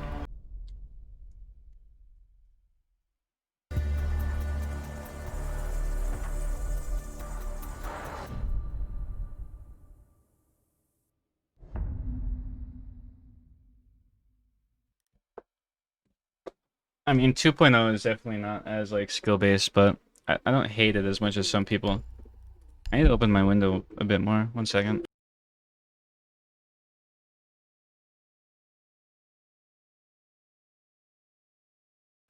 Right there. It's like boiling in my room right now.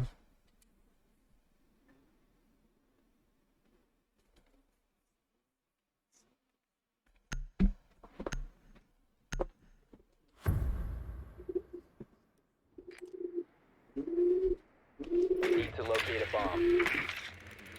Yeah, but I don't know. I've never been a big fan of like the U name. I just... The problem is, like, if I'm playing in the lobby and then everyone's like Sierra, India, Lima, Tango, Yankee, Mike, Foxtrot, Kilo, Echo, like, and then you, I don't know. It just, it feels so like impersonal. I don't know. It's weird to me.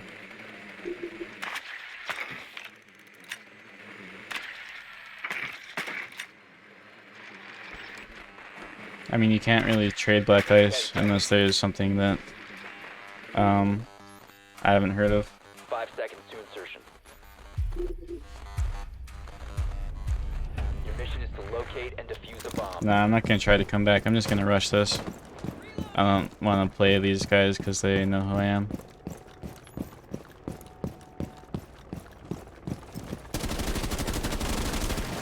Swapping mags.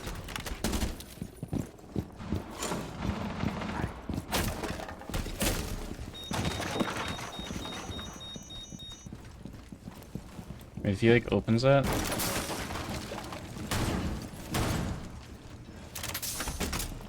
he just needs to shoot one more time. Oh, never mind. I was gonna wait for the shotgun shot, then I was gonna peek him. I wouldn't say this is the average solo queue. I don't know. There isn't really any average solo queue game.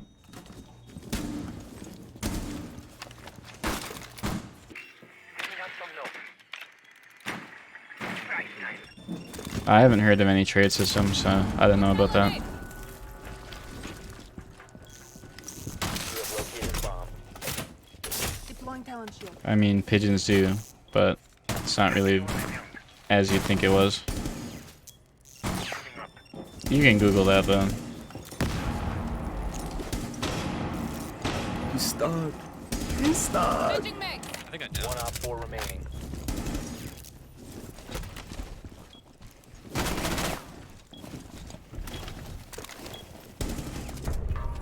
Op 4 eliminated. Yes, sir.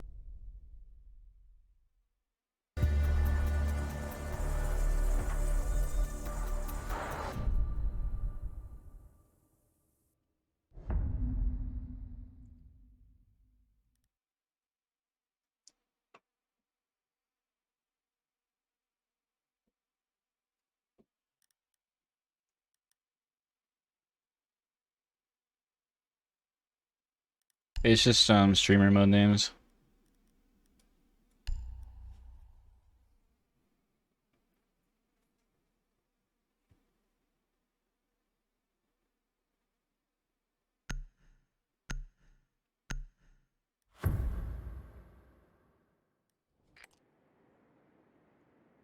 Need to use your drone to locate a bomb.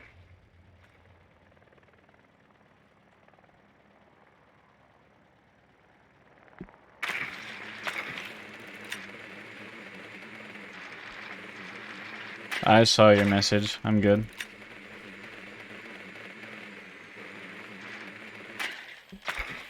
I feel like my viewership has gone up because of consistent streams and mic, so it's both of those things. Because the first few mic streams did like alright, but it was once I really started doing consistent streams that my viewers started to go up a lot more. 10 seconds before insertion. But I mean, we're averaging enough viewers for a charm now, so I feel like if I keep doing daily uploads, then we could get a charm like relatively quickly. Well, I mean, not quickly, but still. Here, watch, I'm just gonna walk right by this. They'll never expect it. They expected it. Never mind. Yeah, I feel like my charm would be cool in game. Like, I know I'm biased and all, but I do think my charm would look pretty good in game. Yeah, all you guys gotta do is just keep watching the streams and maybe we can get one.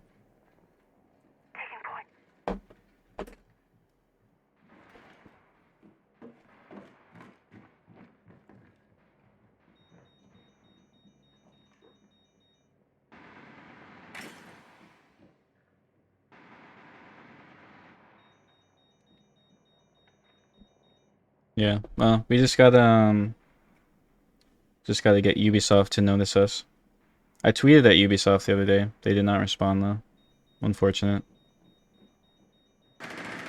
But see, we gotta just get them to recognize us by like I just gotta keep up the streams and yeah. Just gotta get too big to the point where they can't ignore us. But I mean, I got invited to like the new season early, so Ubisoft is aware of me now at least. Yeah, I got a cloth pad and it took me a bit to get used to it again after using the sky pad for a while.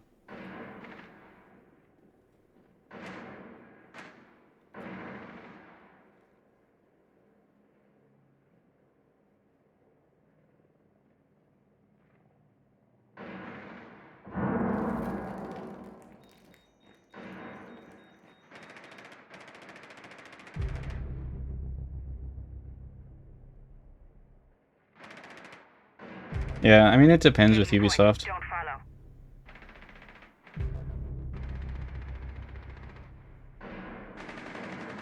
Op 4 last stop standing. Bomb has been Elevator. located. Friendly last operator standing. I hope he doesn't have impacts.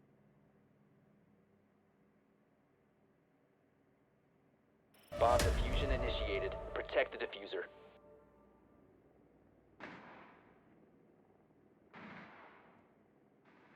Man, why are we like almost winning this game?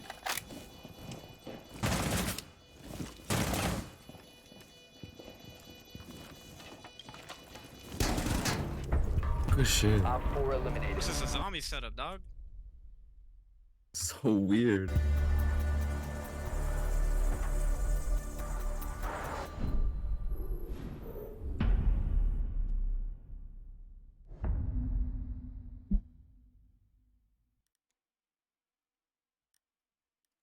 Yeah, I feel like I mean, there's more to getting a charm than, you know, just like getting the viewership for it.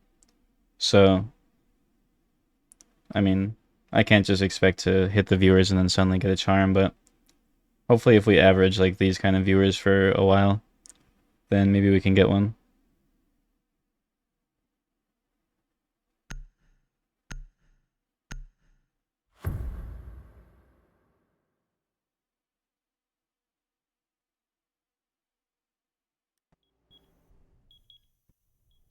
Secure the area. Keep the bombs protected.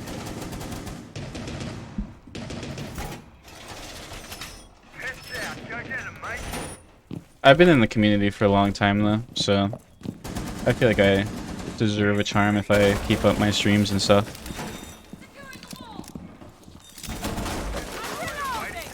But I mean, I have like big content ideas and like videos that will, you know, push my channel past just like, you know, doing gameplay and everything. So hopefully that'll help the streams and stuff too. I mean, bullet charm's cool. 5 seconds. I don't think I have it though. But I mean, every streamer's charm like is good. Being defused by Op 4. I just always think it's cool when like, you know, Because like streamers and YouTubers are like a huge part of like a game. So every time like they get their stuff put in game, it's always a good thing, no matter how big or small they are.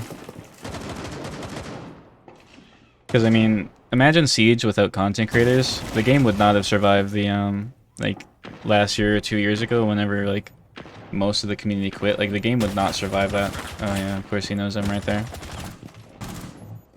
They drowned me. He's just staring at that. That guy sucks.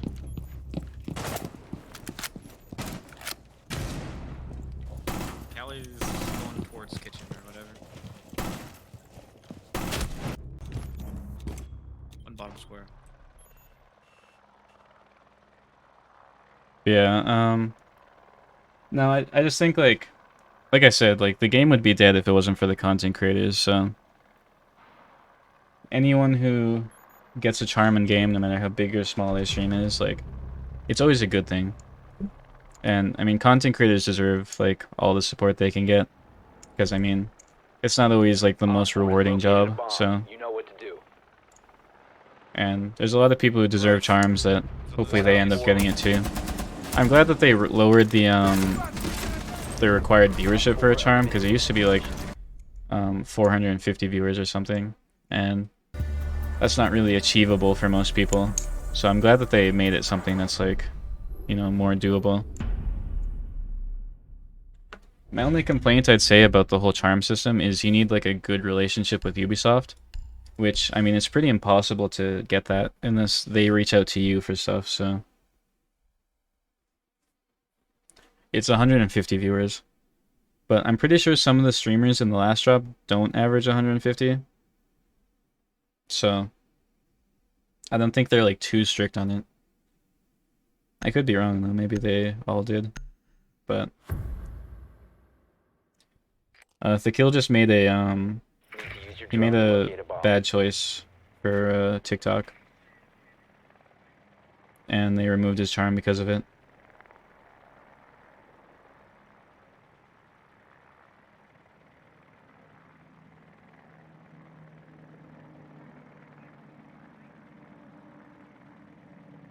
Your drone has found a bomb.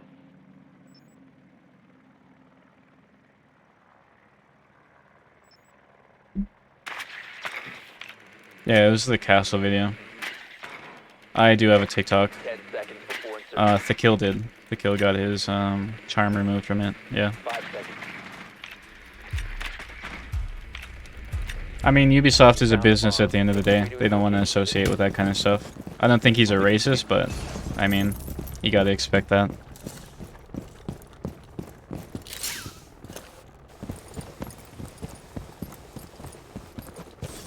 I use Flash Hider on Yana. Flash Hider and Reticle Grip.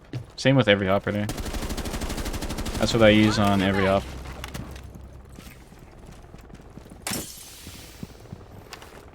Watch, he's gonna like hit the window behind me.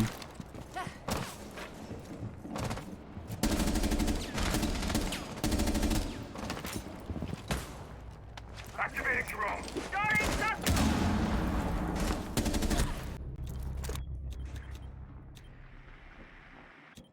Positive standing with Ubisoft, I don't know, it's just... I assume it's just not being problematic in the community. The problem is, though, is there's definitely some favoritism here and there. I don't think it's all the time, but like you do need to have like some sort of connection with devs to get a charm, from what I've heard at least. We have So been eliminated. not like in every case, but here and there. So that's like the tricky part, I'd say. But I don't know, I've been making content in this game for like a like 4 years or maybe even 5 years now, so I definitely think that I could get a charm if I tried hard enough. And yeah, that's my just general goal for content creation right now, is just get a charm.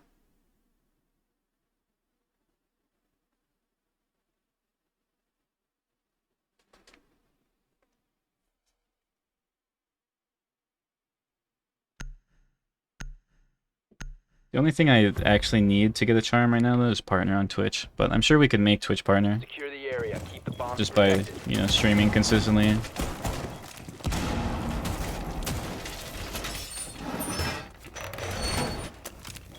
Yeah, well that's the plan. Daily streams and, you know, posting more better content to YouTube. Push the Twitch a lot.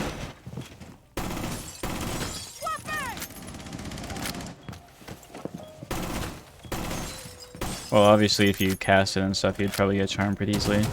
But yeah, 10 seconds. no, just my plan right now is just like keep up the consistent streams.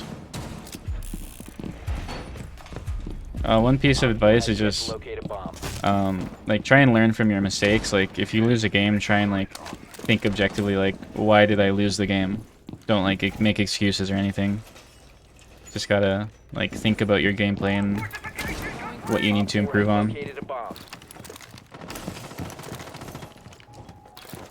Setting down my +1. Why my game like stuttering right now? It's like whenever I throw something, it's like lagging.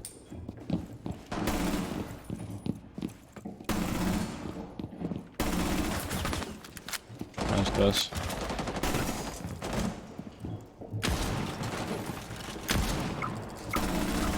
You've been exposed.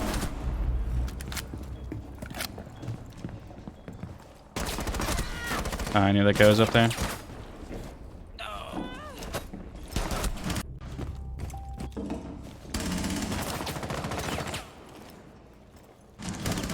I mean, I do say it in some videos, but I don't want to like stop the video to plug like something like that.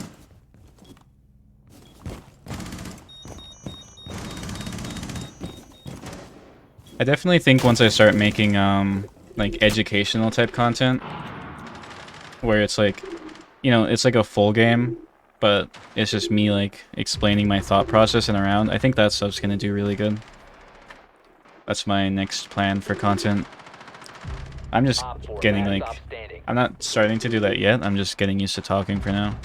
But then I'm gonna start doing stuff like that. But I mean, I already have like, I've done like, even in the past week or so. Like I did the 1v1 tournament video, I did the tier list video, I did the champ video. Like, a lot of new content coming to my channel, which should, you know, increase my, like, reach as a content creator in general. I'll give you VIP after this round. I feel like we lose this. They're in, like, the same spot in both 1 HP. This guy just has to, like, swing them. Oh, never mind. Friendly's victorious. Hostiles Alright, let me give you VIP.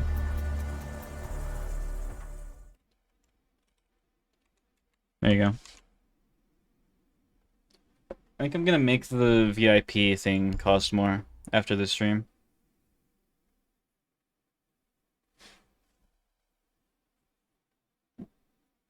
Especially now that I'm streaming more, I feel like 20k is like, would make it pretty easy. VIP doesn't do anything, it just gives you like a fancy badge in chat.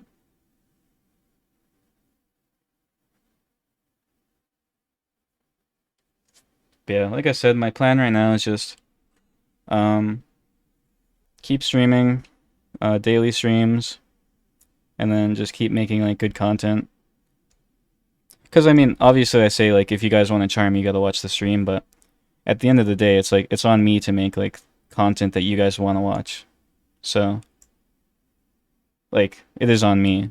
So that's just the plan now. Make good content, streaming daily, stuff like that.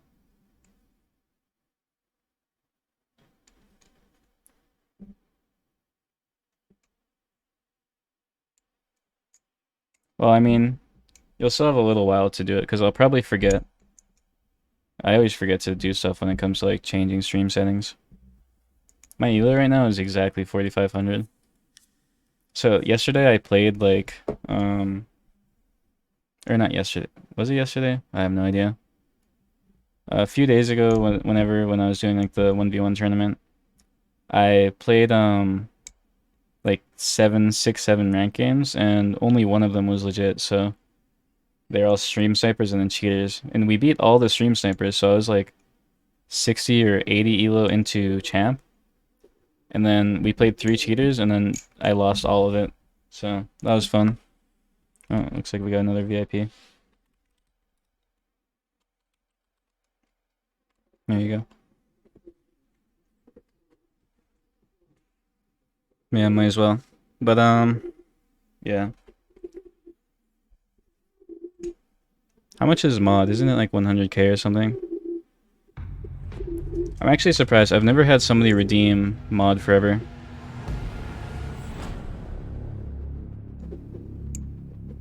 Hello?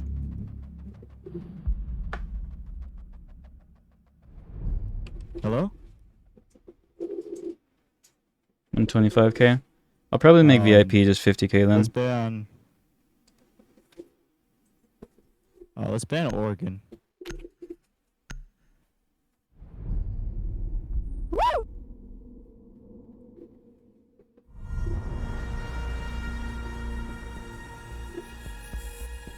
Yeah, I really think we could get a charm though, if I keep up the consistent streams. We just gotta be like so prominent in the Siege community that Ubisoft has to see us, which I think is doable.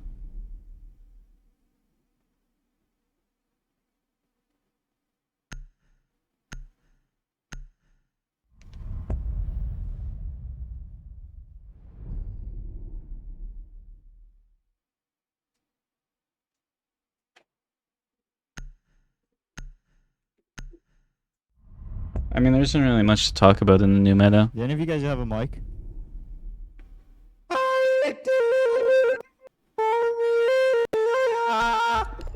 Alright then. Apparently that guy has a mic. Now we know.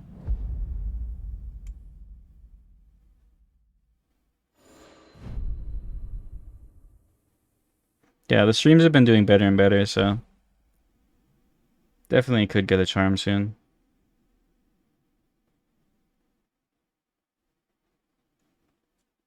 Yeah, I don't plan on stopping the daily streams until we get a charm, so.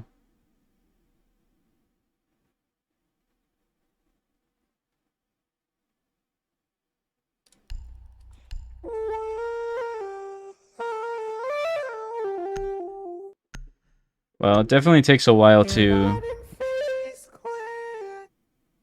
Definitely takes a lot of time to get the charm. Even like, even after I get the charm, like, I think Ice Cold the other day in chat said that like once he found out he was getting a charm, it took like 6 months before it actually went in game. So definitely gonna be a few seasons before I get my charm, but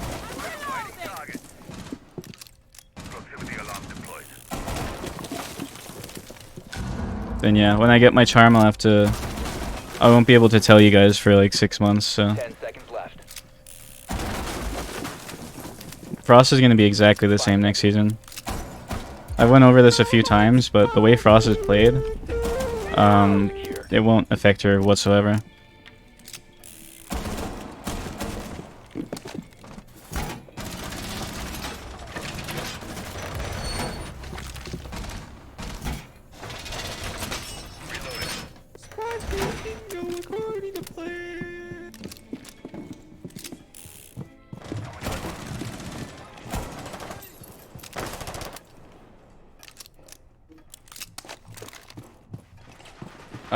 I don't know if they're removing her 1.5. I didn't hear about that though.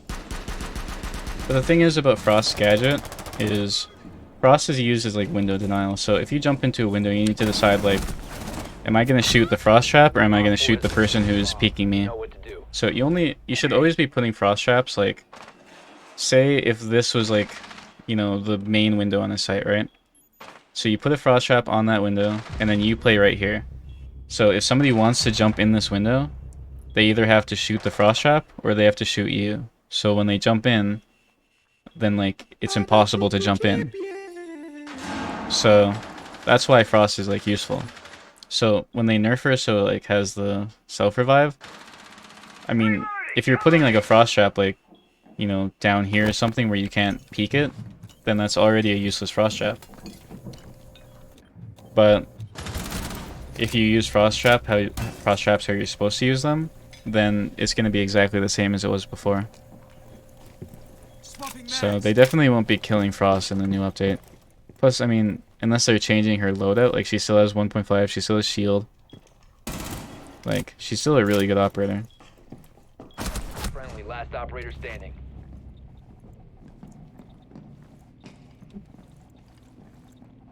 I mean, it's fine if you don't like her gun or something, but she is like an S tier operator. She's probably the best trap operator. Mission failed. Just based on her utility, like she is like a top tier operator. Just S tier operator in general. S or A, I don't know. I think I put her in A, but I'd probably put her in S if I redid my tier list now. Now that I've thought about it for a bit. Like, this isn't really that great of a Frost site, but I'll try and like give you an example. You guys are the shittiest Warden player. I'm gonna mute this guy, he's not even saying anything. He's just being annoying at this point.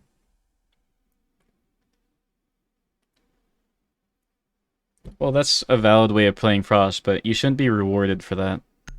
Like, you shouldn't get a free kill because you just put random Frost traps. Like, I don't think that's really skill-based. Like, anything in Siege, I feel like Siege should be a game where, Secure the bombs. like, you need to be coordinated to use your utility. Like, I shouldn't be able to just, like, put a Frost trap somewhere random and get rewarded for it. But, like, I put one here, and then I, like, reinforce this. And then I play, like, here, right? And now, assuming they don't push this door, like I said, this isn't the best site, so it's a bad example. Actually, you know what? I have a better example, because this is something people actually do. So I put a frost trap here, and then I just sit here, right? So then if they're pushing me here, when somebody jumps in this window, right? They need to decide, am I going to shoot the frost trap, or am I going to shoot this? So if you're jumping in, you have to be like this. So then like 3 bullets here, and then like flick up. By the time somebody does that, I've already killed them. So that's what makes Frost so powerful. But if I put a frost trap here, and then I was playing like over here, then they can just jump in and shoot it, or they can just they get down. Like, you should have to capitalize off your frost traps to make them useful. This guy came out of nowhere. I honestly don't know how they'd rework Blackbeard.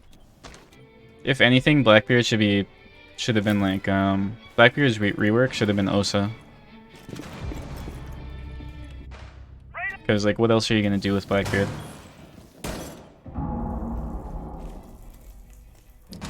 That's what I'm saying. Like, Blackbeard is already like, he's one of those operators where you nerf him, he's useless. You buff him, and he's OP. Yeah, that's definitely a good strategy for just, you know, improving in general. They set off the Griswold mine downstairs.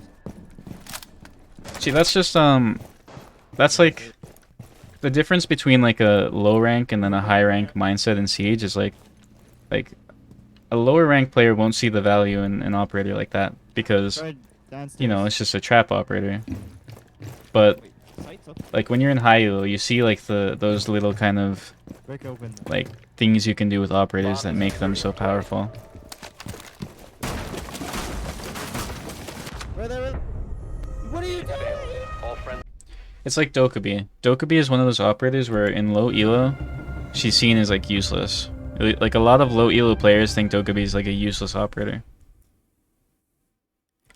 So but then when you play her in high elo, like, it makes like clearing the map so much easier, because in low elo they're not clearing, they're just walking in. And then like, obviously some low players like that because they just walk in too, so they like knowing where everyone is. But like in high elo, it just makes drone work so much easier. It just makes like distracting the enemy easier, just like everything. And like the side utility. like there's just a lot of those differences that separate like those kind of communities. At least on their like opinions of operators. Oh, that's funny. On God, the ass is cheating, bro. I know. This guy really thinks he's like a comedic genius, but he's just unfunny.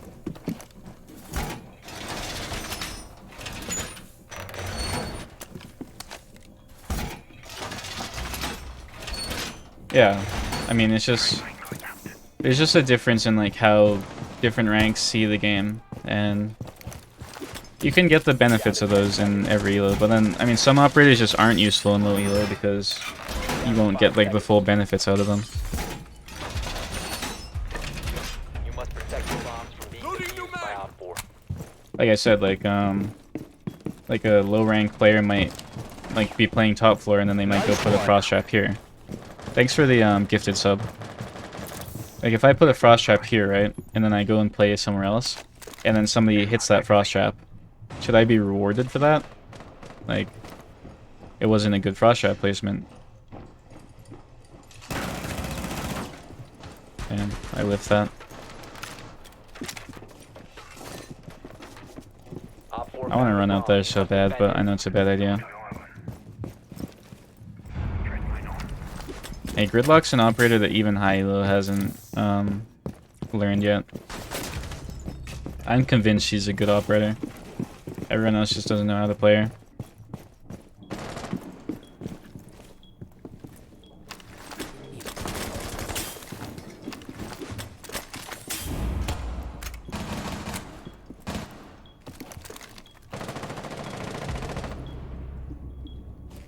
I just think Gridlock has too much utility for one operator to ever be considered bad in any way.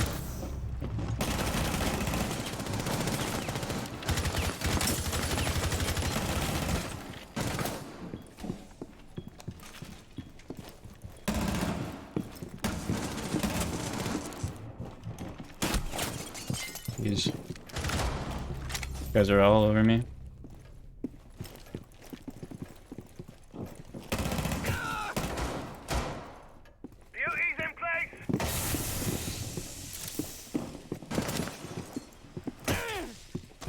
That guy's like close there.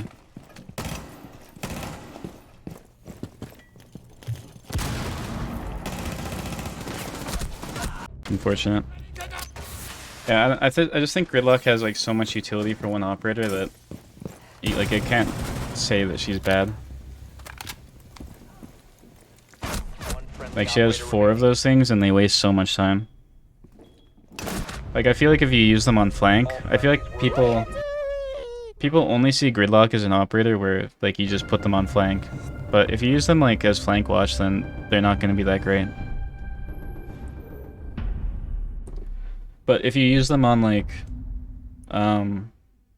site executes, like imagine you're playing a site, right? And like they're going for like their execute, and then a Gridlock just throws all 4 of her tracks like everywhere in sight, like every corner of sight. Like what are you gonna do about that? Like they're going for plant and you can't do anything because the whole site's just covered in like tracks.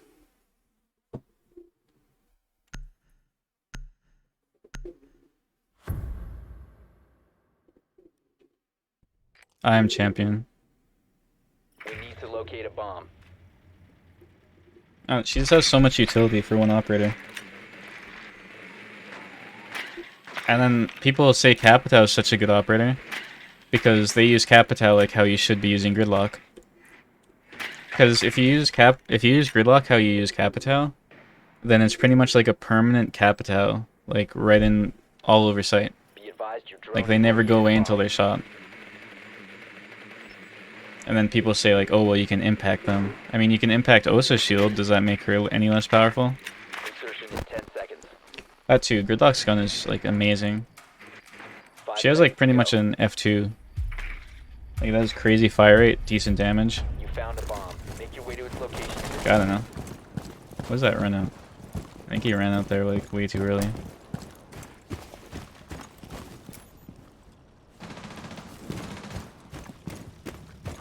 Plus, I mean, you can use her as flank watch too. Like that's not bad either. Like if I put one Trax on like red here, like then they can't really do anything.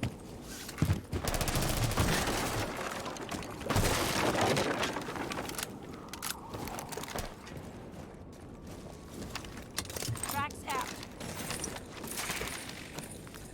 This is not like the best map to show an example of how to play Gridlock, but I'm just playing it because I want to.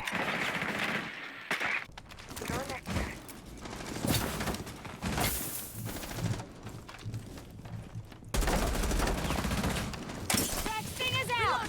Cover me. Like I just use them more aggressively than passively. That guy's 1 HP, unfortunate.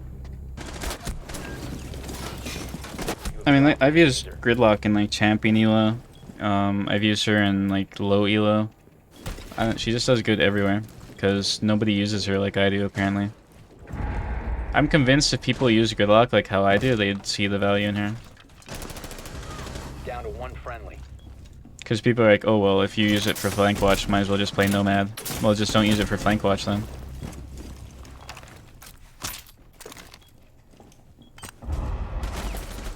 And you have 4 of them, so you can use them for like whatever you want to.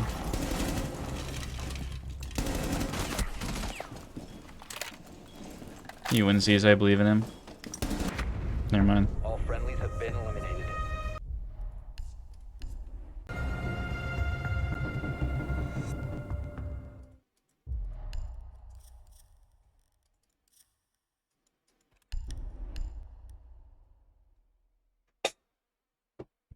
I mean, yeah, exactly. Like I said, for executing, Gridlock's really good. If you just throw them on flank like instantly, then I mean, it's not that great. It's still alright though. Like even using Gridlock at her worst, I don't think she's a bad operator. Like I said, she just has so much utility that like if a flank is completely like gridlocked off, then it's gonna be pretty hard to flank that. Like you're gonna have to make a ton of noise. More noise than you'd make shooting an air jab. I don't know. I'll always defend Gridlock.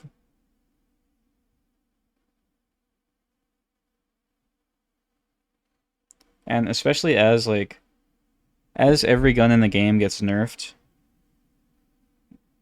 Okay. Well, I know how the look of an operator determines like their usefulness, but as every operator gets nerfed, like as Twitch gets nerfed, like you still have Gridlock who has the F90, which is great. Like as every operator gets nerfed, Gridlock never does because nobody thinks she's OP. I'm playing unranked because ranked is just full of cheaters and it's just boring. So I'm good. Yeah, like no matter what they do to any other operator, Gridlock always stays the same. So I don't know. She's just underrated in my opinion. I could be wrong though. I'm not like a comp player or anything, but I just think she's pretty useful.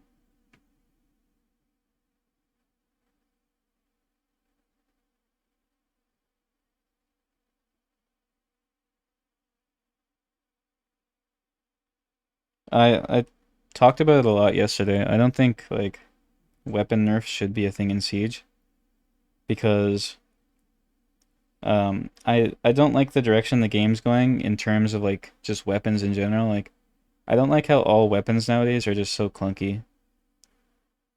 Like F2 is ruined. R4C isn't nowhere near as fun as it used to be in its prime. Yeah, it's like every gun is just like Zofia.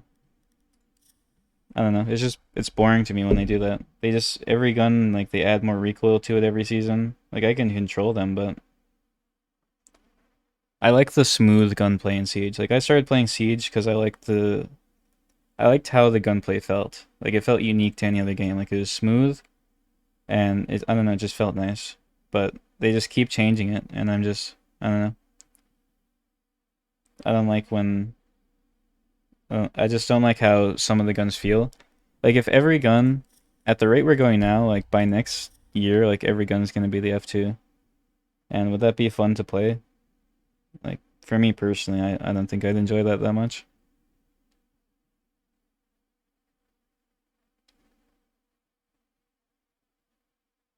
I just don't think recoil is like is something that determines skill. Like a lot of people say like, oh, recoil is like the skill gap. Like to an extent, yeah. Like you have an operator like Buck, and I feel like Buck is like you can control him perfectly so he has 0 recoil, but like you need to actually be skilled to use him. Like I think he's the perfect operator when it comes to recoil. Like it's a lot, but it's still manageable.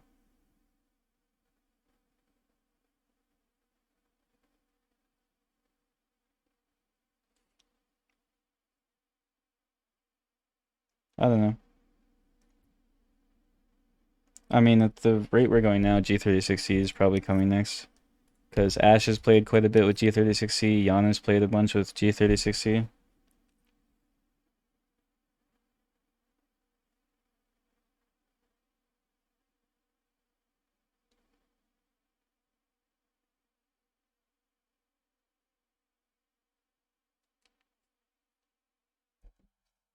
Honestly, though, I was talking about this the other day. Back when I had the older version of Siege installed, I went back and played it like a year ago or something, like Blood Orchid Siege, and I played Buck and like a few other operators like Twitch back in Blood Orchid, and it was shocking how little recoil they had. Like it was all visual recoil. Like Buck was really bouncy, but you barely had to pull down to control him. Same with Twitch.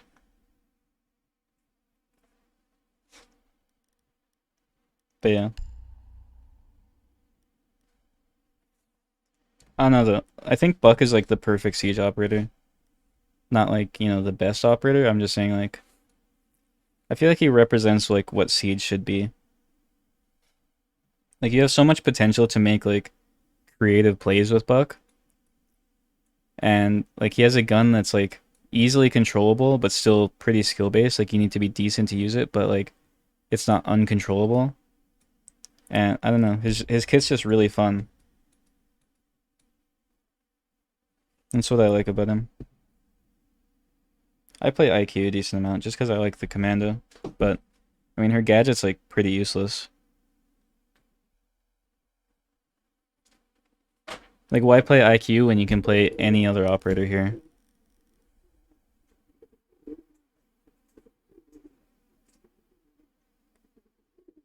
I've said this a lot, but I think the 1.5 scope is like the main thing making Siege boring right now. It's first of all, it's like the main reason behind this whole like run and gun meta. Well, not the whole reason, but like a big part of it. Because you give people a 1.5 and it gives them like absurd levels of confidence. And like it's just such a good scope that there's no reason not to use it. Like it made the ACOG irrelevant, it made the on ops that have it, it made the holo irrelevant. Like why would you run a holo when you could just run a 1.5?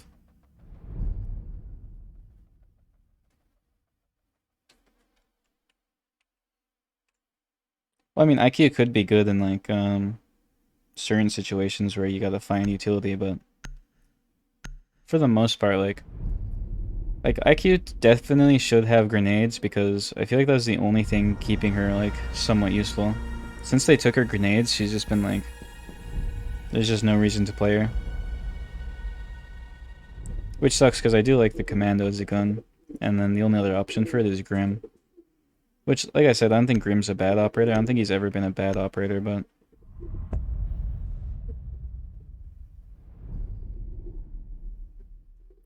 like I don't feel like playing Grim all the time.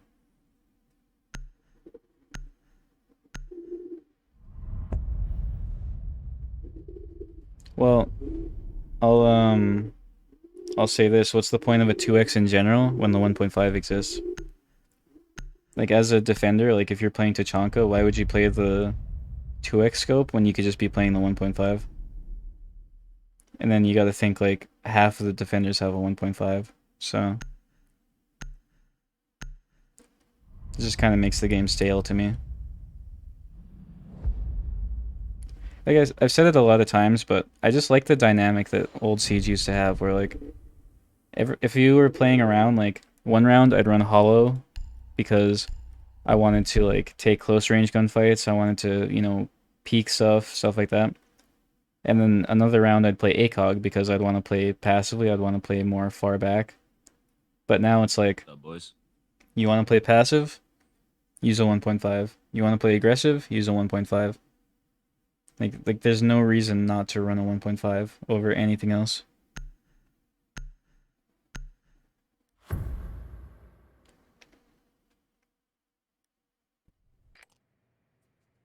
We need to locate a bomb. I think if anything, the 1.5 should just be like a mostly attacker gun. The fact that most defenders have it, like, the reason why Warden's so powerful, like, I know a lot of people say it's gadget, but, like, sure, Warden's gadget can be really useful in certain situations. But, like, most of the time, oh my god, why do people keep saying this? But most rounds, like, I don't even end up using his gadget because nobody will like smoke or anything. 5 seconds to insertion. A bomb. Well, see, the problem is when people type my name in all chat, it's like maybe that person himself is not stream sniping, but now that the whole lobby knows who I am, then I'm bound to come across some weirdo. That's what annoys me when people say that stuff. Like, if I'm on an anonymous account, it's for a reason. It's because I don't want people to recognize me. So, when you just out me to the whole lobby, like...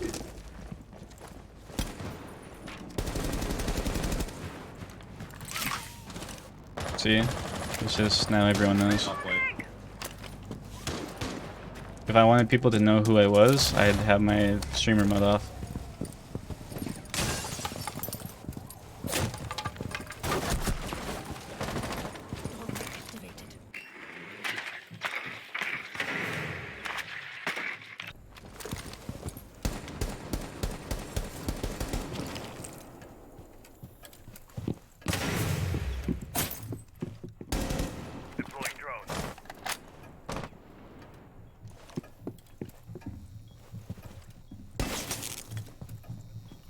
Bomb is located.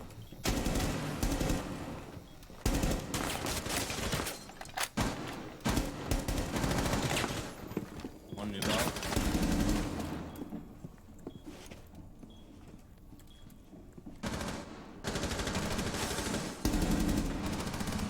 No one in freezer.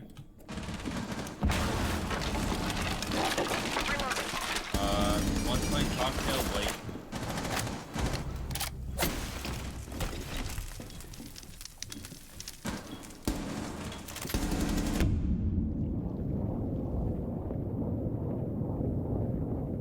Op 4 last operator standing. Op 4 eliminated. Yeah, I might go back to a barcode, but people recognize that too after a while.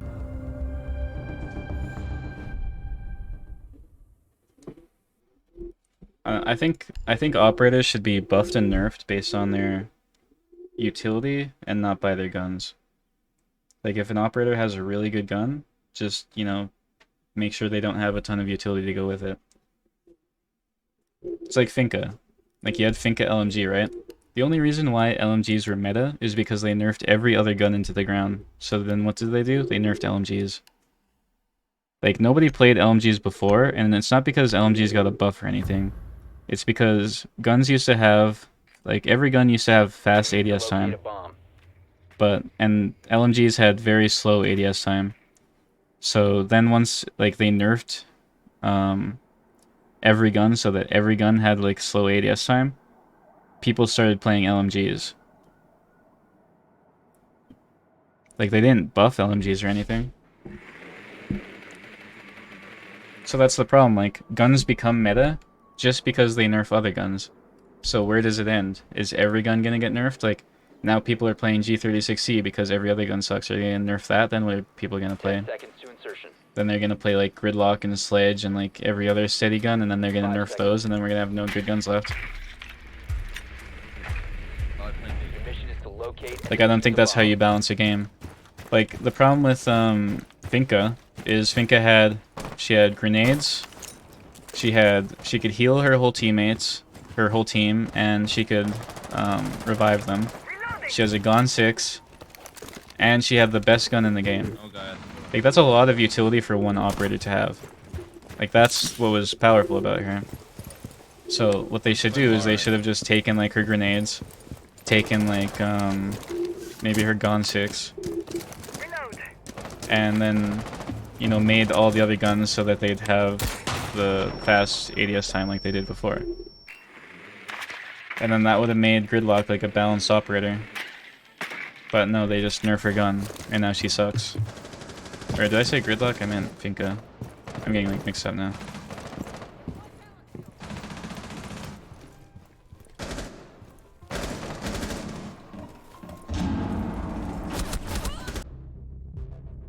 Unfortunate. But yeah, I don't know.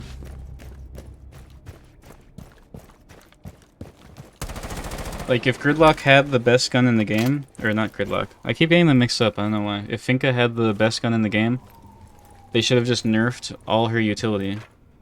Like, an operator should either have a good gun or a good utility, not both. But you shouldn't nerf the gun to change that.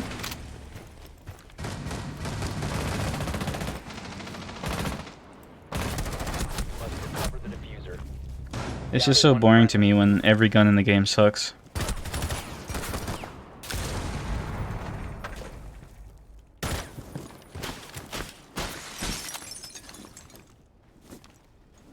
I don't think it like killed the game for me, but it definitely makes it less fun. Like I said, I enjoyed the like smooth gunplay that Siege had, but now so many of the guns are just clunky. Like, I think the original recoil to overhaul was a good thing. Like, when they changed it to be like more predictable, I thought that was a good thing, but then when they made it so that like every gun just they started increasing the recoil for like balancing, that's when I think like that's just not fun.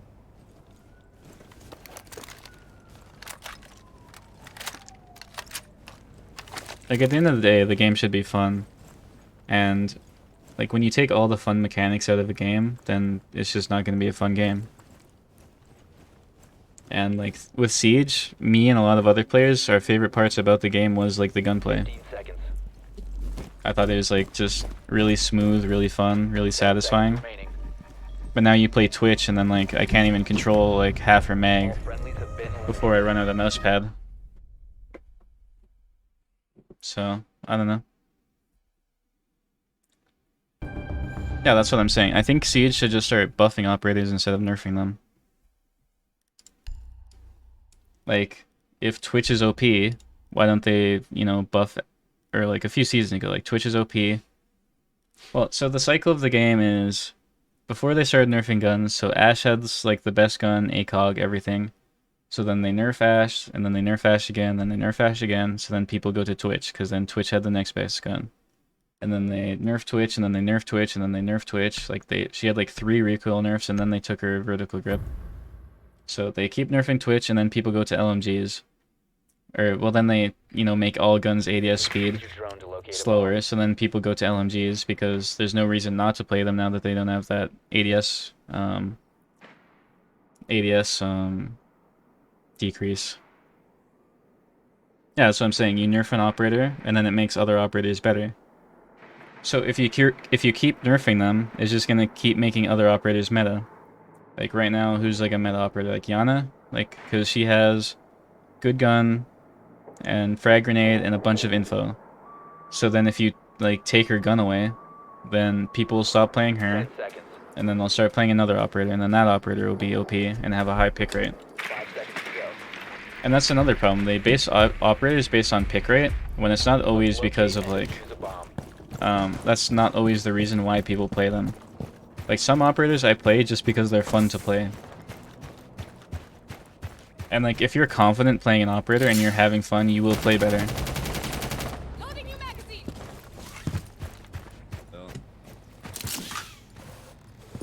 But if you keep nerfing operators, it's just gonna make other operators meta. Like, where does it end? Because, to some extent, if you just nerf every gun that's OP, then no gun's gonna be fun or satisfying to use. Every gun's just gonna suck. You have located a bomb. has a crazy wall to bandit. Someone lit in, Drone Square. ready. And like I can control Twitch for the most part. Like I can control that. It's just it's not fun to control. Oh my god, I thought I had smokes. Oh, that really messed me up.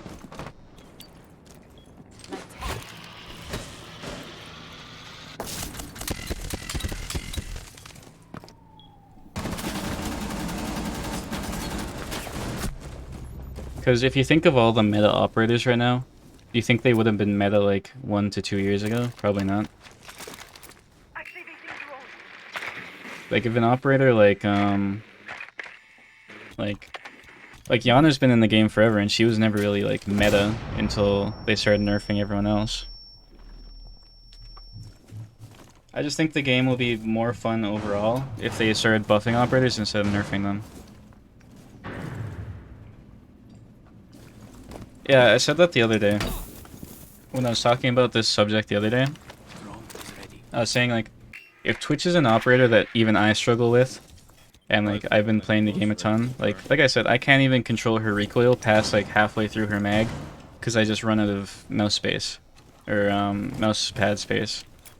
So imagine just some like, you know, new player, less experienced player with a tiny mouse pad. How are they ever gonna play Twitch? Like maybe they really liked her drone. But Ubisoft is like dead set on making Twitch like a purely support operator, so they're just gonna keep nerfing her gun. Like I genuinely think that Ubisoft is trying to make Twitch like a DMR operator, and that's why they keep nerfing it. Op 4 eliminated. But then like at that point, might as well give some garbage operator the F2. Some operator with no utility, and then like just give Twitch like DMR only.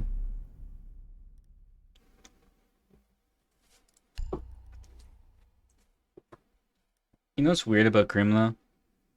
I feel like Grim was underrated, now he's overrated. When Grim first came out, like I don't think he was that bad. Like people were making him out to be like the worst operator in the game by far, like if you're playing him you're just trolling. But like I thought he was alright. But then they buffed him and he's pretty much the exact same operator. But now people are saying like he's OP now. I don't get it. I feel like Gridlock's always Gridlock. I'm getting my operators mixed up now. I feel like Grim's always been like just alright. Like he's never been good, he's never been bad, he's always been kinda mid. I don't think it's bad to run him, but there's always better operators. Located a bomb. Be ready for assault. I mean, I think a DMR is perfect for Twitch's utility. Because you're going to be sitting on drone like a lot of the round and like covering your flanks and stuff. Like Twitch as an entry frag is not what Ubisoft wants, and I get that, but it costs ruining like one of the most fun guns in the game. Op 4 has located a bomb. Yeah, I got Gridlock on the mind, I guess. But no, like they ruined one of the most fun guns in the game just because they want an operator to play a certain way. Like I'd rather they just give the F2 to like another operator. Yeah, Twitch DMR is good, like I'm not saying it's bad, but like the F2 is just a fun gun to use. Like I enjoy using the F2. But now I don't enjoy using it because it's just a chore. Like controlling F2 recoil is just a chore now. Loading the magazine.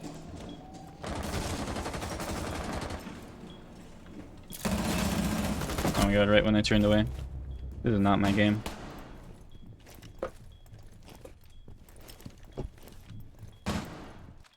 So you know what they should do? Actually, never mind, this is a bad idea. It would make the game so stale. I was gonna say they should do like a loadout system where any operator can have like any gun. But then I was like, oh wait, that'd actually make the game like incredibly boring. Yeah, that's what I'm saying. The F2 is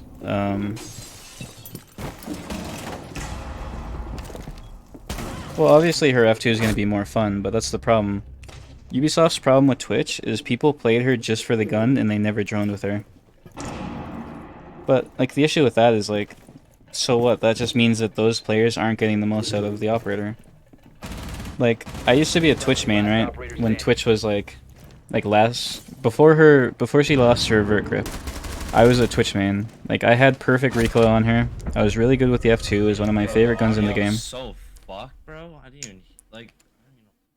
So I used Twitch like constantly. Like she was probably my main operator.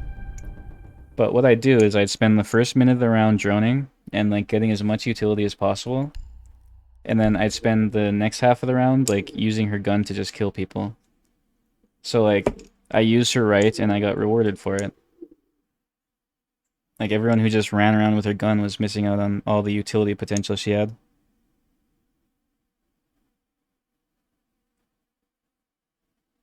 So if people just want to play her for a gun, then like go ahead, but you're not getting the most out of her. But Ubisoft really wanted Twitch to be like just a pure support operator. But the thing is, people don't want to play like a pure support operator unless it's like essential. And Twitch isn't essential.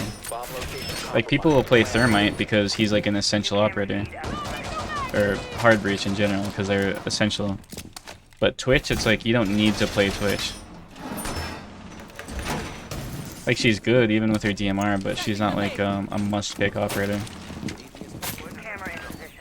Because like they nerf on pick rate based on pick rate, but people usually pick an operator because they're fun to play, not because they're meta or anything. I mean, obviously people do play them because they're meta, like to some extent, but like Alibi. Alibi has one of the highest pick rates on defense, but she's not like a meta operator. She just has a really fun gun. It's like smooth to use. It's just, I don't know.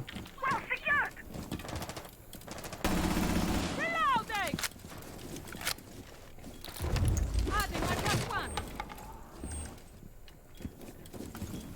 Throwing alarm.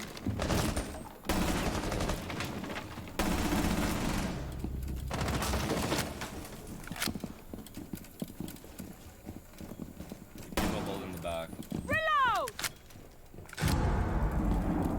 I mean, I think Aruni's pretty like powerful with her DMR, so the ability to like 3-shot or 2-shot people on defense is pretty crazy, especially with the like pixels and stuff you can hold. Why is that guy holding back there?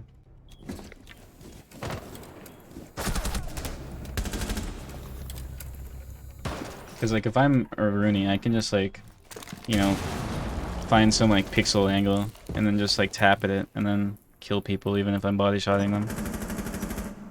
So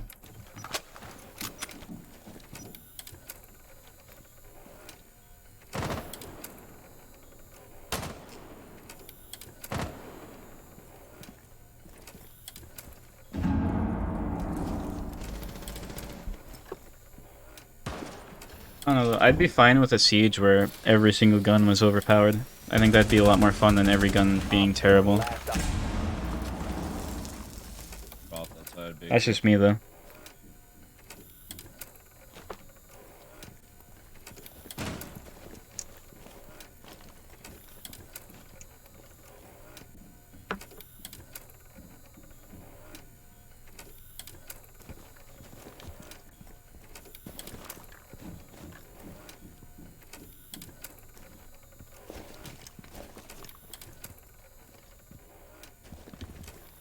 I mean, yeah, with that logic, then every gun's OP.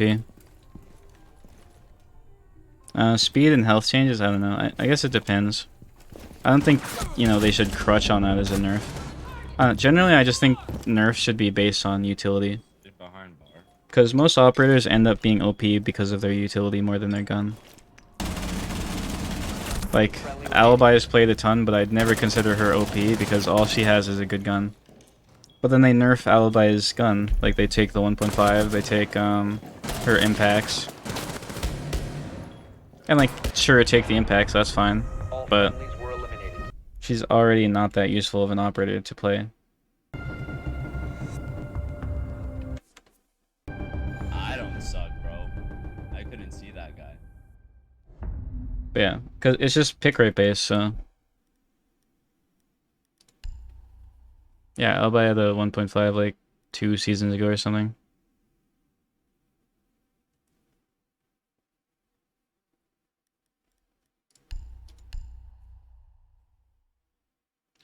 Well, the weird thing about Siege now is every gun's kind of like more the same. Like, I feel like defense and attack guns used to be a lot, or just how it was played used to be a lot different because like a lot to do with like 1.5s because all defenders have 1.5s, all attackers have 1.5s for the most part, like most rounds. And before you'd have like defense would have like, you know, the SMGs, good close range, like hollows, low recoil, stuff like that, and then all attacks would be like, all attack operators would be like ACOGs, more damage, more recoil, stuff like that. But I feel like all guns kind of feel the same now. 10 seconds to insertion. I don't know. Down to 5 seconds. Op 4 has located a bomb. Get ready to Overall though, I want Siege to be like a more like smooth aiming game, like it used to be.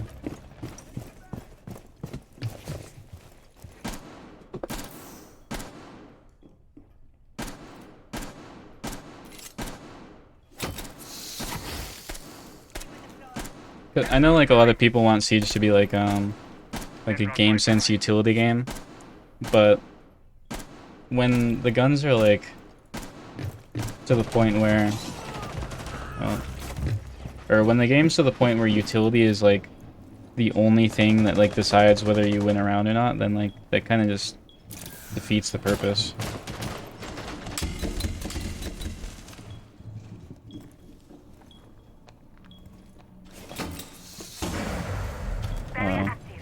Wait, I lagged.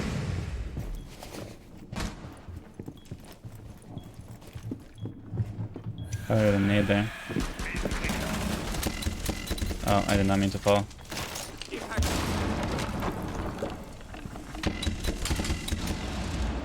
Okay, that blinded me.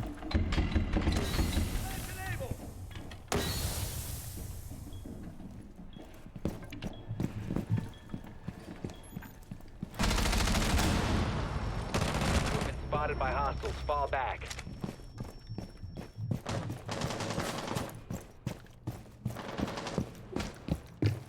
I have not put like any of my goose down. Op 4, last operator standing.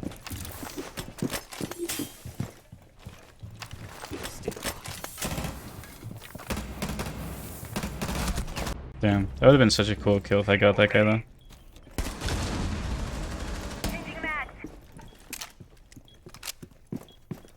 Yeah, that was probably the best route for siege guns. I'd say like Parabellum and like that kind of year. I really miss old Ash. Back when Ash had like just hollow and like no recoil. I always thought that was just so fun to play. I mean, Ash is still like playable, but I don't know. I don't really like the R4C as much as I used to. Honestly, I think they're gonna try to push kitchen.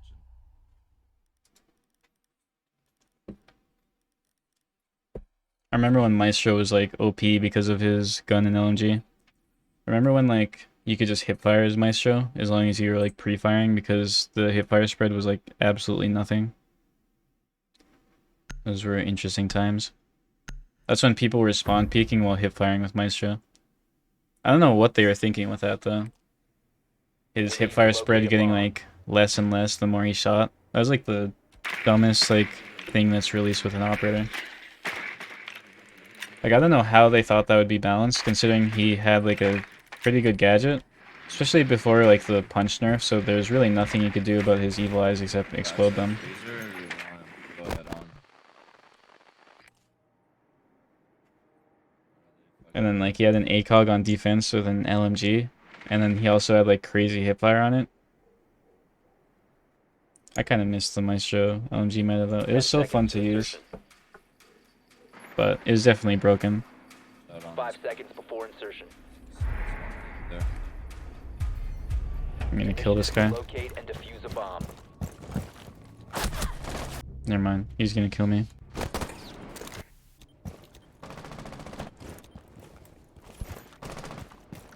I think they need to add more DMRs. People are never really gonna like DMRs that much because they're just not as fun to run. Unless they replace real guns with DMRs, but I don't think they do that. Because the thing is, in a game where one-shot headshots are a thing, people are gonna play the gun with the best fire rate.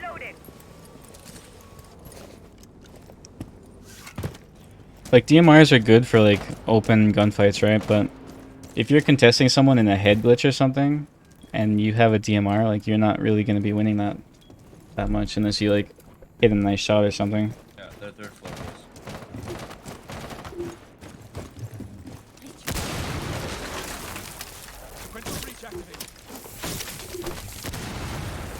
Well, it's just because they aren't as good as other guns. Like, that's not a bad thing.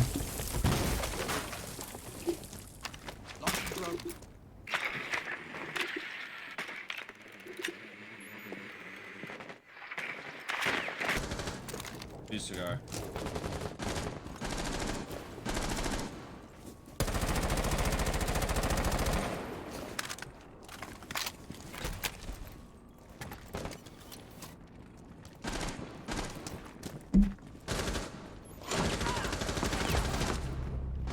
Changing max. Well, the problem with that is, like you have guns like the F2 and stuff. One friendly I feel like giving a gun a ton of recoil just makes it easier for bad players in a sense. Like, how many times have you guys played, like, against a terrible Twitch player who just, like, gets a recoil headshot on you? Like, just completely randomly. Like, that happened, at least for me, that happens to me all the time. So I wouldn't even say it's like like, recoil increases the skill gap or anything. This guy is shaky. Knife, oh my god! Eliminated.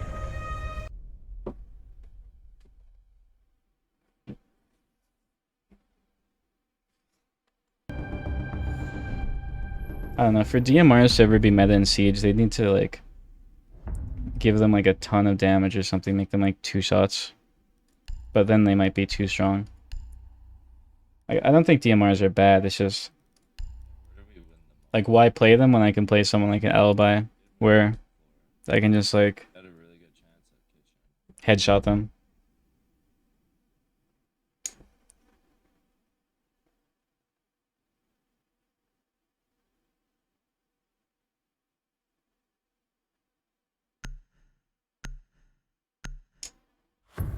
DMRs are really good, it's just... There's no reason to run them when you can run, like, a actual gun. Like I said, when there's one-shot headshots, I'm gonna play the gun that has, like, the highest fire rate over the gun that does the most damage.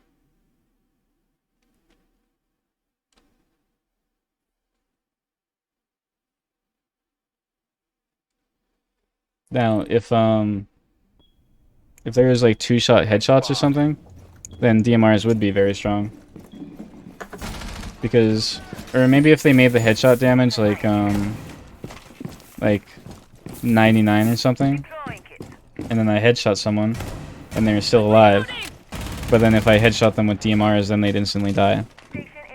Then DMRs might be OP, and because, like, body shots would be more prevalent. But as things are right now, like, I mean, I'd say all DMRs are useful, but they're just not as useful as, like, the guns that they go up against. Like, look at all the DMR operators. Like, you have, who's another, like, DMR operator? I can't even think of them right now. Like, you have Blackbeard. Like, Blackbeard's DMR is decent, but then you have the other gun that's just better. Not that Blackbeard's a good operator, but... I don't know, there's not a big reason to run DMRs in Siege. And there's not really much that they can do to make them useful.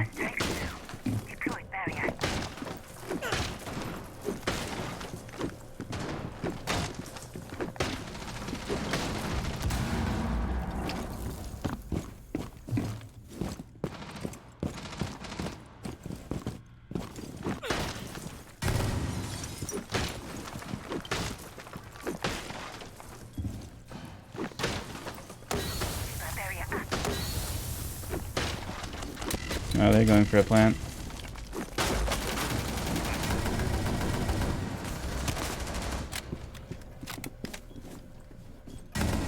One op 4 remaining. Like, I'm not first.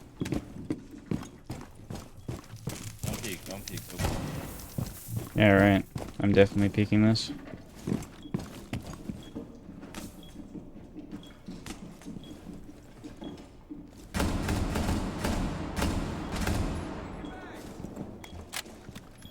Right there. Op 4 eliminated. Mission successful. Wouldn't execute.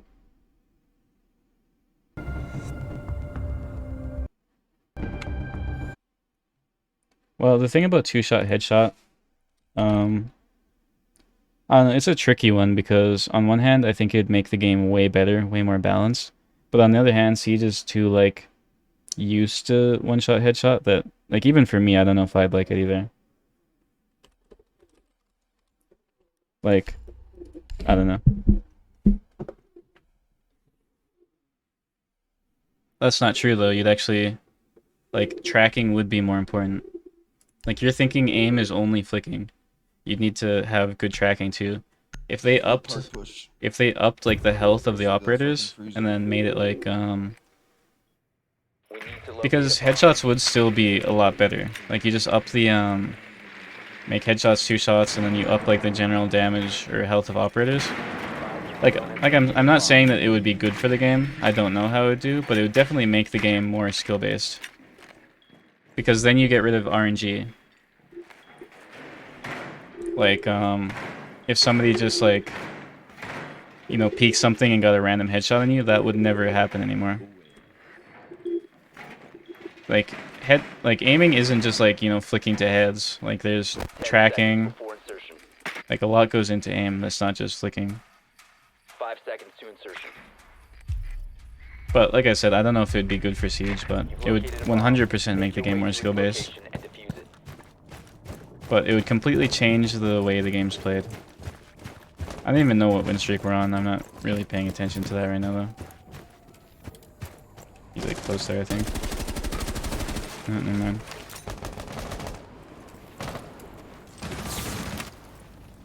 Let's hope there's not another ADS there.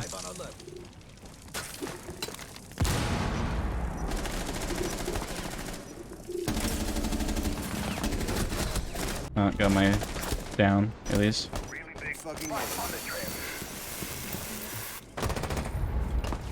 Okay, but the realistic aspect of Siege is already dead. It's been dead since the game came out. Like, the game has always been unrealistic. The operators have always been unrealistic ever since beta, like...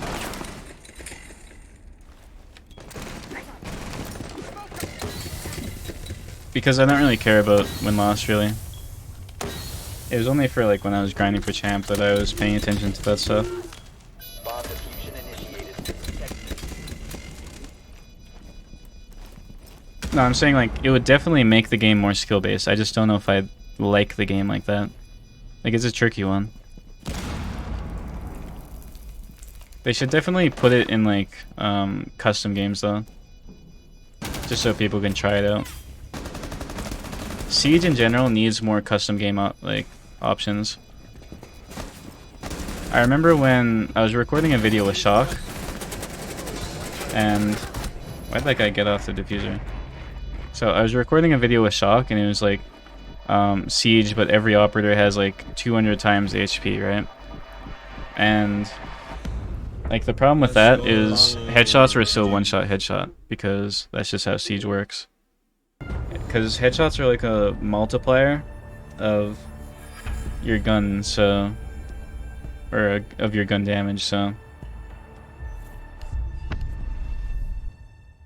So yeah, it kind of made that video not as good because, like, people just still went for headshots. But I definitely think Siege needs more, like, custom game options because then that kind of opens up a whole new, like, community for Siege. Like, imagine if Siege was like Overwatch and you could, like, make maps and stuff. Like, you could make maps, you could fully customize the game. That would, like, open up a whole, like, different community for Siege and it'd make for so many more content options. I definitely think Siege should like at least have that stuff in custom games.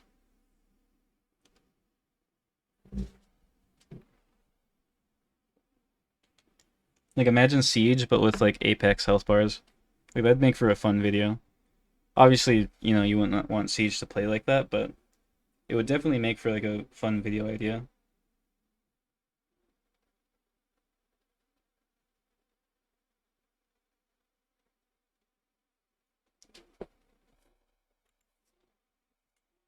I mean, Ubisoft definitely knows this stuff. It's just, I don't know. They just don't do it for whatever reasons. I don't even know how many hours I have in Siege. I've been playing way too long.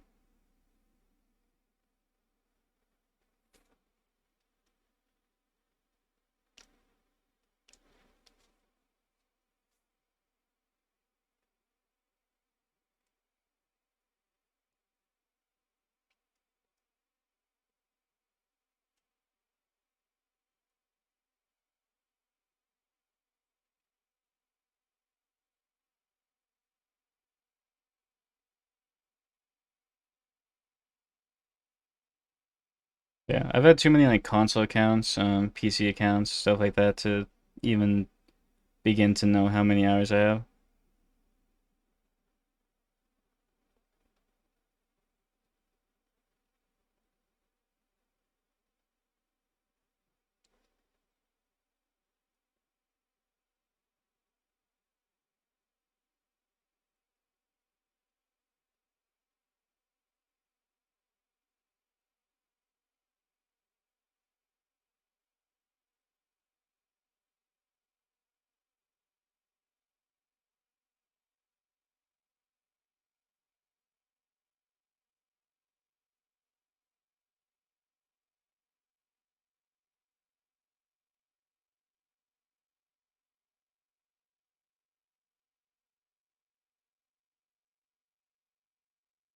Oh, wait, I have like the delay thing on.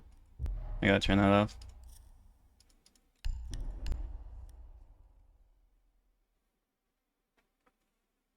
Yeah, Siege is definitely limited. Like, there's so much content that could be had in Siege. Like, I think Siege as a game, like, has so much potential for, like, unique content. Like, imagine if, like, you could have Prop Hunt or something in Siege. Like, Siege would be the perfect game for that. But, like, because there's so much debris and stuff, so, like, I feel like that'd be pretty fun. But, I mean, it just doesn't have stuff like that. Like, it doesn't have, like, a community browser. It doesn't have, like game builders or anything. Like, I don't know. I just feel like if it did, there'd be so much more just options. And then like that stuff might be hard, especially with like Siege's engine. Like I don't know about that stuff. Maybe that's like impossible to do. But the thing is like if you just made it so like custom games could have like maybe I could give like maybe I could give like Ella and ACOG, stuff like that. Then I could make a video like Siege, but every operator has an ACOG, and then it could be like an all ACOG game. You know, just silly stuff like that. But I don't know, the custom game in Siege is so limited. The only way you can do that kind of stuff is by like modding Siege. And I mean, getting a full lobby of people who have modded Siege is close to impossible.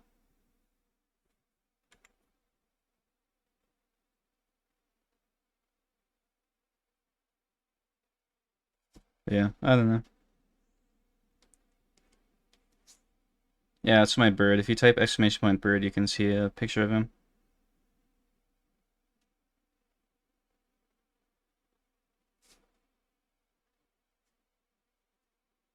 Yeah, I have a pigeon. Like I said, !pigeon, you can see a picture of him.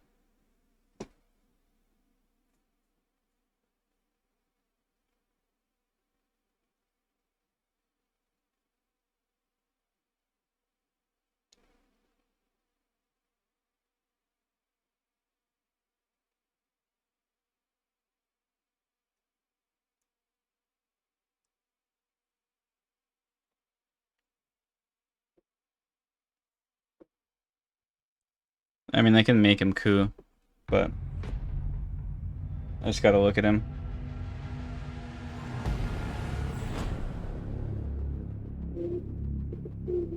There you go. You can hear him now.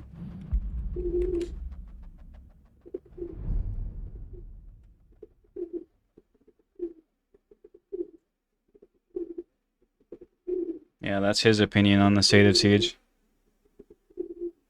He's very opinionated, as you guys can tell.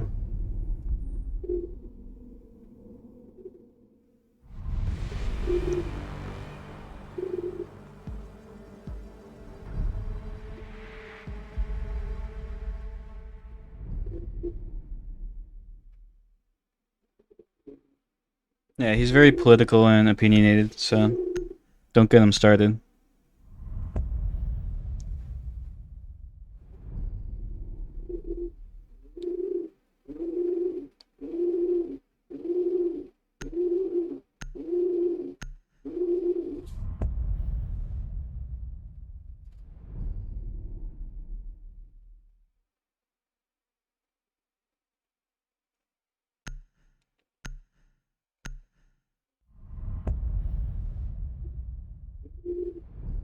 His name's just Bird. My favorite operator in their prime. I mean, probably still gonna be Buck. I've always liked Buck. I used to be known for like my Buck gameplay back when I first like kind of blew up on YouTube, because I posted like a how to play Buck video, and then I played Buck in like a lot of my clips. So then when I kind of stopped playing him a bit, everyone was like always asking for more Buck gameplay.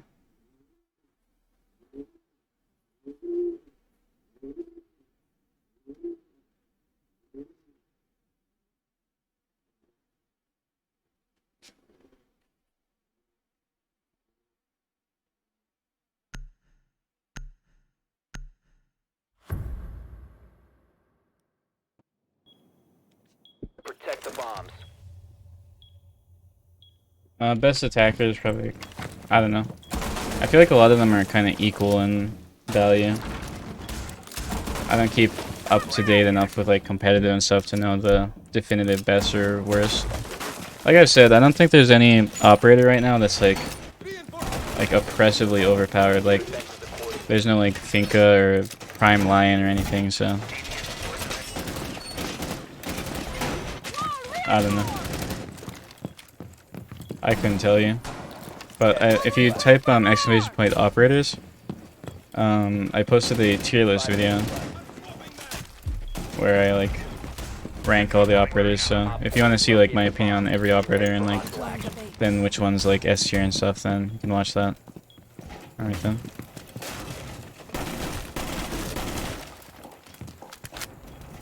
Alright, goodbye.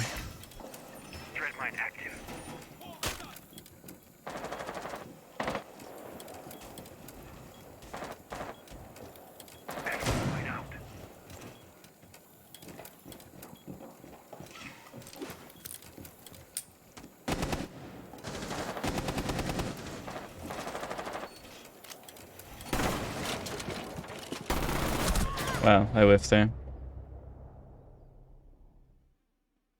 I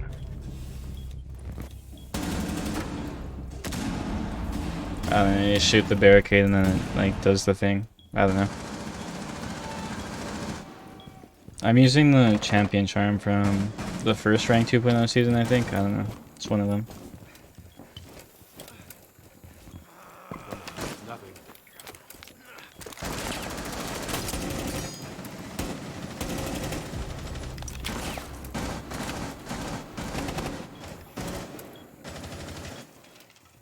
I get fast strokes though. This week.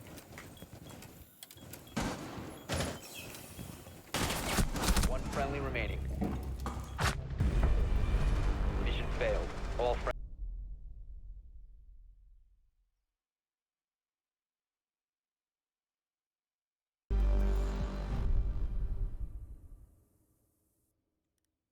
Yeah, I always like the charms that have like the most going on with them.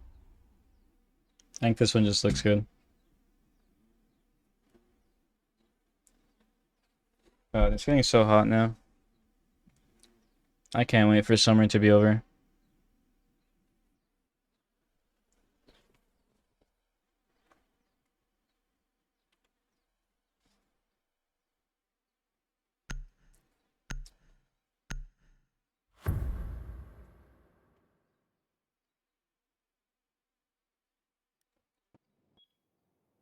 Protect the bombs.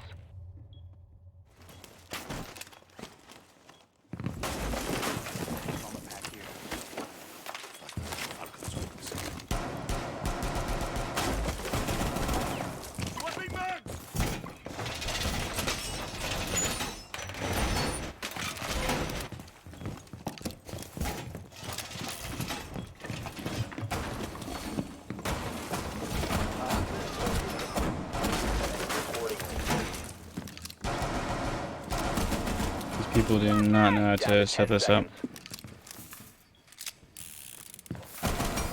5 seconds to insertion. Setting the bait. Bomb located by Op 4. I mean, the footholes on that side are like personal preference, but I always prefer having them there. I feel like if you put them on this side, it like kind of, if they take the hallway, then it kind of cuts off sight.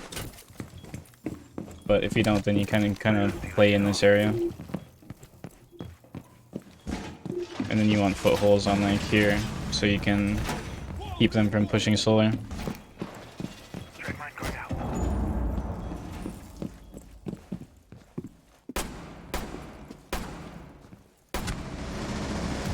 Alright then. I didn't even think that was a guy after a certain point. I thought I was shooting at nothing.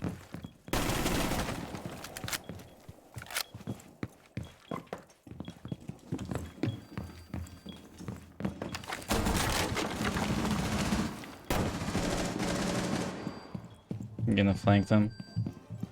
I think that's blue. Definitely blue.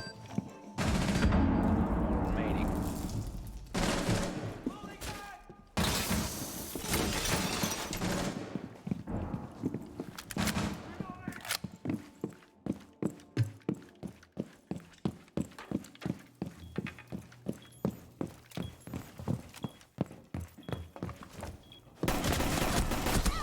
Damn.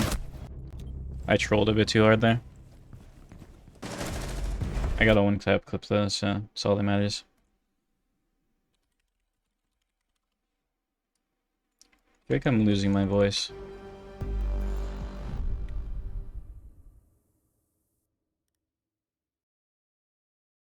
Usually whenever I stream for a while, my voice gets like raspier by the end. At least I feel it.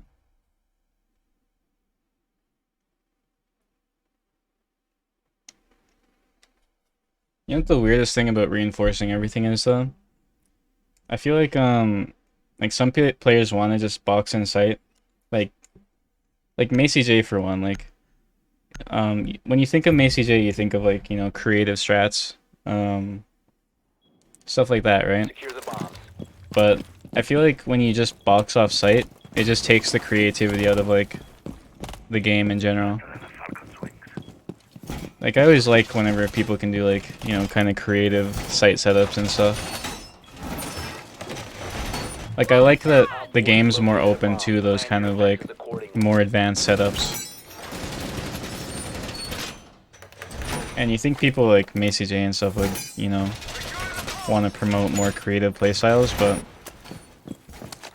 And then you have, like, people in casual who play Siege because they want, like, a tactical experience, but then they close, like, all the walls and stuff. Nope. Op 4 has located a bomb. Proximity alarm. Guy just wants to barricade everything.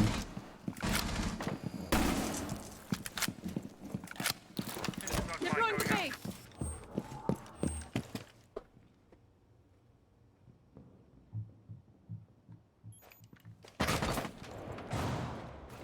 I'm gonna, like, avoid this drone. Alright, there's a person there.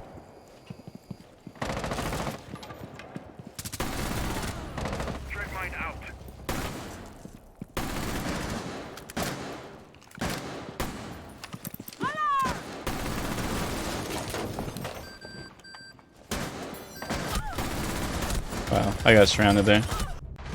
My favorite operator is probably Buck. I think he's just fun to play. I don't think he's the best operator, he's just fun. One of the more creative operators in Siege.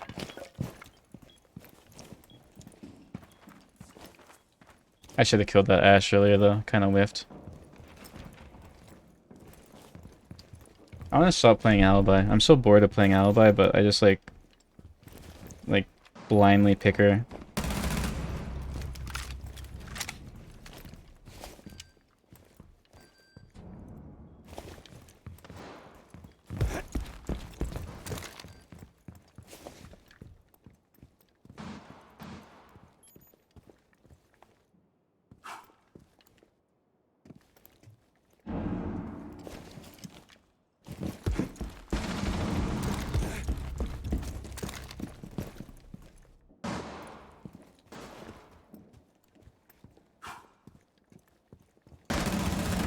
Op 4, last stop standing.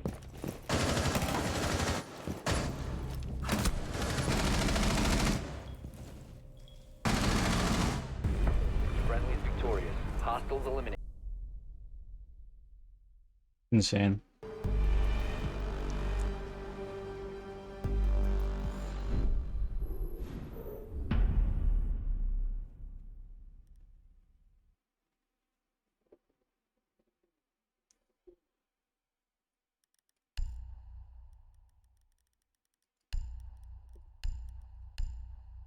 Yeah, I want like more operators to play, but I always like forget to play them.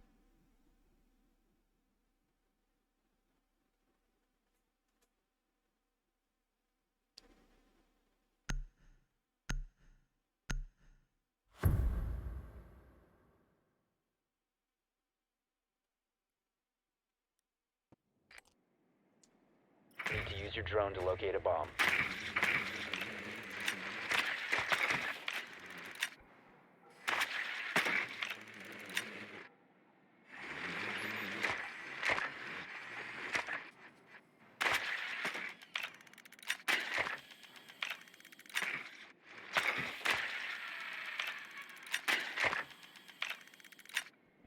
On this.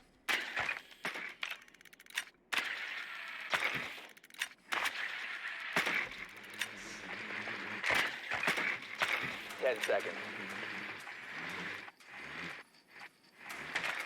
5 seconds before insertion. A bomb must be located and defused. I don't know what that means.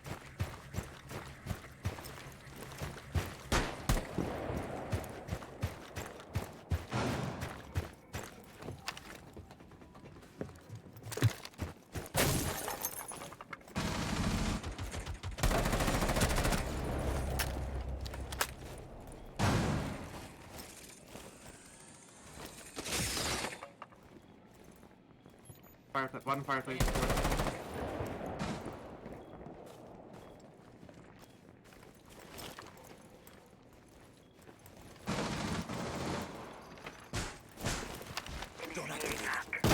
Hack interrupted.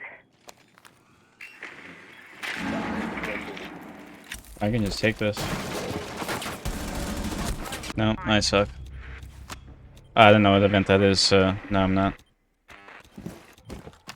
Oh, that guy was really mad that he died there.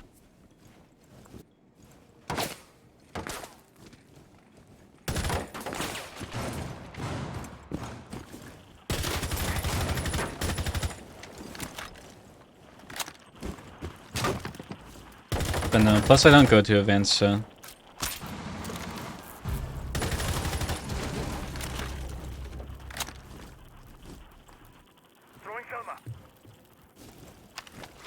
Drone activated.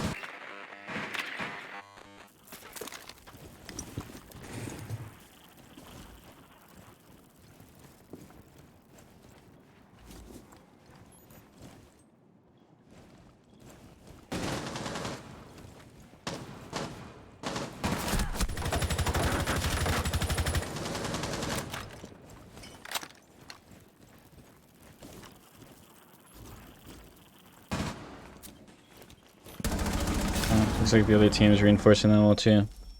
Crazy.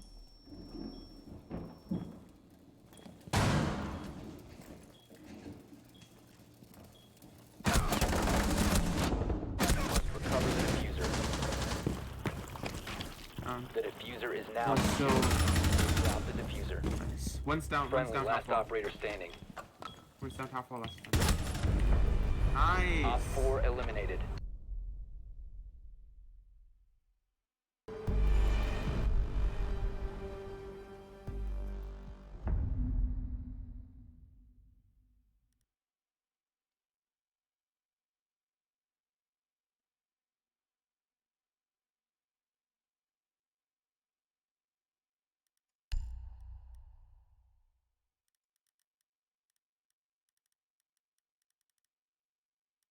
I'm gonna play like a new operator this round.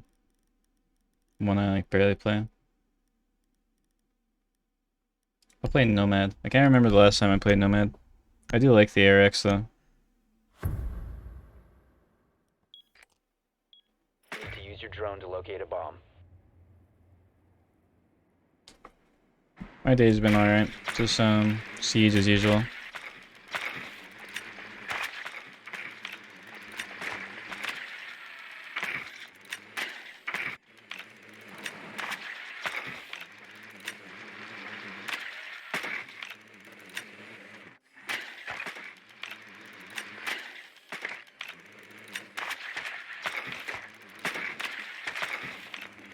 Drone has located a bomb. 10 seconds to go. Yeah, mute's good. There's only a few sites that I play mute on usually though. Mute and smoke, it's like depends like what site I'm playing if I want to play them. But in general, yeah, I like mute and smoke. I just like the shotgun SMG-11.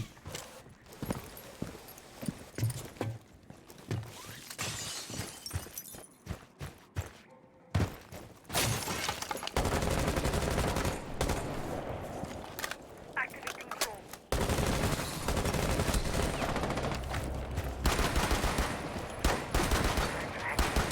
Oh my god. Disrupted. Those guys were so predictable there.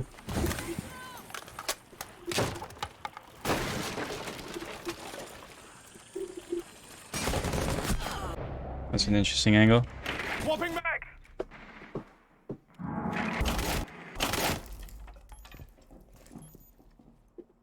Well, got my frags at least.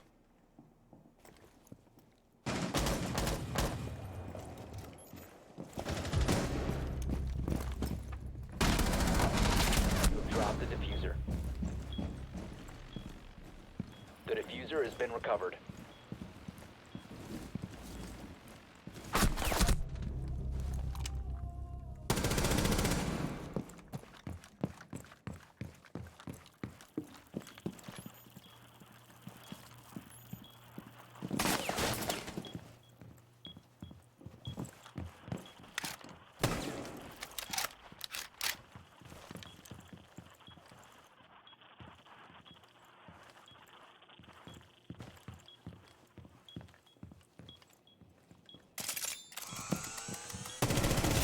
Last operator standing. Come plant. Come plant.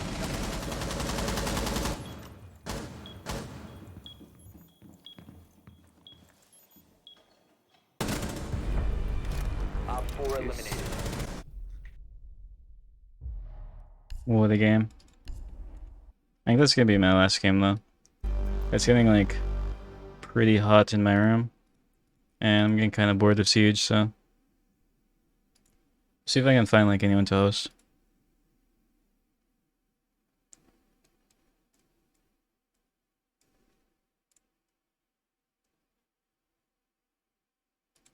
You know, let's host Dan. I haven't hosted him in a while. And he like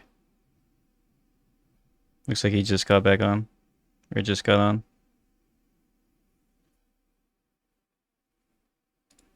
Alright. Join the Discord. We're pretty active in there. We're doing movie nights lately too, so we might do one of those here and there. So if you want to do that, then join Discord. VODs channel, in case you ever miss a stream, I post all my like old VODs there.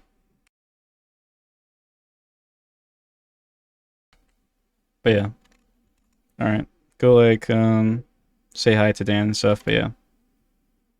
I'll be live tomorrow. I'm streaming daily, trying to get a charm, so alright, goodbye.